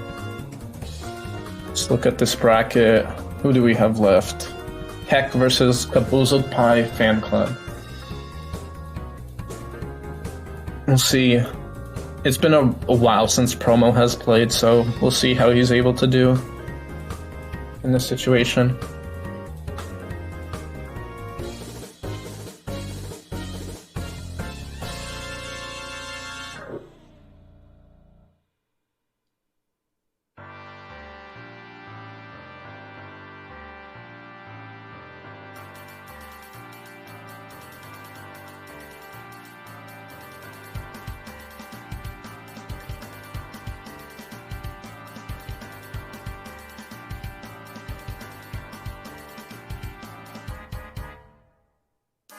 Alright. Ow. Dude, my wrist has been like absolutely eating dirt yesterday and today. And I know exactly why. But man, it sucks. It's because I was just like up really late writing. I don't know. Hopefully it gets better soon. Days. Yeah, hopefully these games are exciting enough that it starts to self-heal. Self-heal from excitement alone. I think it's possible.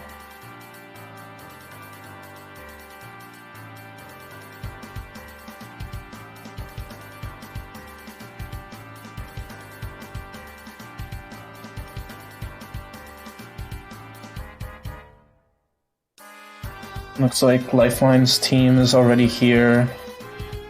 We're just waiting for... Sir Sheepadoodle, Sir Sheepadoodle. Oh my gosh, I love Sir Sheepadoodle with all my heart. Ha ha ha ha ha ha. Ow. Hello there, Sir.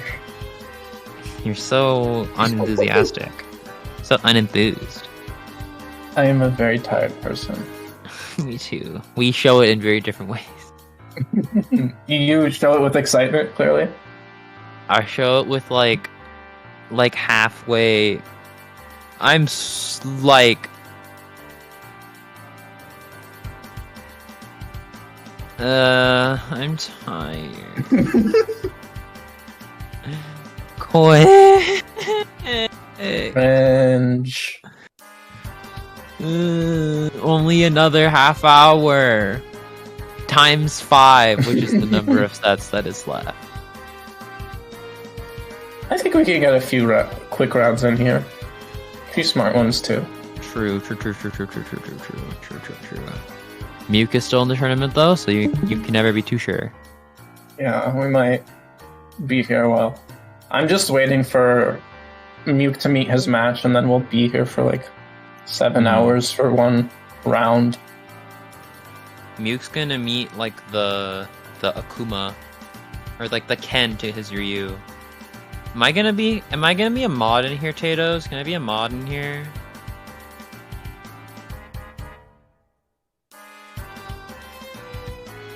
Oh, hold on. Looks like everyone is in here right now. I was gonna say, looks like everyone is a mod, except you. I mean, that would kind of suck, I will say, but... If everyone was a mod... You know, my Then server no was one's like a that mod. for a little while. I just let everyone have admin, and I was like, just like, don't break anything. Yeah. And then nobody did, but then I started inviting more people, and then I stopped doing that. Yeah, you did the same for Tetris Jeopardy, and then you unmodded me. I did do that. That wasn't very Wait next cool of time. you. I'll give you admin again. I'm down. I would down. appreciate it. You just gotta submit questions to the Google Forms. Okay, well now that I know it exists, maybe I'll do. Maybe, perhaps, even. Imagine. Alright, we got our next set in here. Who do we got? Quick and smart, do tell. Tell the folks. We got Promo, Jalot, Elijah, Hey D Danny, Lifeline, and Ninja. That's crazy. It is. And they're starting the warm-up. Oh, Jonathan's boy, get into that Tetris PC Lifeline receiving it all. Yeah, it looks like he's going for that DPC. Gets it off and just sending to Lifeline so much right now. And also Promo with his attack. Just doing his best to pressure. I feel like the promo style is not as effective here as it often is. I mean, when there's 3 other opponents, definitely. Ooh, promo topping out that first time, but Lifeline also topping out for the second time. Now promo is sort of unchecked. Gonna be able to run rampant, sending big attack. I say big attack and it sounded like 3 lines, but you know, whatever. It's fine. I didn't want to be right anyway. Promo just being a pro and mowing down the opponents.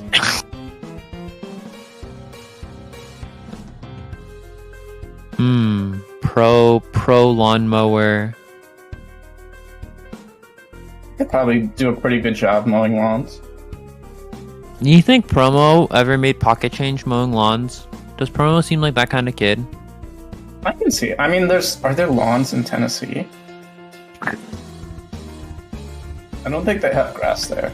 You don't have grass? I don't know. I've never been there. Thought it was just like all heat.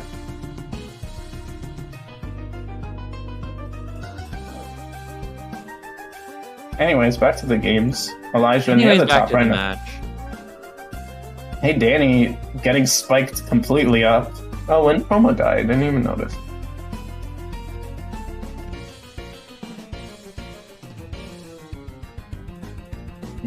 Yeah, it looks like Hey Danny just stalling right now.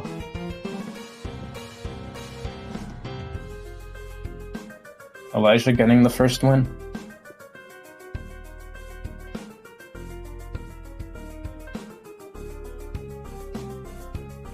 Oh wait, that was just warm up. Yeah, that was warm. All right. Oh my gosh, I love Promo. He's so cool and nice all the time. Yeah, agreed. And he loves me, so. And he loves me too, except for the times when he doesn't. I don't think I remember hearing him say that though. Oh, Ninja going for the 2-line, not quite finding it. That's unfortunate. Uh-oh. Misdropping right after. Uh-oh. And then misdropping again right after that. Ninja. Instead of not getting the back-to-back Ninja's name PCs. is like what I call my dog. You call your dog Ninja? No, I call my dog Moj. His name is Moja, but I call him Moj. You're saying Ninja's just short for ninja? And it's similar because Ninja is just a long form for Ninja. That's what I'm saying. Interesting thought process there. Who topped out? Lifeline did. That's unfortunate. Yeah, now Ninja having to deal with that onslaught of pressure. Can't really do much there. And fortunately gets topped out, down to 1 stock. Down to 0 stocks. Now it's a 3v1 it looks like. Hey Danny versus the world. We're almost speeding along right now. And Hated Danny. Wait, are Promo and Hated Danny on the same team? I don't think so. They aren't, right? Are they? Oh. Let's take a look. No, they aren't. Okay. Yes, they are not. Stop trying to gaslight me. I'm not trying to. I'm trying to like put out the gaslight that's in my head, like the fucking oil fire, dude. Oh no, Ninja. What is? Oh, okay. Ninja's fatty playing SDPC fine. spin. Did Lifeline do a 4-wide there? It was some sort of combo. I'll get surprised. It's just zoom in. Yep. This is some dangerous upstack, though. I will say, like from Promo. Like, I find upstacking very dangerous when everyone's alive, or when off the top when everybody knows how to play. You know, like, if you're gonna upstack, you gotta wait until people stop knowing how to play.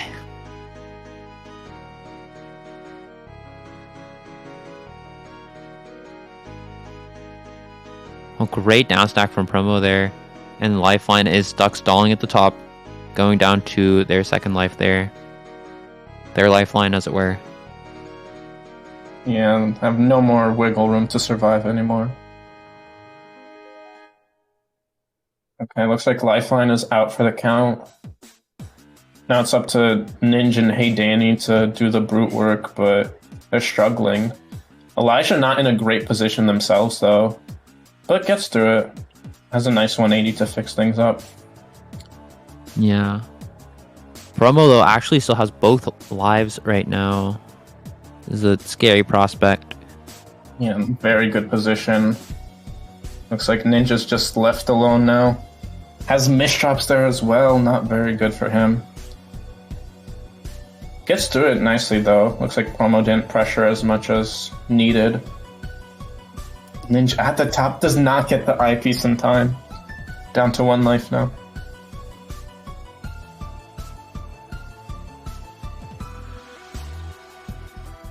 And looks like Promo managed to get another win.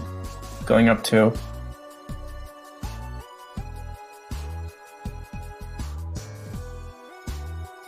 Alright, Promo at 2. Everybody else at 0. I feel like they just haven't been able to like really deal with Promo. Yeah, I feel like Duck's life team, when they played, like they had Duck to be able to counteract Promo's pressure, but they don't really have that option here, and it makes it a lot more difficult. They also had like a strategy specifically targeting promo to like try to get promo out of the game as fast as possible. It's definitely a lot more difficult here.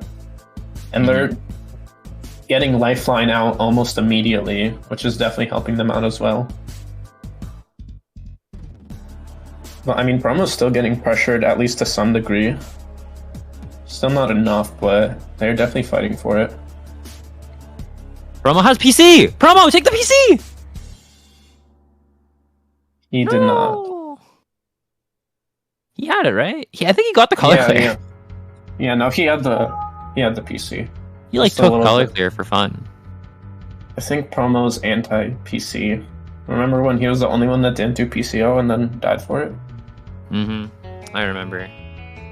How could I ever forget? It was like 2 hours ago. True.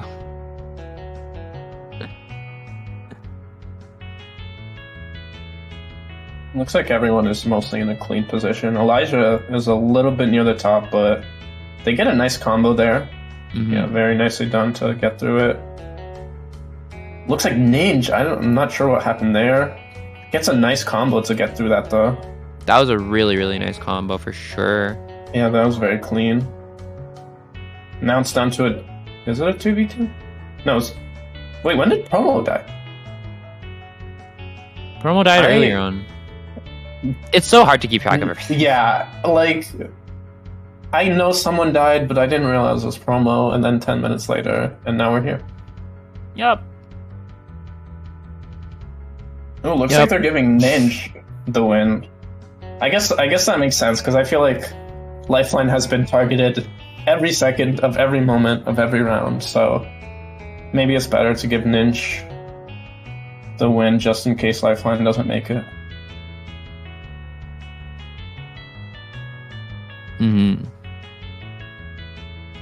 Oh, looks like Promo was just out-pressured there. Maybe got a little bit too greedy. Oh, Promo has a BT cannon. Will he go for it? Oh, he does not. I'm disappointed. Yeah, can't wait for Promo. Flashy T-Spinner of the year. To do BT. Oh, but Promo compromising a lot of his stack health right now.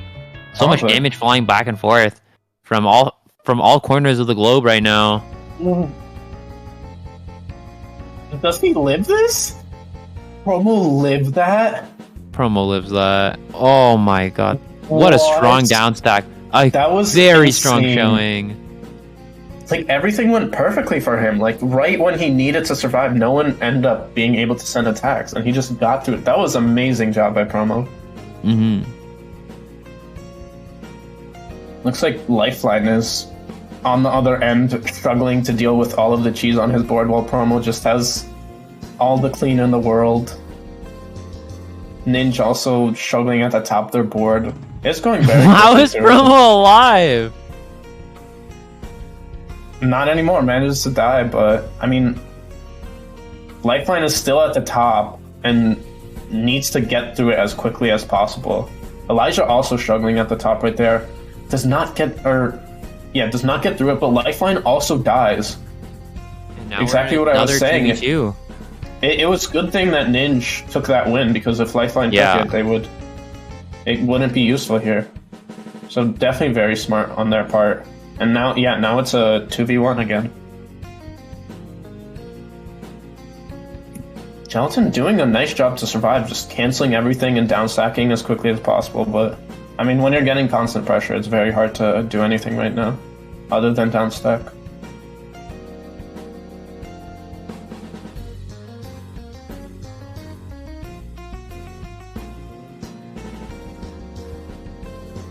Oh, looks like Ninja might top out here. Wait, what happened? Did Hey Danny disconnect? No, I don't think so. 1, 2, I think 3, he did. 4. Oh my god. This is unprecedented.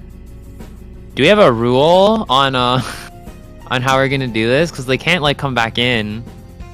Yeah. And like, does that win count for production? Like, Who does that win count for? Uh-oh. We are in uncharted waters tonight. This is not very good. I mean, looks like they're still playing. Lifeline looks like still getting all of those lines sent. Nothing new. I feel bad for Lifeline. Doesn't really get a chance to play the game.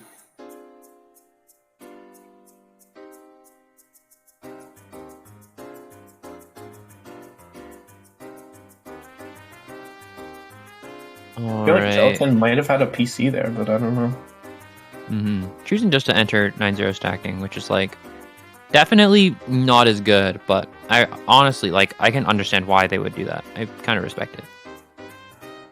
Well, looks like Promo gets another win. Yeah, I'm not sure how we deal with this. I don't remember what button. Guys, we gotta pause. Okay, Alright, we are going to pause the set. For just a sec, we are gonna give Hated Annie their allotted 10 minutes to reconnect to the room. And if they don't, we'll just have the set go on as it has been. But yeah, we are going to take a little bit of a pause for now.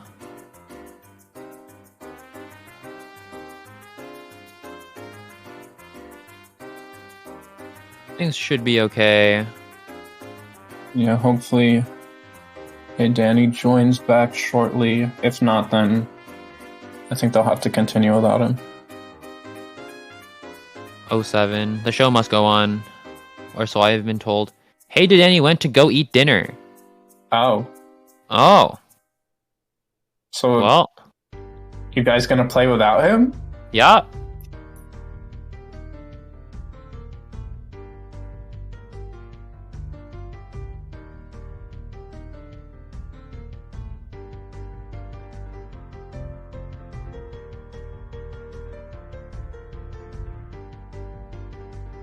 Do do do do do do do do do do do. It looks like our players are going to Gentleman to a 2v2. Interesting. I'm curious to who are they gonna have sit out?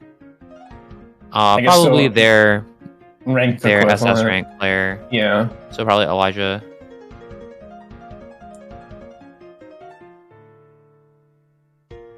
Okay. So I guess a light or did Promo just leave the room? Yeah, maybe Promo thought they would restart.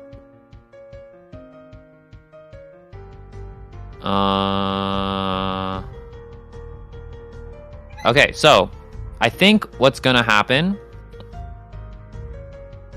is we're going to restart the set at probably a 2-2 score. If I had to guess, maybe 3-2 in favor of Promo's team. As a 2v2, our teams in this set have decided to Gentleman to 2v2 just because it wasn't like anything malicious. Hated Annie just got whisked away by family obligations. Yeah. Very nice of the other team to be willing to make it a 2v2.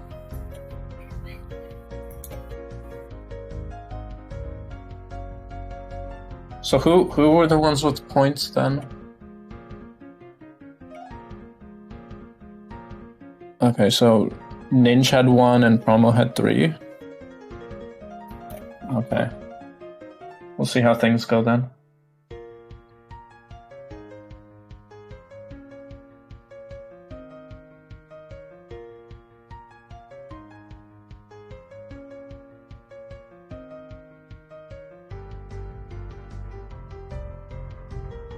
Are we starting over the set?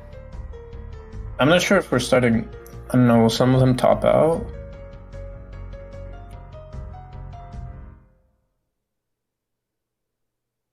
I guess so. I'm not sure. Seems like they're playing as is.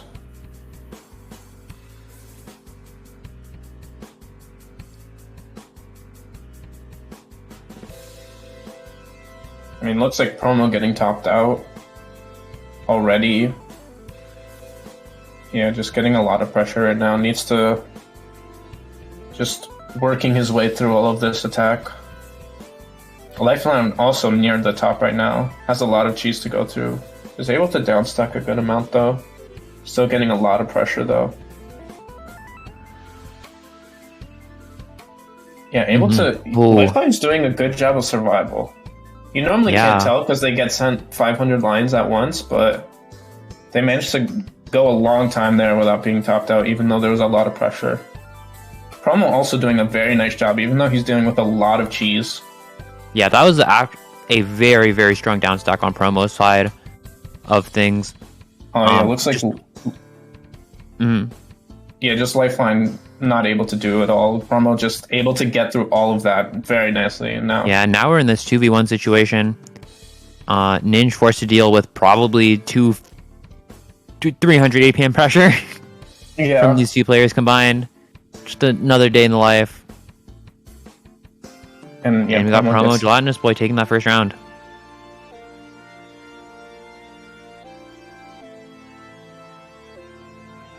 So I guess we restart from here. Is that game?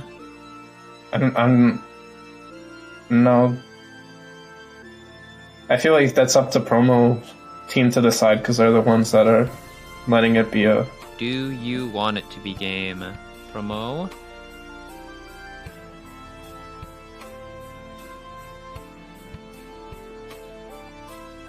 I think it should be game, but they could have opted to restart the set. Yeah.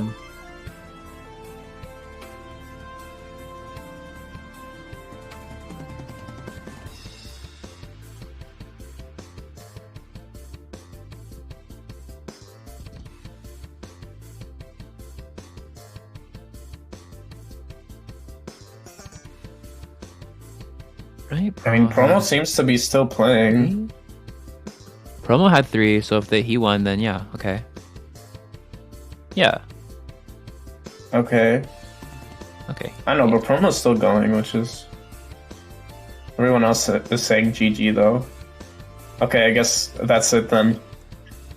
Alright. Well...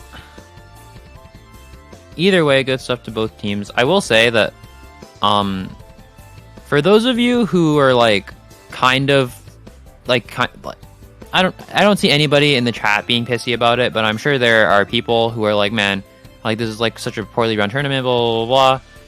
This is the first tournament of its kind, right? There are bound to be things. This is Tato's first event. He's trying a very new concept, a very novel concept in like our community, right? This is something that hasn't really been explored very much before. Cut in some slack. It's hard to predict that these things are going to happen. Like, someone's going to get whisked away for dinner, or somebody's going to, like, just randomly DC, or the tournament's going to take a long time because we didn't really think that sets would take, like, 40 minutes. And that's okay, right? A lot of things in our community are, like, trial by fire. Like, I think as a community, we've really, like, adored this just try it mentality, and that does lead to events that will run for like 8-9 hours because like we made the first twos too long, or we like made we didn't account for things like disconnects, right? But Tato's is doing a great job with this event, and I'm sure it means a lot to him, and it does mean a lot to me that you show him like love for how much work he put into this, because he really did work to make this happen. So yeah.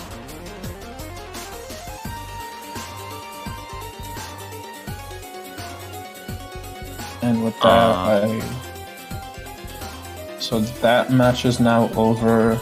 So are we now sitting in, is it losers semis? I think we're gonna run winners finals first, because after losers quarters is top 4. So you're gonna do winners finals, semis, losers finals, grands.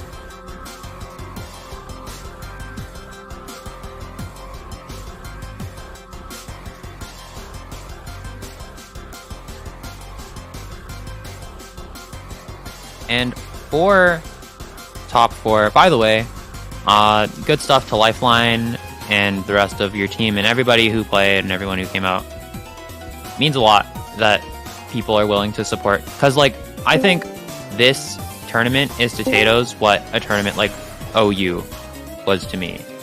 I think it means a lot to people who are trying new things that others will want to play in it. So yeah. Thanks for coming out. It's been great. I'm Wrench. I've been joined by Quick, and for top 4, we are going to be swapping out for Cowbow and Fitzy. Cowbow, this is actually his first time on commentary, so show him some love. And yeah, hope you guys have a great set. Say hi to the folks.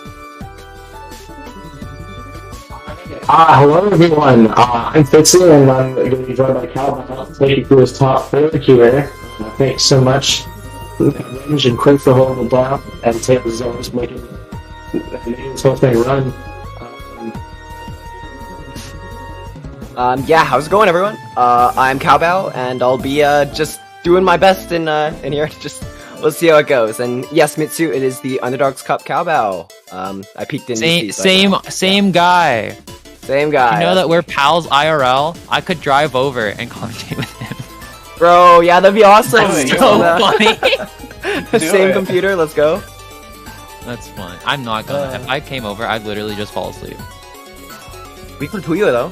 Next time. Oh, next time. All right. Have a good set, you guys. Thanks, man. Good job out there. Best of luck. Take care. Sorry about that. I heard that my mic was staticky. I was on the internet connection. We should be all good and set. Hopefully, playing. My mic's a bit loud. Yeah, just a heads up, Fitzy. I think your microphone might be a bit staticky. I don't know if it's the same as stream. If anyone can confirm that, but yeah. No, I'm gonna try and work through this to give you guys a pleasant experience. Okay, sounds good. I get every other word, but it kind of sounds like you know that kid in Counter-Strike where their mic is like just fried. I don't know. Static, yeah, static. I don't know, maybe we'll just see if we can get that sorted first, if possible. But no worries if not. But yeah, I know I've been running brackets in the background. Nothing too much has happened, but so far from what I've seen, everyone that's played has been just on fire, and like I don't know, we've seen some great stuff from people. So hopefully that just continues for top 4.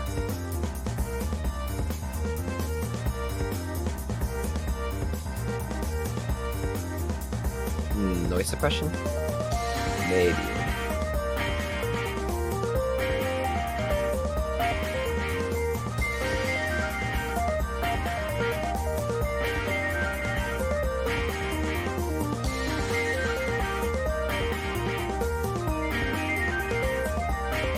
Oh my gosh, hold up. Is that Jay in the TTC chat? That I'm a huge fan of your work on Overwatch. I hear that Jay is a champion of the Overwatch League or something like that.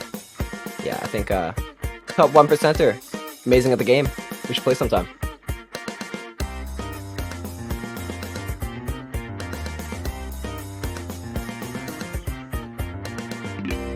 I'm not gonna lie though, I have no clue how commentators kind of fill in the space between games. You just sit there and chat.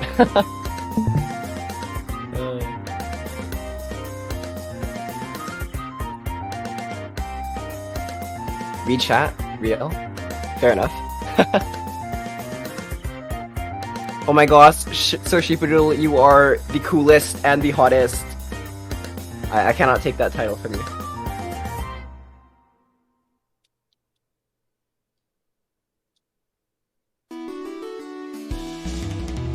Water Dad, how's it going? I don't know, from everyone that's playing in the game, how are you feeling about the top 4 here? You guys ready? Tired? Excited?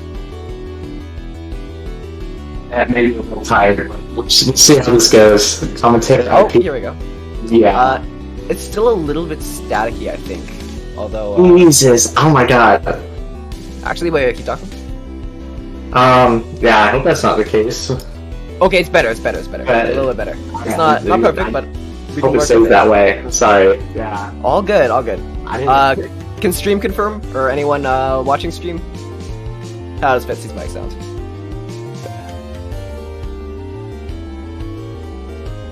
I'm sorry that was supposed. I haven't been home. It's still a bit loud. I'm right down your end. You want to say that I reduced the volume considerably. Yeah, maybe Tato's. Can you turn him down?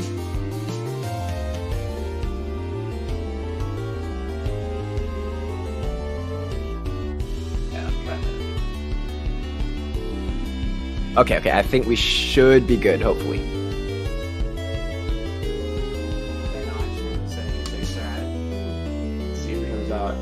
All good. Try to focus on the mic. I don't think it's that far away from me. I appreciate the input though.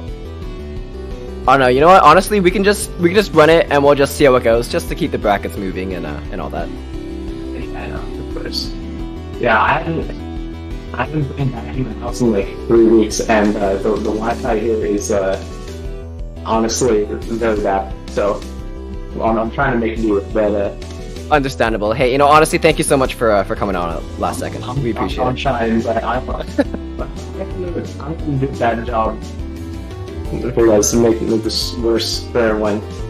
But All right, we're going into the warm up here. All right. Actually, I'm gonna go to Taylor's stream. It's probably better. Yeah, I'll go Actually, is this? It's later. Douglas was a bit of a misdrop. But Okay, here we go. Fix that pretty smooth with the floats. Let's see. Okay, I have to remember who's on whose team. Firestorm was the first one to top hour. Hey, worst case, it is just the warm up, so FS could be just trying to assess the competition and all that. Looks like Water Dead is taking a huge spike though.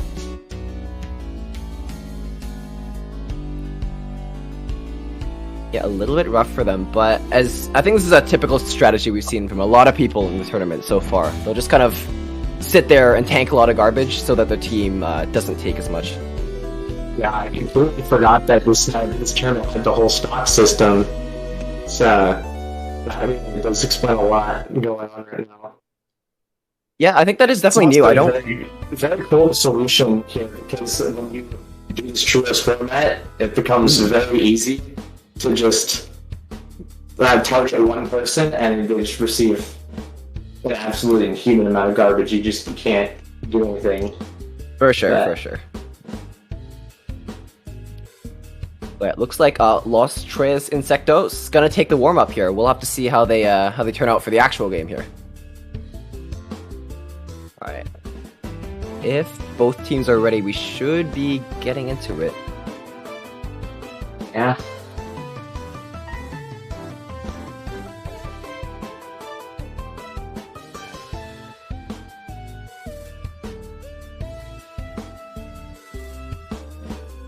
So yeah, how are you doing today, Calval? How's everyone doing today in chat? You know what? For me, it's for me, it's been good. I mean, I've been running brackets and doing my homework that I should have done earlier. But yeah, don't we all? Anyway, here you go. Game will be starting right up here.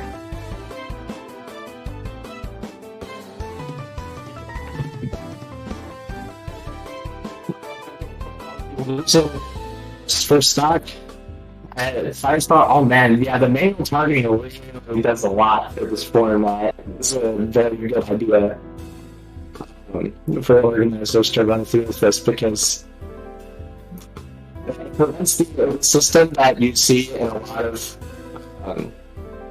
teams tournaments where it would just come down to the higher range player would just kind of carry. So I think that this is a very good idea to shake up the format and make it so that higher members contributing equally as much. Yeah, for sure. I think it's quite interesting to see the different ways that people are getting around the various ways you can contribute. Because even if you're not the best in the team, you don't have to be FS to just tank garbage, right? So exactly. So speaking of Firestorm, while I was on the long tangent, Firestorm both stocks. It's checking the stocks, but Michael Club and Ducklife for player both lost one. And as soon as I said that, Wonder Dud is a stock, and Michael Club tops out. Yeah, it looks like Dom PK here, though, has a very strong 9-0 starting out with a back-to-back ×4. We've seen a lot of people that are just kind of striding their 9-0, and a lot of APM comes out of that. So I think that's kind of the deciding factor for a lot of things here. Now, when Dom comes out, I see that happen because all of them on the same team, and then we only threw the left, so they would just top out. That's kind of a smart idea. A funnel over the points in the Duck Life. Yeah, that's pretty smart. It makes sense too, because if Duck Life is the one that's most likely to stay alive, you'd kind of want them to have just that extra point there. Indeed. Yeah, it looks like Firestorm sends a huge spike to Duck Life. Yeah, Duck Life was not going to be able to get to that really bad down spec situation. That would have been. I feel like Duck Life might yet again, but this bounce back is looking very fruitful. And yeah, he's still going to survive. That's insane. Okay, yeah, Dom with this 9-0 stack at the very top of his board. This is looking a little dire. I don't know what the thought process was there. I felt like we could have followed an IP server there and survived a little bit longer. But, yeah, I mean, fortunately, the players do have stocks, though, so they can afford to be a little bit riskier if they are still having a life left. Yeah, well, with the exception of Firestorm, who was getting absolutely cyberbullied by Los Tres Insectos. You know, sometimes that's part of the course. I feel like this is the one time where it's just like, if you get a win first, it's like a sign of respect. It's a status symbol. Yeah, exactly. It's like, not really like, oh, why are people targeting me? But it's like, man, people are targeting me. Let's go, right? I want people to target you, but at the same time, you know, if you're an optimistic, loud, super type of person, you can see it as like that leading out of you. For sure, yeah. Dom PK, though, sending a pretty sizable spike here. Oh! Yeah. I was about to say, like, both players, like, all the players have, I don't know, fuck except for Big Theft, as I said, Michael Cup. Michael Cup. So, sorry, excuse me, that's gonna be another point for Space Insectos. 2-0 here. Yeah, this is a very interesting situation here, because if Duck Life does get eliminated in this round, the team will still need to win with 3 wins on 1 player. So that's quite an interesting mechanic here. Okay, so then the mechanic is even sense for the unnecessary format for our scene, and it's very welcome. Actually, I'm very grateful to be part of this. And six players staying strong. I can't tell if Firestorm's on the last stock or not, but either way, this is a pretty. I was about to say bad stack situation, but there you go, right down the bottom of the board. Yeah, FS is on their last stock right now, but they are clearly fighting real hard here, knocking out Duck Life player. Yeah, that was an amazing survival from FS right there. Which numbers? Okay. That's not eyepiece on deck. Okay, and Firestorm's utilizing timing. This has been a recent addition to Firestorm's game plan, utilizing timing and macro gameplay. We've seen that from them for the longest time, and now it's starting to come through. And in a new way, I would say. Yeah, I don't know. To me, as an SS player, it really shows the skill of people to actually wait for attacks and not just, you know, APM mindless spam stuff. Yeah, I mean, so just like anything, it's not like, you know, that like it's good to like really class quenches yet. We're soon here. Well, yeah, you know, that kind of stuff for the most part. But it's still a great tool. Big Theft, Big Theft's gonna lose their first stock here, and. Yeah, I feel like for the first time in the set, Storm is here. That's going to be 1 point for a Radical Waterstorm. I guess they're getting. Oh my god, Water does flex it time 23. Goodness. Yeah, at least for right now, we're following the activity that all the points over the Water back through. Yeah, I'm sure that they're probably in a voice call and they're really like deliberating, like who's gonna take the rounds or whatever, who's most likely to survive. Speaking of likely to survive, FS getting hit with the biggest spike I have ever seen. Oh my god! Wow, this is absolutely cataclysmic. Yeah, this is just perfect for well. This is overkill, don't you think? I think this is enough. They're already dead. They're already dead. Stop, please. That's the easy down stack. Yeah. Sure. I mean, that conceivability, yeah, maybe. But it's Firestorm's out. Yeah, FS just got targeted with all 3 players with a coordinated attack there.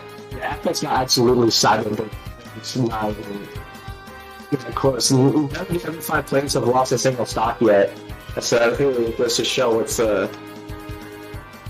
synergy of the team here.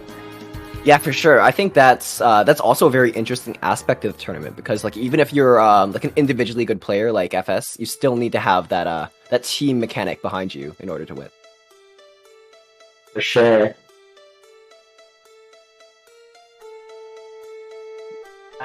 Before any of the other 4 players lose their stock, it's just Waterbed versus the entire team of Los Tres Insectos. Unless Waterbed clutches up and pulls out some arcane sorcery, like wow. Oh, that's. I think this is it for this round. I think Los Tres Insectos are going to be taking the lead through the 1 here. Yeah, that's too much to take. Yeah. Very well played, though. Very well played. Yeah, very well played. I could tell though at the end, Waterdud was trying to target Duck Life in order to just kind of lower the score, but they were not able to get the KO. Good attempt though. Good attempt. Agreed. Nice misdrop fix from Dom there. Yeah, that's one of the nice things about shows being able to get those one-ons and if you misdrop and get these cool fixes. It's nice. For sure, yeah. I think watching pro players like this, it kind of helps me out with my own gameplay, because it's like, man, I would never see that if I was playing in NTL. But, you know.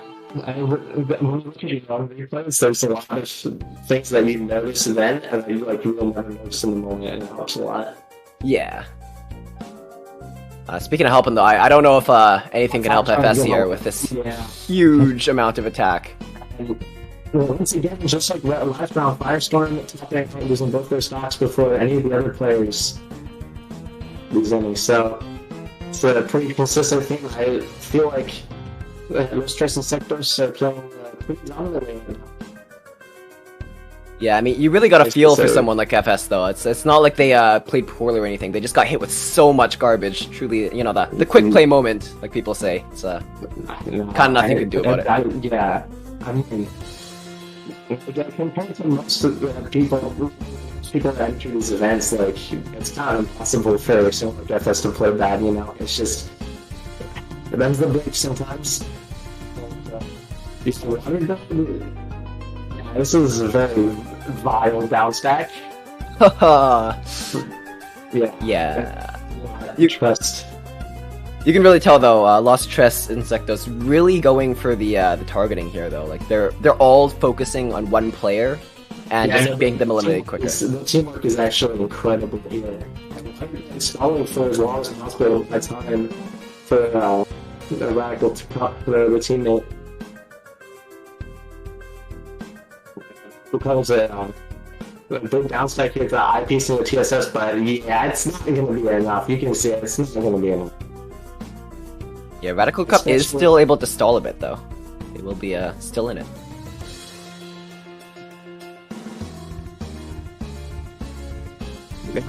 What tops out, so that's going to be Radical Cup surviving, holding on to the first stock still. But they're the only team member here, and they have to play 3v1 versus the entire team of Los Tres Insectos, and you know, who is analyzing patterns. But oh my god, Duck Life and Challenger saying GG. Yeah, I can. It's looking kind of GG's right now. If our pattern recognitions tell us anything, I think this is getting set. Yeah, well, you can't say that Radical Waterstorm did not give it, their best effort. So that's. Yeah, I know. What else can you say? I would ask for nothing more. What? Huh? Oh wait. That's Radical Cup is still in the game. They had a stock left. Radical Cup still has stock left, and Dom topped out. BM or Oh, okay. No, that's it. Yeah, I guess the BM didn't do that. Oh. Wait, Duck Life almost topped himself out. That would have been a little bit of a demon int, as someone says. Yeah. A bit of a problem. Yeah. Fortunately, caught themselves at the last moment. Yeah. Yeah, and I think the Los Tres Insectos taking it 4-1 over Radical Waterstorm. Congratulations, both teams for moving to the top 4, and we'll be seeing how much further this monstrous team will advance.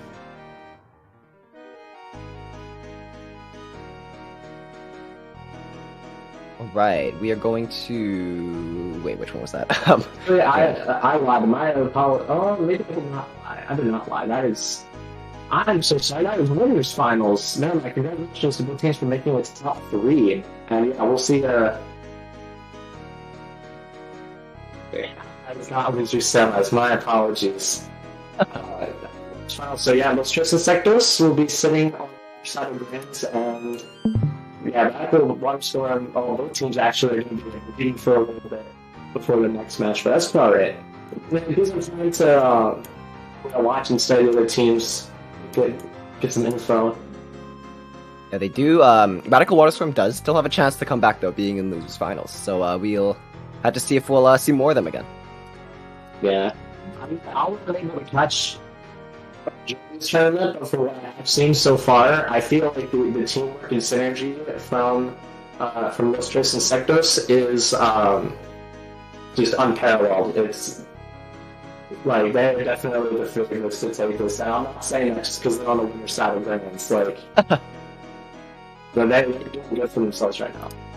Yeah, you also got to think why they're up there instead of other people. So that's an interesting one. For sure. Alright, we're going to the Caboozled Pie Fan Club versus Team here. I will have to say, semis now. Yeah, losers semis. Yeah, instead of what I said was loser semis, yeah. That was the actual loser semis. So we saw actually, I'm pretty sure we saw both players on the stream, but that's neither here nor there. Yeah, the Caboozled Pie Fan Club may just be promo, Gelatinous Boy, and Elijah exists, but, I would like to add myself into there, because huge Caboozled Pie fan. I getcha. If that's where you, I'm sure we'll do a good job hiding the bias, but if that's where you are, you must look at it. It was also from Metal, just like myself, so I might have a little bit of bias there deep down, but it's okay. You wouldn't know if we hadn't said anything, so join us to make it 4v3. Yep.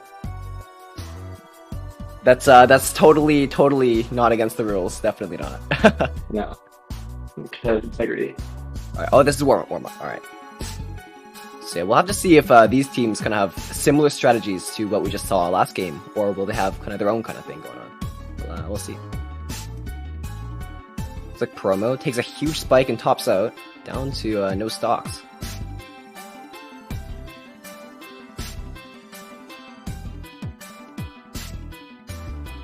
I can't discern a strategy quite yet, but I think at the very least a lot of garbage is going towards Promo right now.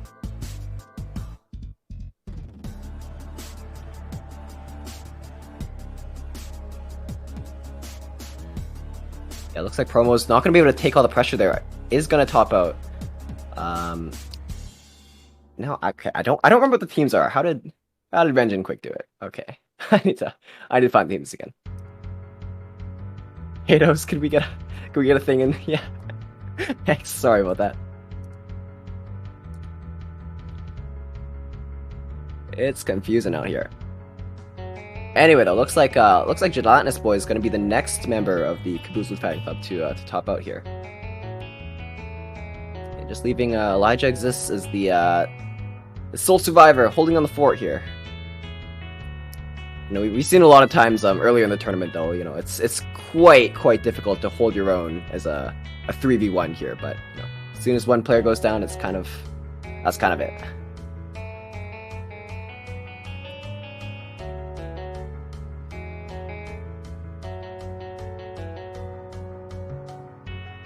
Yeah, Promo in chat says Mute keeps on firing on his own teammates. That's an unfortunate one. Maybe they're trying to build some extra garbage up there. I don't know.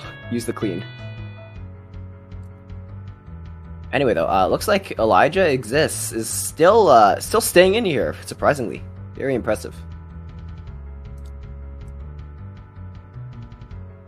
Although, wait, yeah, Night Slayer is definitely sending garbage to their own team here. Wait, oh, never mind, just changed.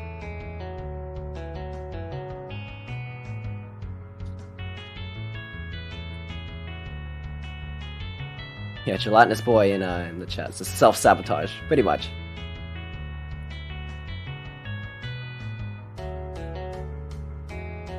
don't know, I definitely don't know what's going on here, but seems like Elijah Exists is really just staying in there.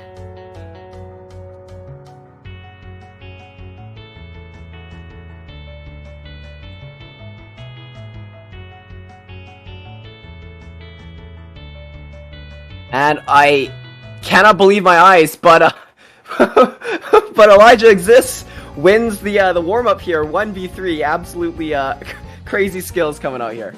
Hopefully they can do that in the actual game, but we'll have to see for ourselves. If anyone in chat wants to clip that for Elijah, that'd be awesome. Yeah, let's go, Elijah. Also, yeah, I'm sorry about that. I tried changing my mic settings again because people kept telling me it was staticky, and then it just cut me off entirely. Wait, so I'm sorry. No, I hear you loud and clear. I hear you loud and clear now. That's good. I don't know what you did, but it's like 10 times better. Oh, well, fingers crossed it stays that way. Yeah, fingers crossed. All right. We're getting into the actual match here. Kaboozled Pie Fan Club versus Team. Yeah, team. I love that name. I also enjoy Kaboozled Pie Fan Club as well, but yeah, Mute going with a pretty unique opener you do not see every day. It's my way of saying I have no idea what the hell I just did. They're preparing the 4-lol page immediately. Alright, looks like on the other side of the board here, Promo is taking a massive spike here. Going to top out, lose one stock, and their board is immediately filling up yet again. Going to top out. Yeah. Gelatinous Boy trying to maintain LST, but it's looking a little dire. Definitely need to correct course a little bit before you lose the first stock. I was a little late on the draw there. And yeah, Promo's already out. Meanwhile, except for Gelatinous Boy has both their stuff. Oh, Gelatinous Boy. No, it's the same situation we saw in the warm-up. 3v1 with Elijah Exists holding it down. Can we get a repeat of the warm-up and Elijah clutching this out? Oh, you're gonna see something a little more disastrous for the Kaboozled Pie Fan Club here. Yeah, I guess you can say that Elijah no longer exists now with them being topped out.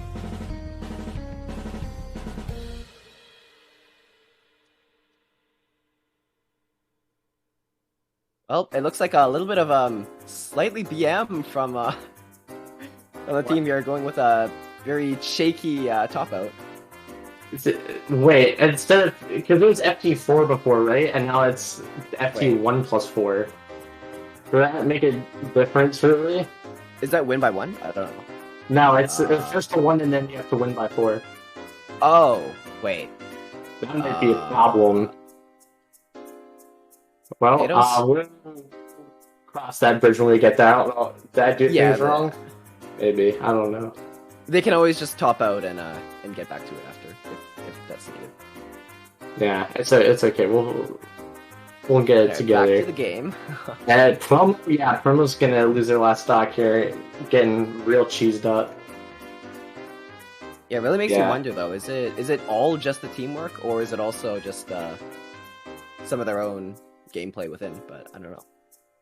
And what I think that's very important though, there are some elements of the teamwork that we saw during Winners Finals that are very easily replicatable if you're aware of the knowledge to just 3v1 the strongest person. But it's not entirely that simple, because if you just 3v1 the strongest player and only send clean, then they're just gonna get to oh my god, that was a really fast hard drop.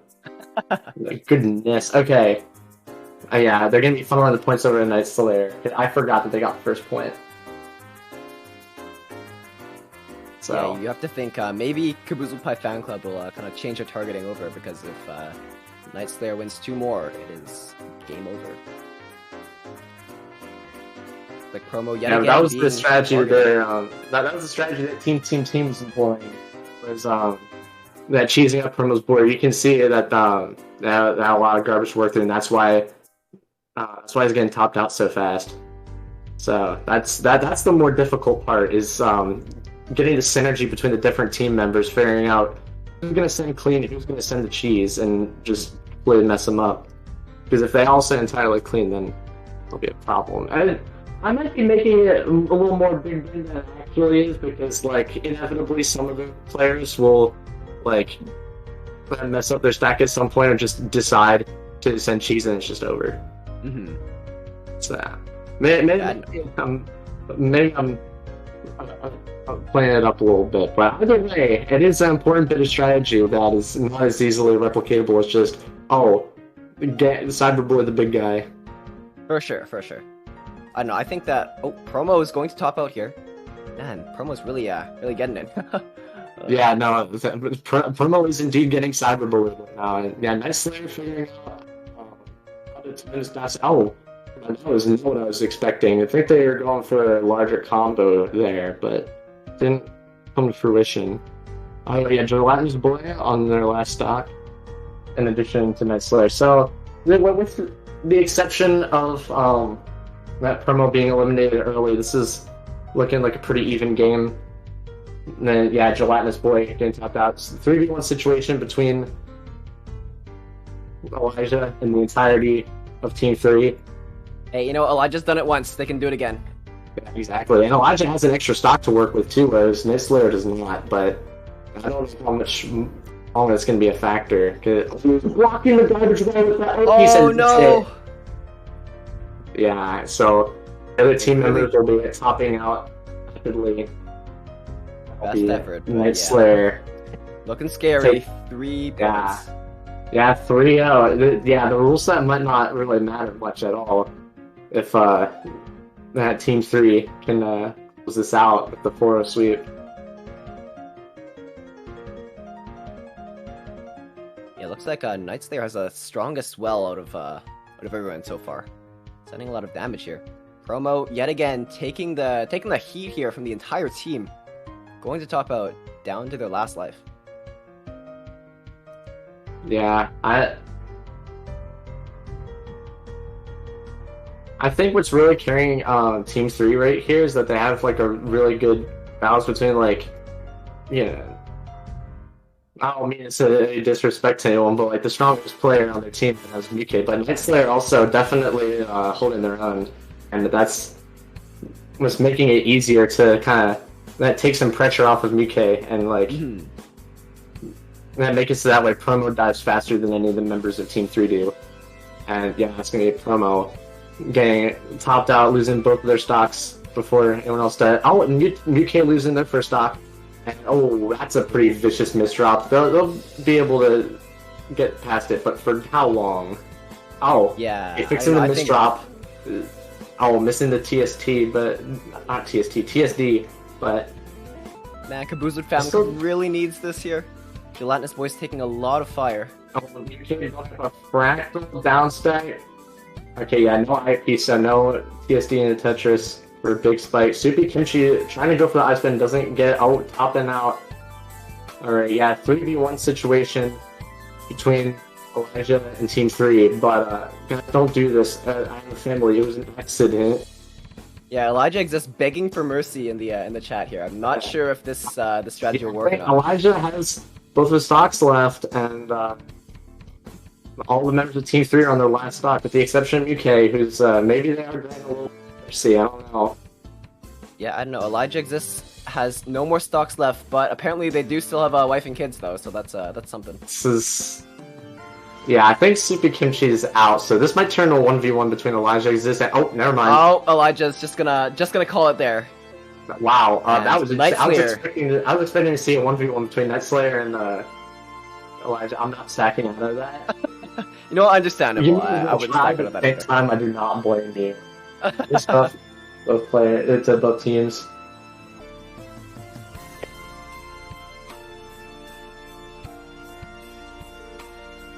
I'm not gonna lie, I have no clue how you keep track of all those players, but you know what? Props to you, man. I mean, I've been doing this for a while, so... Okay. It comes with the territory. I mean, man, you were telling me that you had, like, limited experience with commentary and stuff, but I must say, you're doing great, so... Thank you, man. Yeah, definitely, keep taking whatever opportunities you come across to do this, because you have a lot of potential. Oh, I appreciate it. Wouldn't you agree, chat? Get some most account out here. I will say, a little bit embarrassing, but I take after call him my old man Renge. He's my my commentary idol, so hopefully I'm up at his level someday. Yeah, you might get there sooner than you think. But yeah, like congratulations to Kaboozled Pie Fan Club for placing a 4th place in the first ever Tetrio Teams Cup, first ever tournament of its kind, and yeah, we're gonna be getting Radical Wildstorm, Dragonfly, and now we're gonna get this losers finals going in a little bit. It also helps a lot for the what I'm doing, because my internet connection's spotty. What I do is I get it, so when the stream's showing the slide of like the different teams, I just pause my stream, so I can just look at that as reference for the different teams. Smart. Yeah, it's kind of necessary because it's possible to achieve a similar effect with Battlefy, but it's a little clunky. So right. I might receive more success with my strategy. Yeah,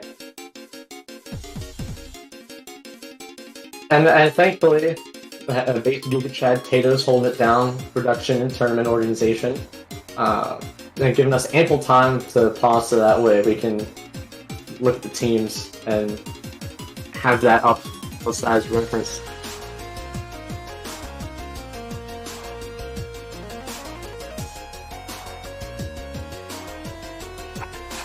Yeah. Should be good to go soon, I think.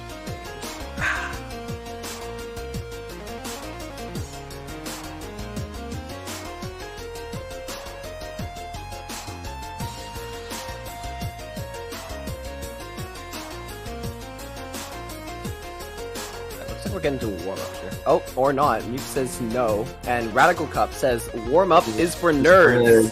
Oh my god, he's taking warm. I don't blame them, honestly. Like, I kind of appreciate how normalized like the warm-up culture is with Tetris, but I feel like for a lot of other competitive games, like the button checks, like the equivalent, but it's like the warm-ups is like not as commonplace as in here. So I get it. Yeah, at some point, I think the players kind of have to be ready for their own games. It's like their responsibility, but you know. After that last, nerds, sure. After that last set, I was not prepared for the level of speed that Firestorm is just gonna pop out of the gate with. Goodness.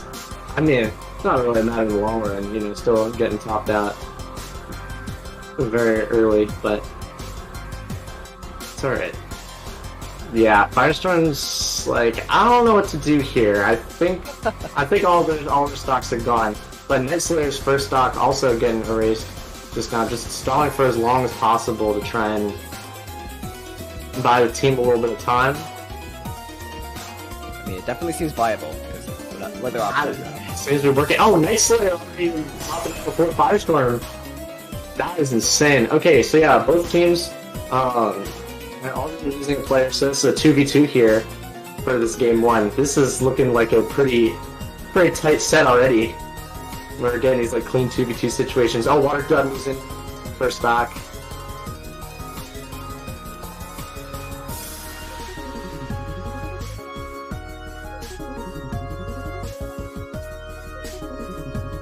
Yeah, Mika's trying to figure out what to do with the build there. Oh, really great vision with like some T-spin triple thing. I couldn't tell whether that was a DT or C-spin as TSD because, you know, then Mika just dropped over it, but that's okay. But a clean fix, back in it. And, oh, Water Dud, I think... They're in a lot of trouble. I think their lease on life has expired. And it's going to be Rifle Cup holding it down with the 2v1 for this first round. Yeah, I seen it. Okay, so yeah, Rifle Cup, the 2v1 versus UK and Soupy Kimchi. Also, if anyone in chat, or if you know, can help me out here, is it UK or Muke? Because I have no idea. I have no clue, I'm not gonna lie. How about we'll just go with Muke for now, because that seems easier. Yeah, it is easier, low-key. Yeah, if someone else is gonna be like, no, it's UK, then we'll change. Yeah, yeah. Oh, finding a pretty solid downstack here. JP's fitting snugly into the IP's residue, but I don't think they're going to be able... Oh, yeah, they're not going to be able to cancel enough. So, who wants to get a transfer to between... Yeah, okay, yeah, they're going to transfer... Holy, yeah. All the points are in the UK. Okay, Muke.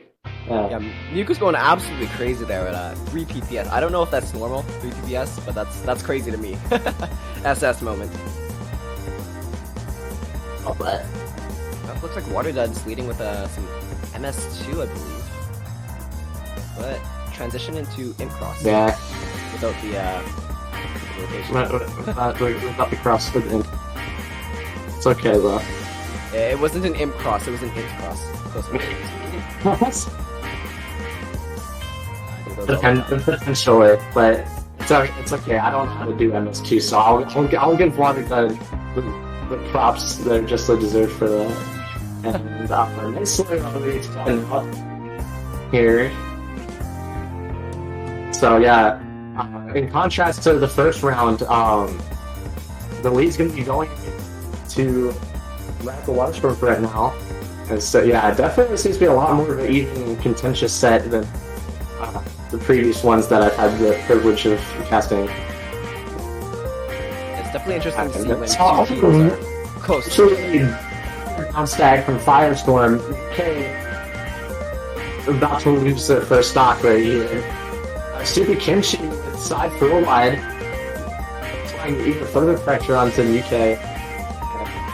Yeah. UK is still pretty unfazed though, just kind of at the bottom of the board playing some, pretty much playing Ultra here. Firestorm might be topped out right. Yeah, Firestorm topped out. Couldn't find a downstack. Just had the wrong piece at the wrong time. Yep, still a 2v2 here though. Yeah. However, UK on their last stock, so Radical Waterstorm still has the advantage over Team 3, but still pretty even 2v2. And Super Kimchi losing the first stock as well, so advantage is going to Radical Waterstorm for this first game for now, but they fought for now. This is definitely manageable for Team 3. Yeah, Water Dud on the other hand takes a huge spike, is going to top out here, but still in the game. Yeah, Radical Cup the only one with the stock remaining here. Okay, ready to bounce back from Water Dud being able to survive that onslaught. The entire oh no! The missile's gonna Yeah, looks like Water Dud is going to be drowning in that garbage right there. They misspelled and it'll be LNP piece in the wrong order, so it's gonna be a 2v1 between Super Kimchi versus Radical Cup. On the stock. Yeah, Mute's board is completely clean here. They're just going to be dishing out as much APM as they can. Yeah, like we said before, yeah, Team 3 is far from out, even though good numbers definitely had the advantage. with a big spike. Radical Cup is not looking so hot here. This is a huge spike. Oh my goodness. Yeah, that was brutal. That was extra. You did not need to do that. That was murder. Premeditated. Yeah, after this, players will be going to court for first-degree murder right here. Thanks. Yeah, really.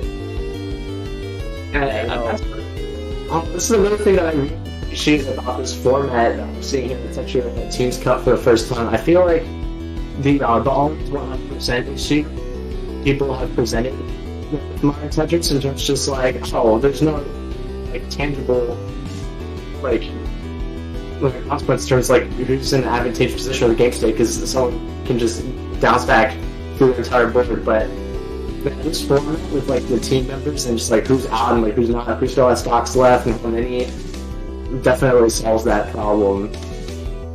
You know, if you even think it exists. So that's something I really appreciate about this.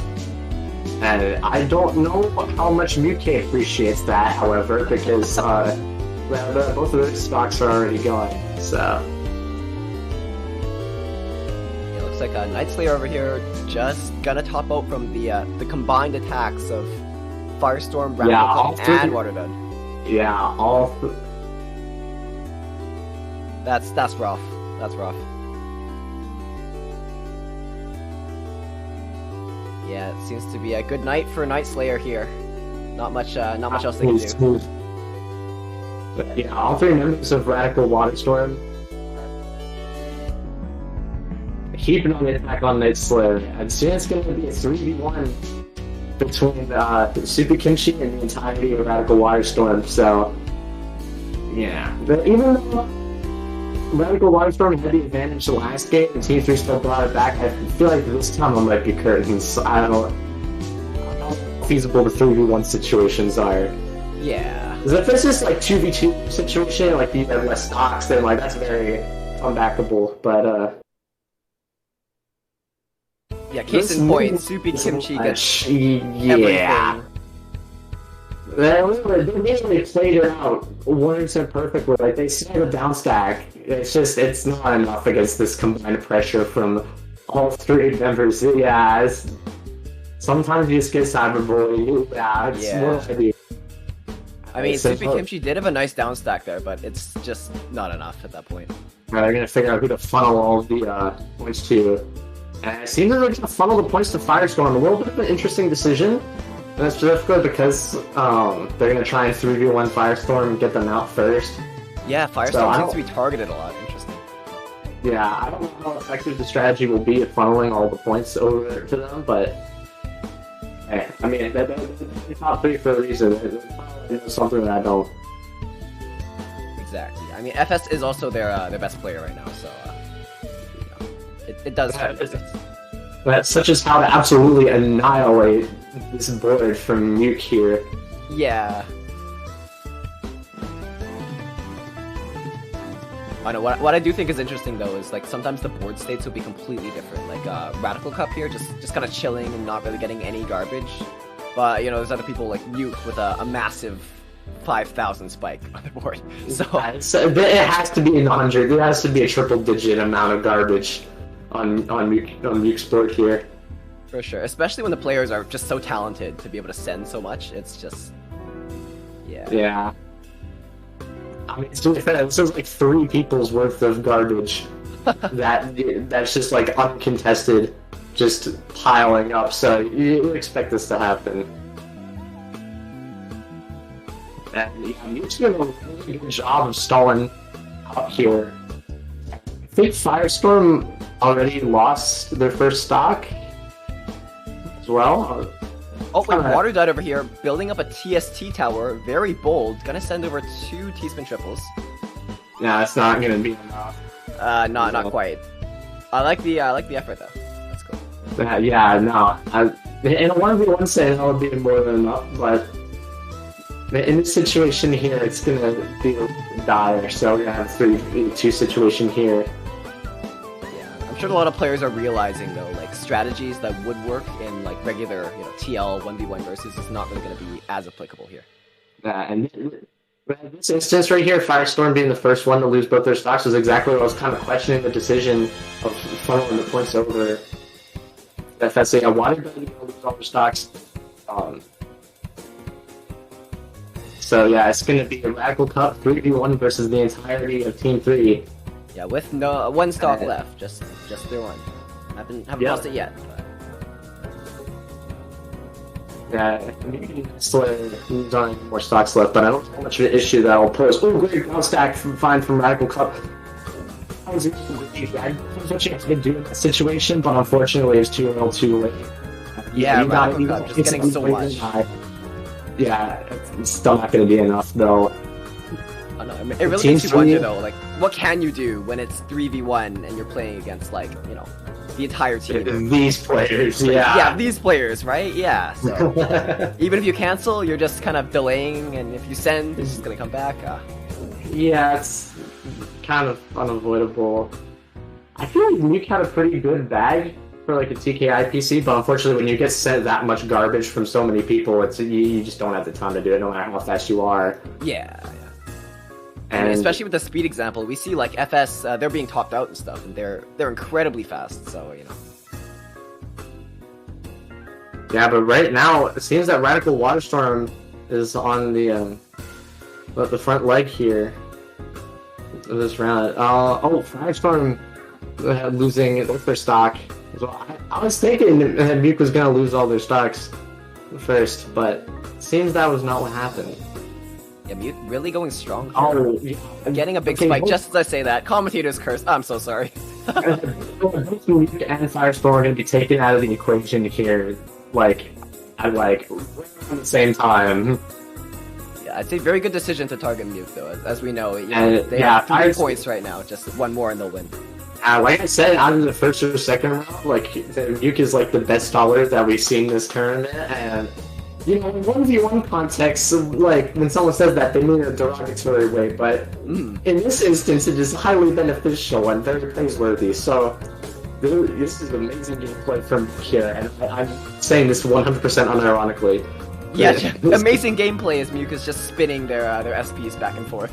No, surely this is world class, this is great. Oh, and the hold too, wow, that's I told you! They're actually the best dollar in the world. This is insane. I gotta concur with you on that one. Yeah, that's nuts.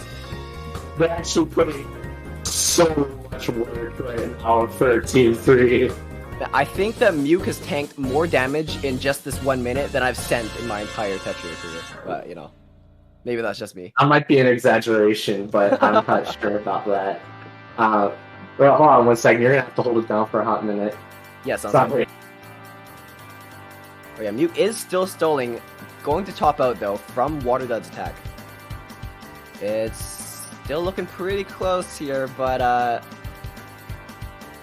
yeah, with a 2v2 situation, we'll have to see how this pans out for both teams. Waterdud is going to top out and lose their first stock, or not. They're gonna stall. They're still stalling. It's a 2v2 situation here between both teams.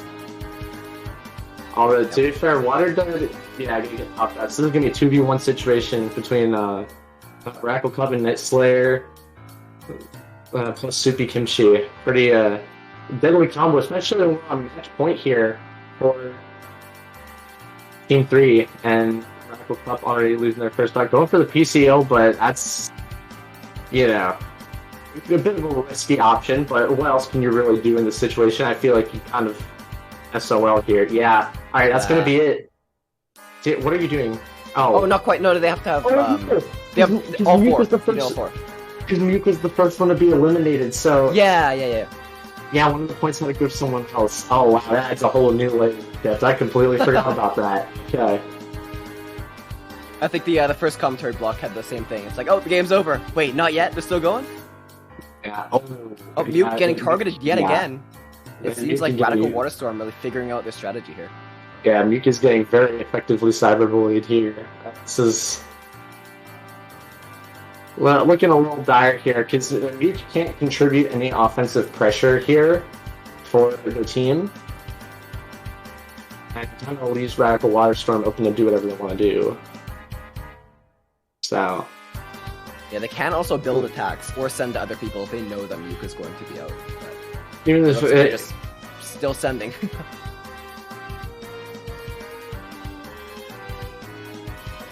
Yeah, you'd almost think it'd be almost more beneficial to stop sending to someone at some point when you sent them like their entire. Yeah, no, you sent Nuke enough. I think they're done.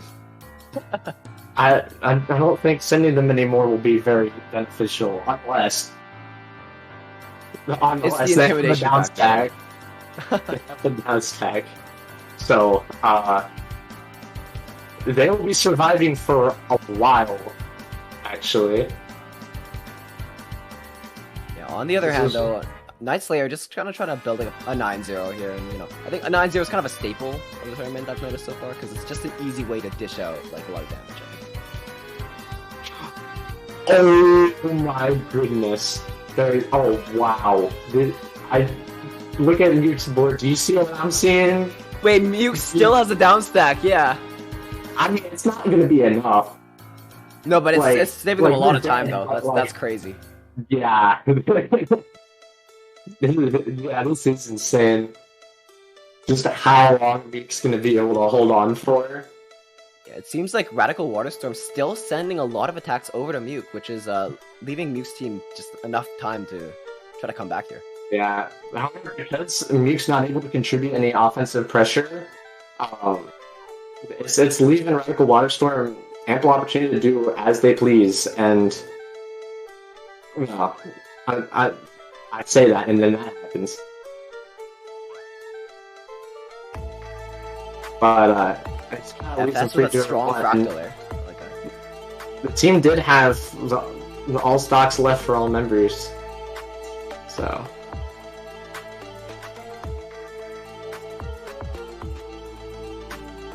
Oh, it looks like Nuke might fight. Okay, never mind. They're not out. They're still going down, albeit slowly.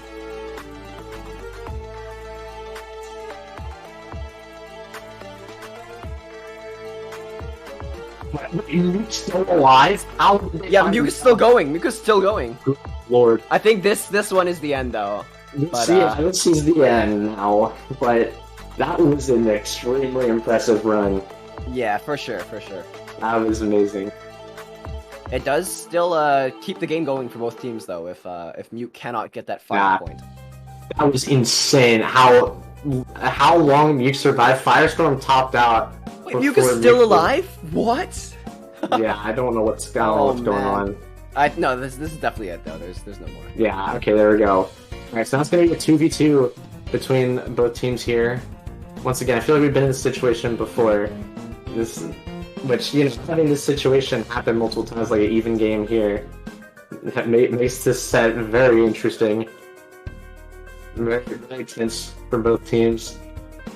Yeah, full stocks too. It's really gonna come down to whoever can manage the teamwork better. Yeah. And how much the spikes are coming in. And no matter what happens here, we're still gonna get another round because Muke's already topped out, so they're not on match point any longer.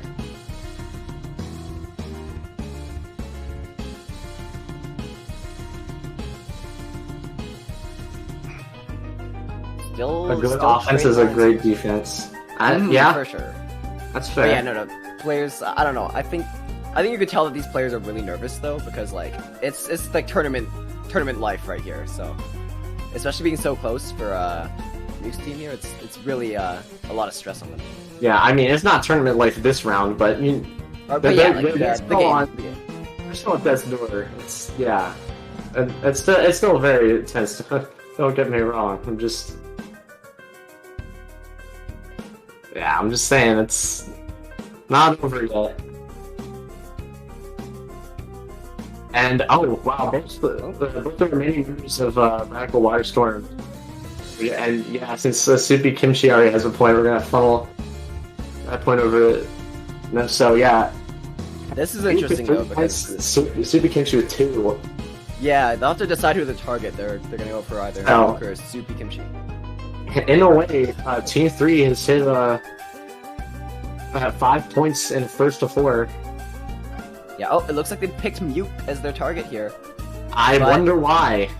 Yeah, it's almost bad though, because if you pick Nuke, they're just gonna stay alive for another hour. So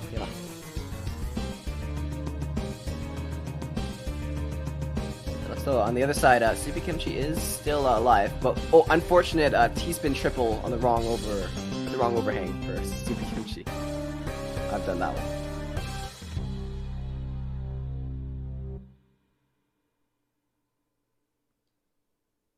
Yeah, it looks like Radical Waterstorm is still dumping all of their APM into Muke, even though they are definitely far gone. Yeah, no, they lost from last time, but they have to. Firestorm going with very, very nice down stack from Firestorm. Yeah, they really found a good way down from there. It's so funny how Muke is just living it up in Twitch chat during all of this. Just like, there's no way. Yeah. Oh my god, they are. I mean, I can't believe it. But what you do? It's just what they're doing is pretty impactful. Yeah, Muke says, "How are you guys doing? I'm in awe over here personally. I don't know how you." Yeah, this is a banger set. This is all timer. I mean, you mean all timer as in like it's taking all time for Muke to die or what? Oh, as I say that. Well, that's one way of interpreting it. I was talking about in terms of teams tournaments. This has been one of the best sets that we've had so far as a community. I'd agree. Yeah, the only other org that's kind of done stuff like this is, from what I know, Infinite Finesse, which is also collabing with this tournament. So just a little shout out to them. Yeah, shout out to IFT.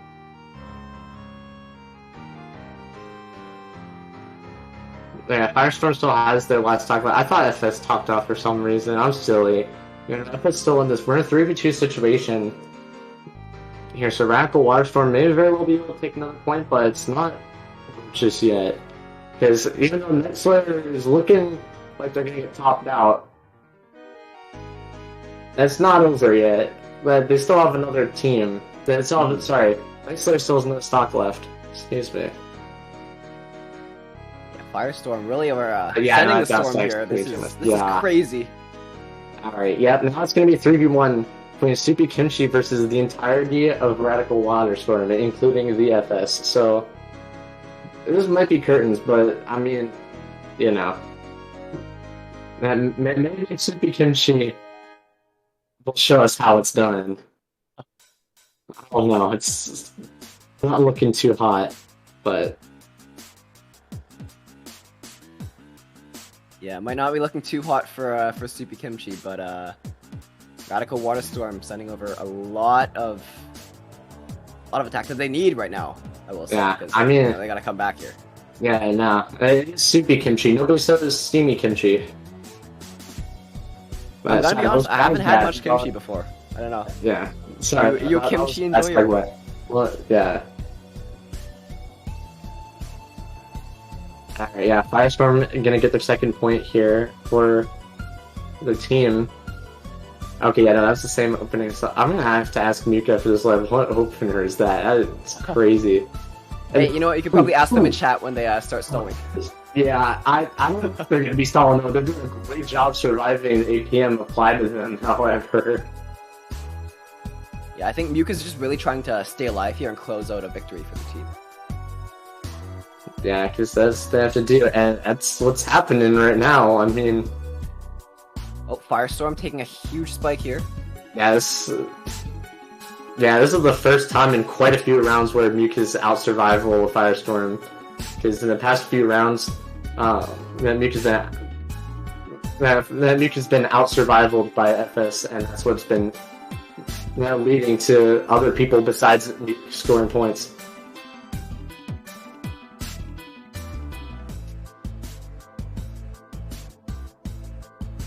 Yeah, Muke is still kicking here with full stock too. It could be curtains for Radical Waterstorm if they're not able to take on Muke here. Oh, good lord! Look at water. That's... Oh yeah, that's that. Oh, that is. Yeah, that's a triple-digit spike right there. That is an all-timer. It could skim out. Actually, wait, no. Yeah, no, like you're saying, FS is already out, so this is a 3v2. here in the favor of Team 3. All remaining participants still have their stock left. Yeah, Radical Cup is still at a pretty safe spot on the board, so if they're able to send enough garbage to top someone out, they might be able to close it out. Yeah, it seems like they're skimming a lot in the bottom of the board, though. I've done that one.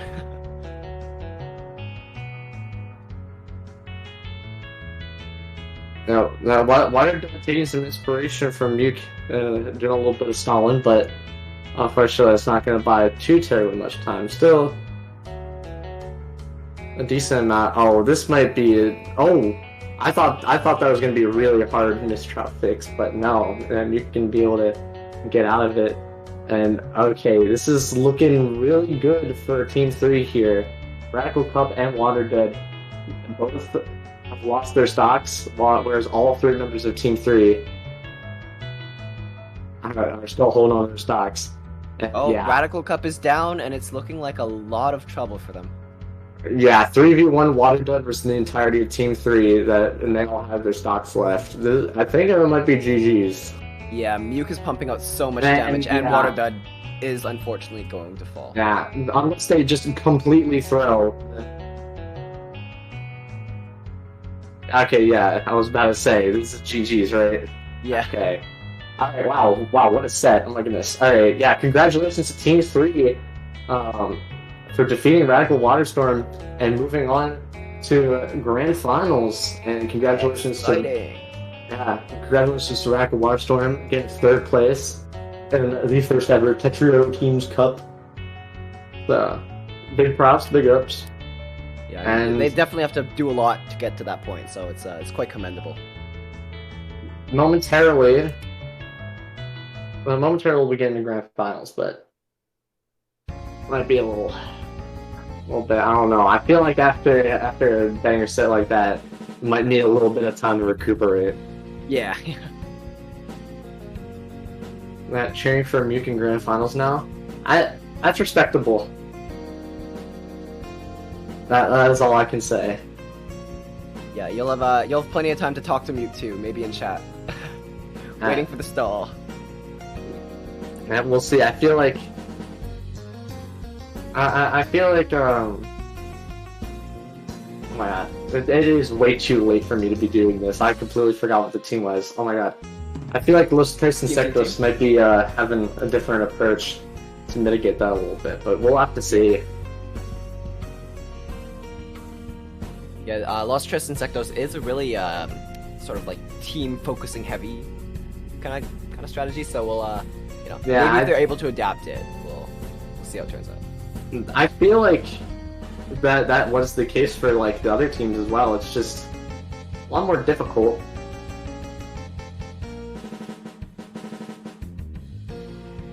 To deal with it, the way that this team does it is a little unreal.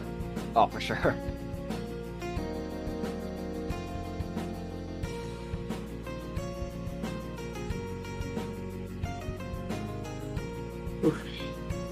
What time is it for you, Fitzy?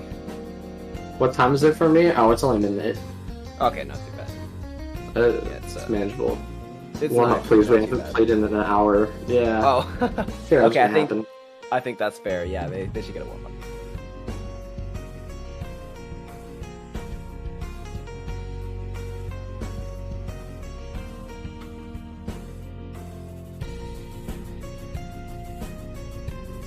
Yeah.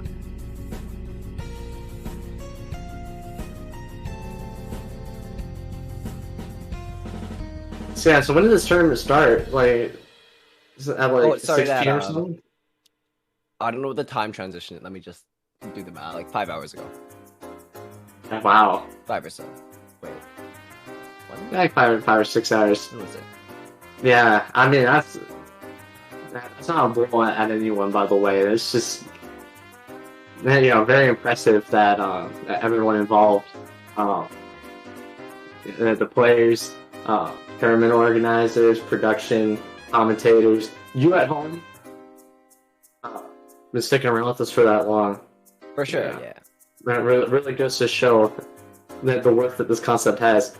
And while we're in the warm-up before we get started with the actual set, I'm sure you know, if you're supporting this grassroots project, you probably already know how it goes. But for those of you at home who don't know, I'm going to give you the rundown very quickly. So, it goes to the grand finals. Team 3 is coming from the losers bracket, so they're going to have to win 2 sets to win the tournament, whereas Los Tres Insectos were on winner's side of grand finals. 1 winner's finals out them dropping a set, so they only need to win 1 set to win. So, yeah. Well said. Sure.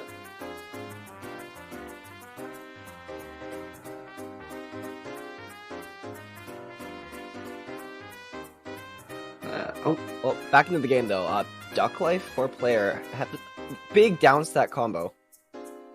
Yeah, no, that was a huge downstack, and it's looking a little brutal for Soupy Kimchi here. Oh yeah, it went all of them, man. Yeah, and Nuke's already out.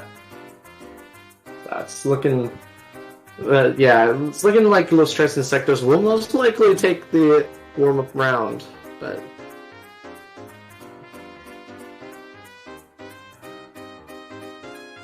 I mean, it must be a little bit rough on these players, at least, for not having played an hour to go straight into the action. It's I mean, good considering that they're doing pretty good, I must say.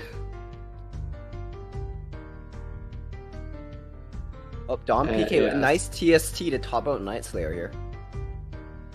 Yeah, alright, that's going to conclude the warm-up, and we're going to be getting into the main set shortly.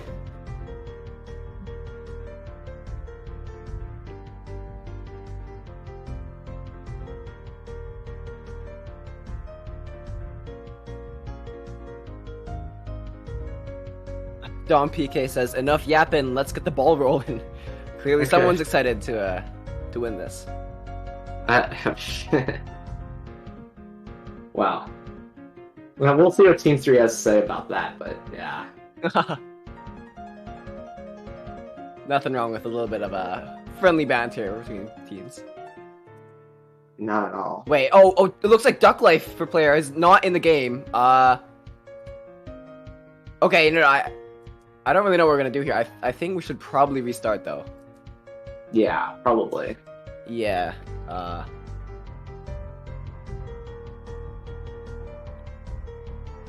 Okay. Let's just pick someone to win. Oh, it looks like they're leaving the room. Okay, that works. Yeah, I figured that was gonna happen. Yeah, it happens sometimes. You gotta finally set things out. Unfortunate misclick there. Yeah. I guess that's another thing you wouldn't really have Right. in a not teams tournament. You can't misclick if there's only 2 people. Alright, well, congratulations to Big Theft for winning the first of 5 with 2 points. You gotta love Huge it. victory. That is quite unprecedented.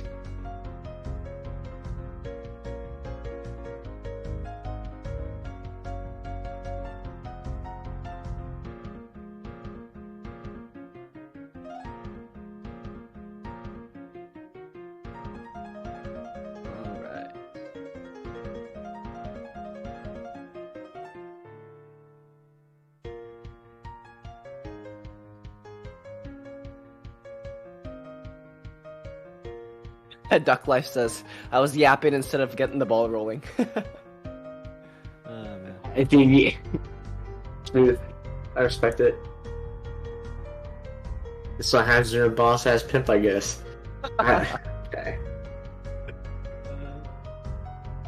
Good luck, have fun. I won't this time.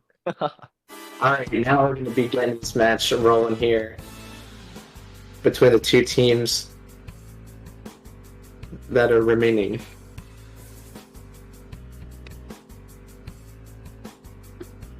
Alright, right off the bat, looks like Don PK is getting the majority of the fire from Team 2 Team here.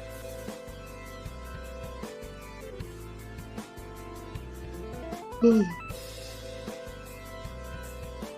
sorry, I'm a little more sleepy than I thought I was. Goodness. Anyways, Understandable. Understandable. yeah.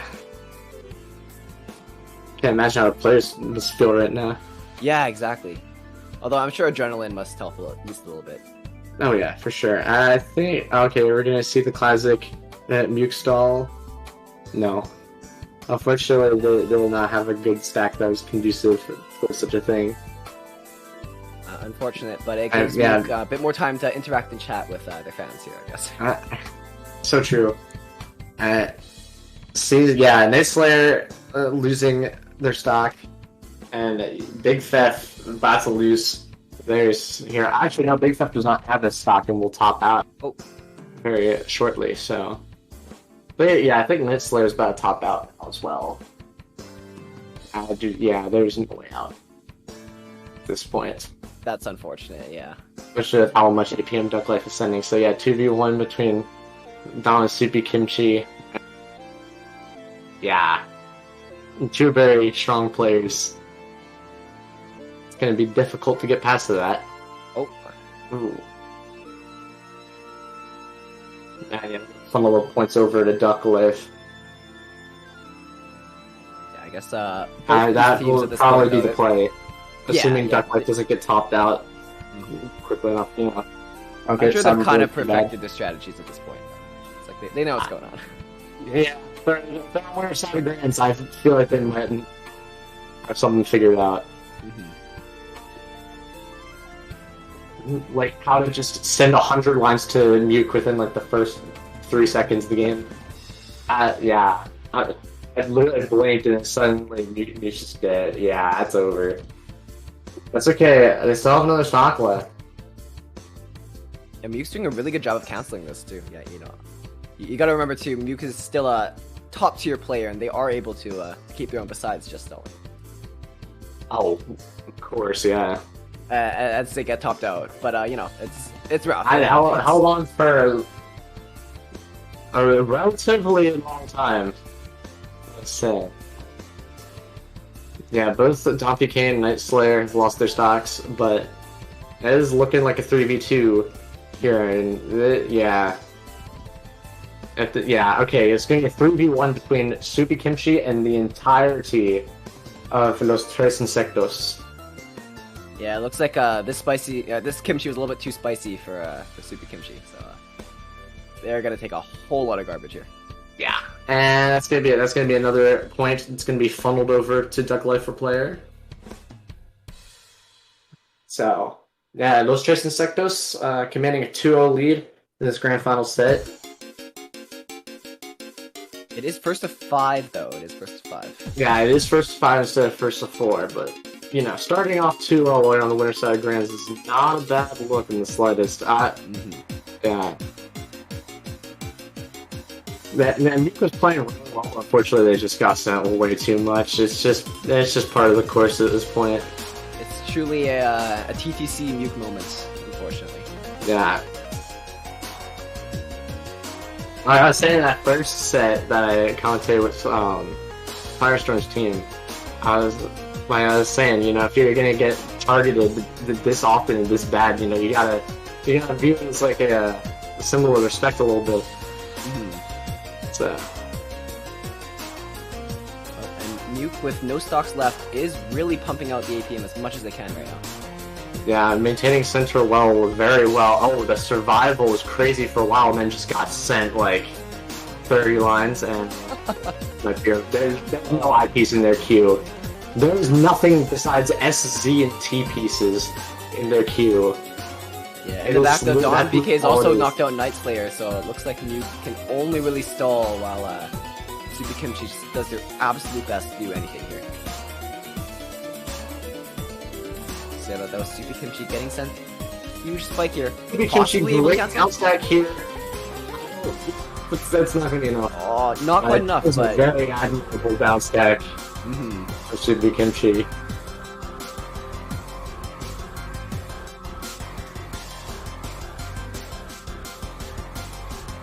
And meanwhile, the Duck Life, the APM spam, you know. It looks like Nuke and Kimchi are both just trying their best to stall right now. It's not looking too good for them. At least Soupy Kimchi has another stock left, but yeah, this is looking very rough. Because Dom and Duck Life both have their stock left as well. And with how much APM, especially Duck, oh my goodness, this APM is insane. Yeah, I'm pretty sure it's gonna be another point. Por los tres insectos. I'm not gonna lie though, Fitzy, whenever you say stocks, I always think like, man, we're commentating with the stock market. Like, oh man, like Microsoft's up like, oh, two points this you know, whatever. Yeah, I don't know. that is very true. But I've kind of gotten used to it because I also commentate Smash Brothers, so that's where my mind goes to. That's probably where it came from as well. It's I've had this problem when I started content because in this game, it's just like, do they have their stock or do they not have their stock? Whereas like, for podcast match, it's just like, oh, it's 3 stocks to 2, and it's like it's like that lives. So which I mean, it's pretty similar to how it is in this game. It's different in terms of how it's conveyed. So yeah, that was a bit of a learning process. Fair enough, to be entirely honest. I would you could have fooled me, but yeah, I guess speaking of Smash, looks like Duck Life for players getting smashed with a shit ton of lines here. This is crazy. Yeah, they have an existent down stack, but with that much garbage sent to them, they're pulling a page out of Muke's book here and doing the stall. Speaking of Muke though, they are doing quite well with a pretty safe board at the moment. And I just realized what, like, if you have a stock, like, the purpose for stalling for that long is just, like, waiting for the right moment, basically just doing everything you can so that way you jump into your next stock at the right moment, so that way you can stay alive and claim the points for yourself.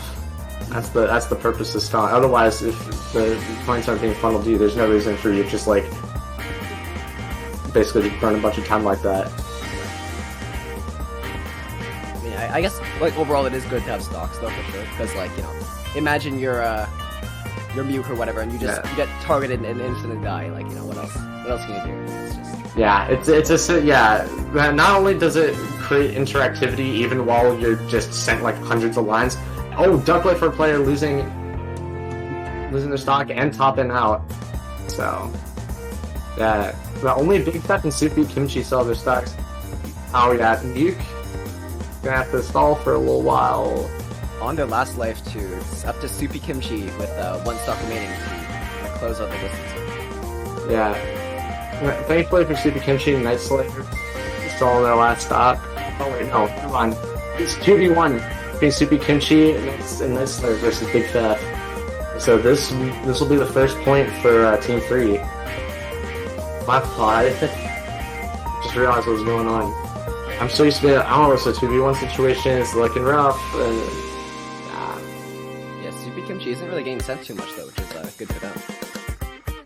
Indeed. Yeah, that was a brutal drop for Big Fef on that eyepiece. I mean, I don't know how much of a difference it would have made, but either way, yeah, some little points over Night Slayer. So that's going to be point number 1 for Team 3. Or team, you know what I mean, yeah. Same thing. It's team, but I'm not going to be saying that every time, so it's Team 3. Just so we're all clear, I feel I didn't establish the common ground. So, my fault. Okay, yeah, Tom getting a PCL and going for a second at PC, but yeah, receiving too much garbage. Not going to be able to follow through with it. Muke's board state, what are you cooking? What... Muke might have a down stack here, depending on how they play it. Okay, 1 V-spin there, and then...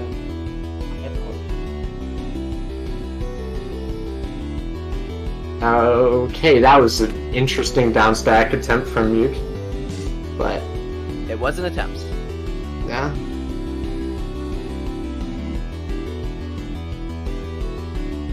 And yeah, Muke getting sent more garbage yet again. I feel, however, that the person that they need to target the most, it's not really very urgent because they're still leading 3-1, but I feel like instead of targeting me, I don't know, because like me could put in a lot of work if you don't like just silence them out first, but at the same time, I feel like now they're starting to target Night Slayer. I feel like that might be the play just because they're the one with the points, so if you top them out, then it's going to be much more difficult for them to accrue points.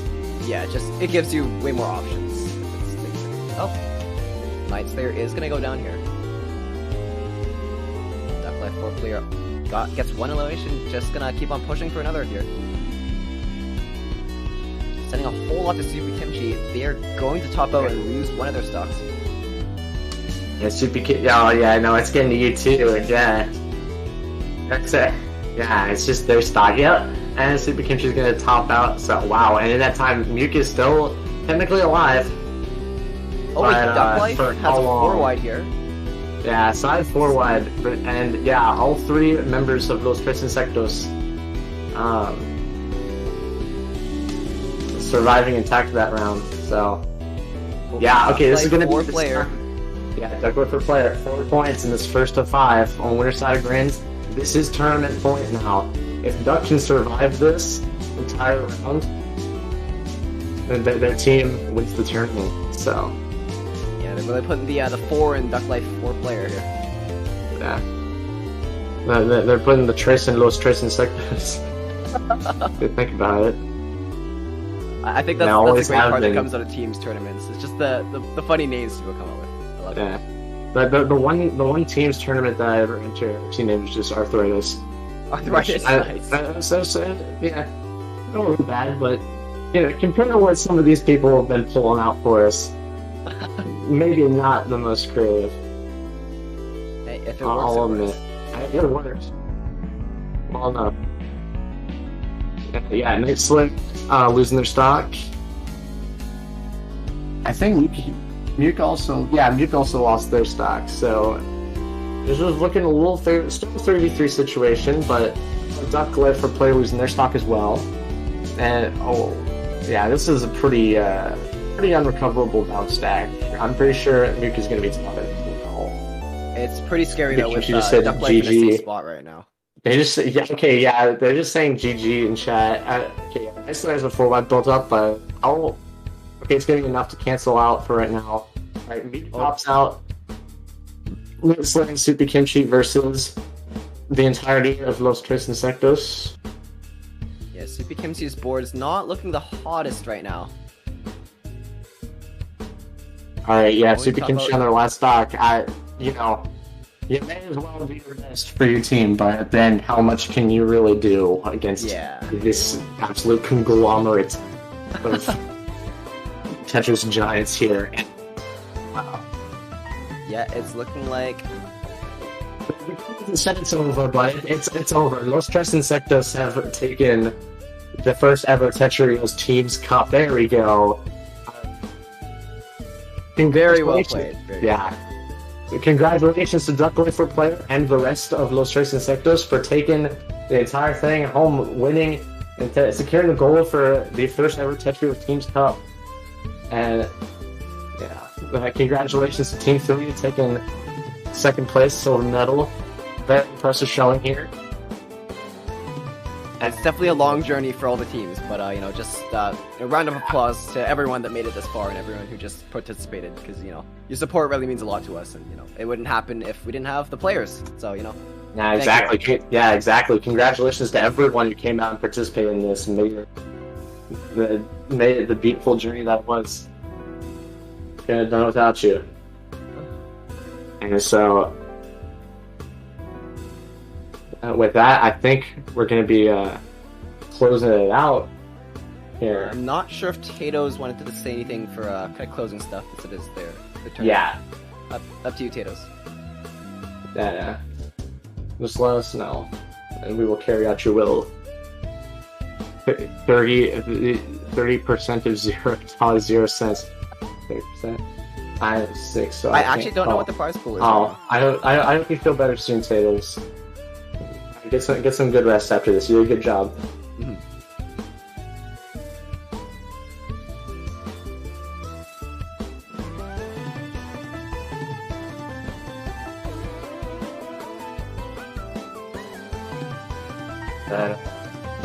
Yeah, I guess we'll close it up there.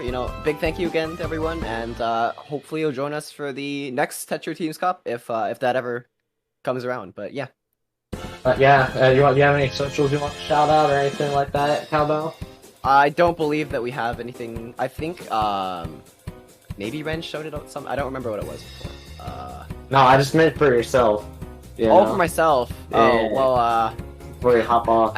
I guess I sing shitty Tetris parodies on occasion on my YouTube channel. I will Let's go. find that and link it. Yeah, All it's right. just, I'm basically like budget Jovely. Like if you bought Jovely at the dollar store, that's that's pretty much it. Yeah. As for me, you can find me at Fitzy_MD on anything, on any social media platform that you can think of. And if that's not true, let me know, and I'll make something happen. You know what? You get a follow from me on Twitch. I'll check you out sometime. Damn. All right. Yeah. I haven't streamed in like a month because college is hard, but I'll do what I can. And you should come through sometime. But yeah. Anyways, thank you so much. The players, the production tournament organizers, my fellow commentators, and you at home for watching. This has been a great journey. I'm glad that I was able to be a part of this, and can't wait for the next one. So, yeah, that's all I gotta say. I'll see y'all later. Have an amazing rest of your night. Likewise. Take care, everyone. Bye bye.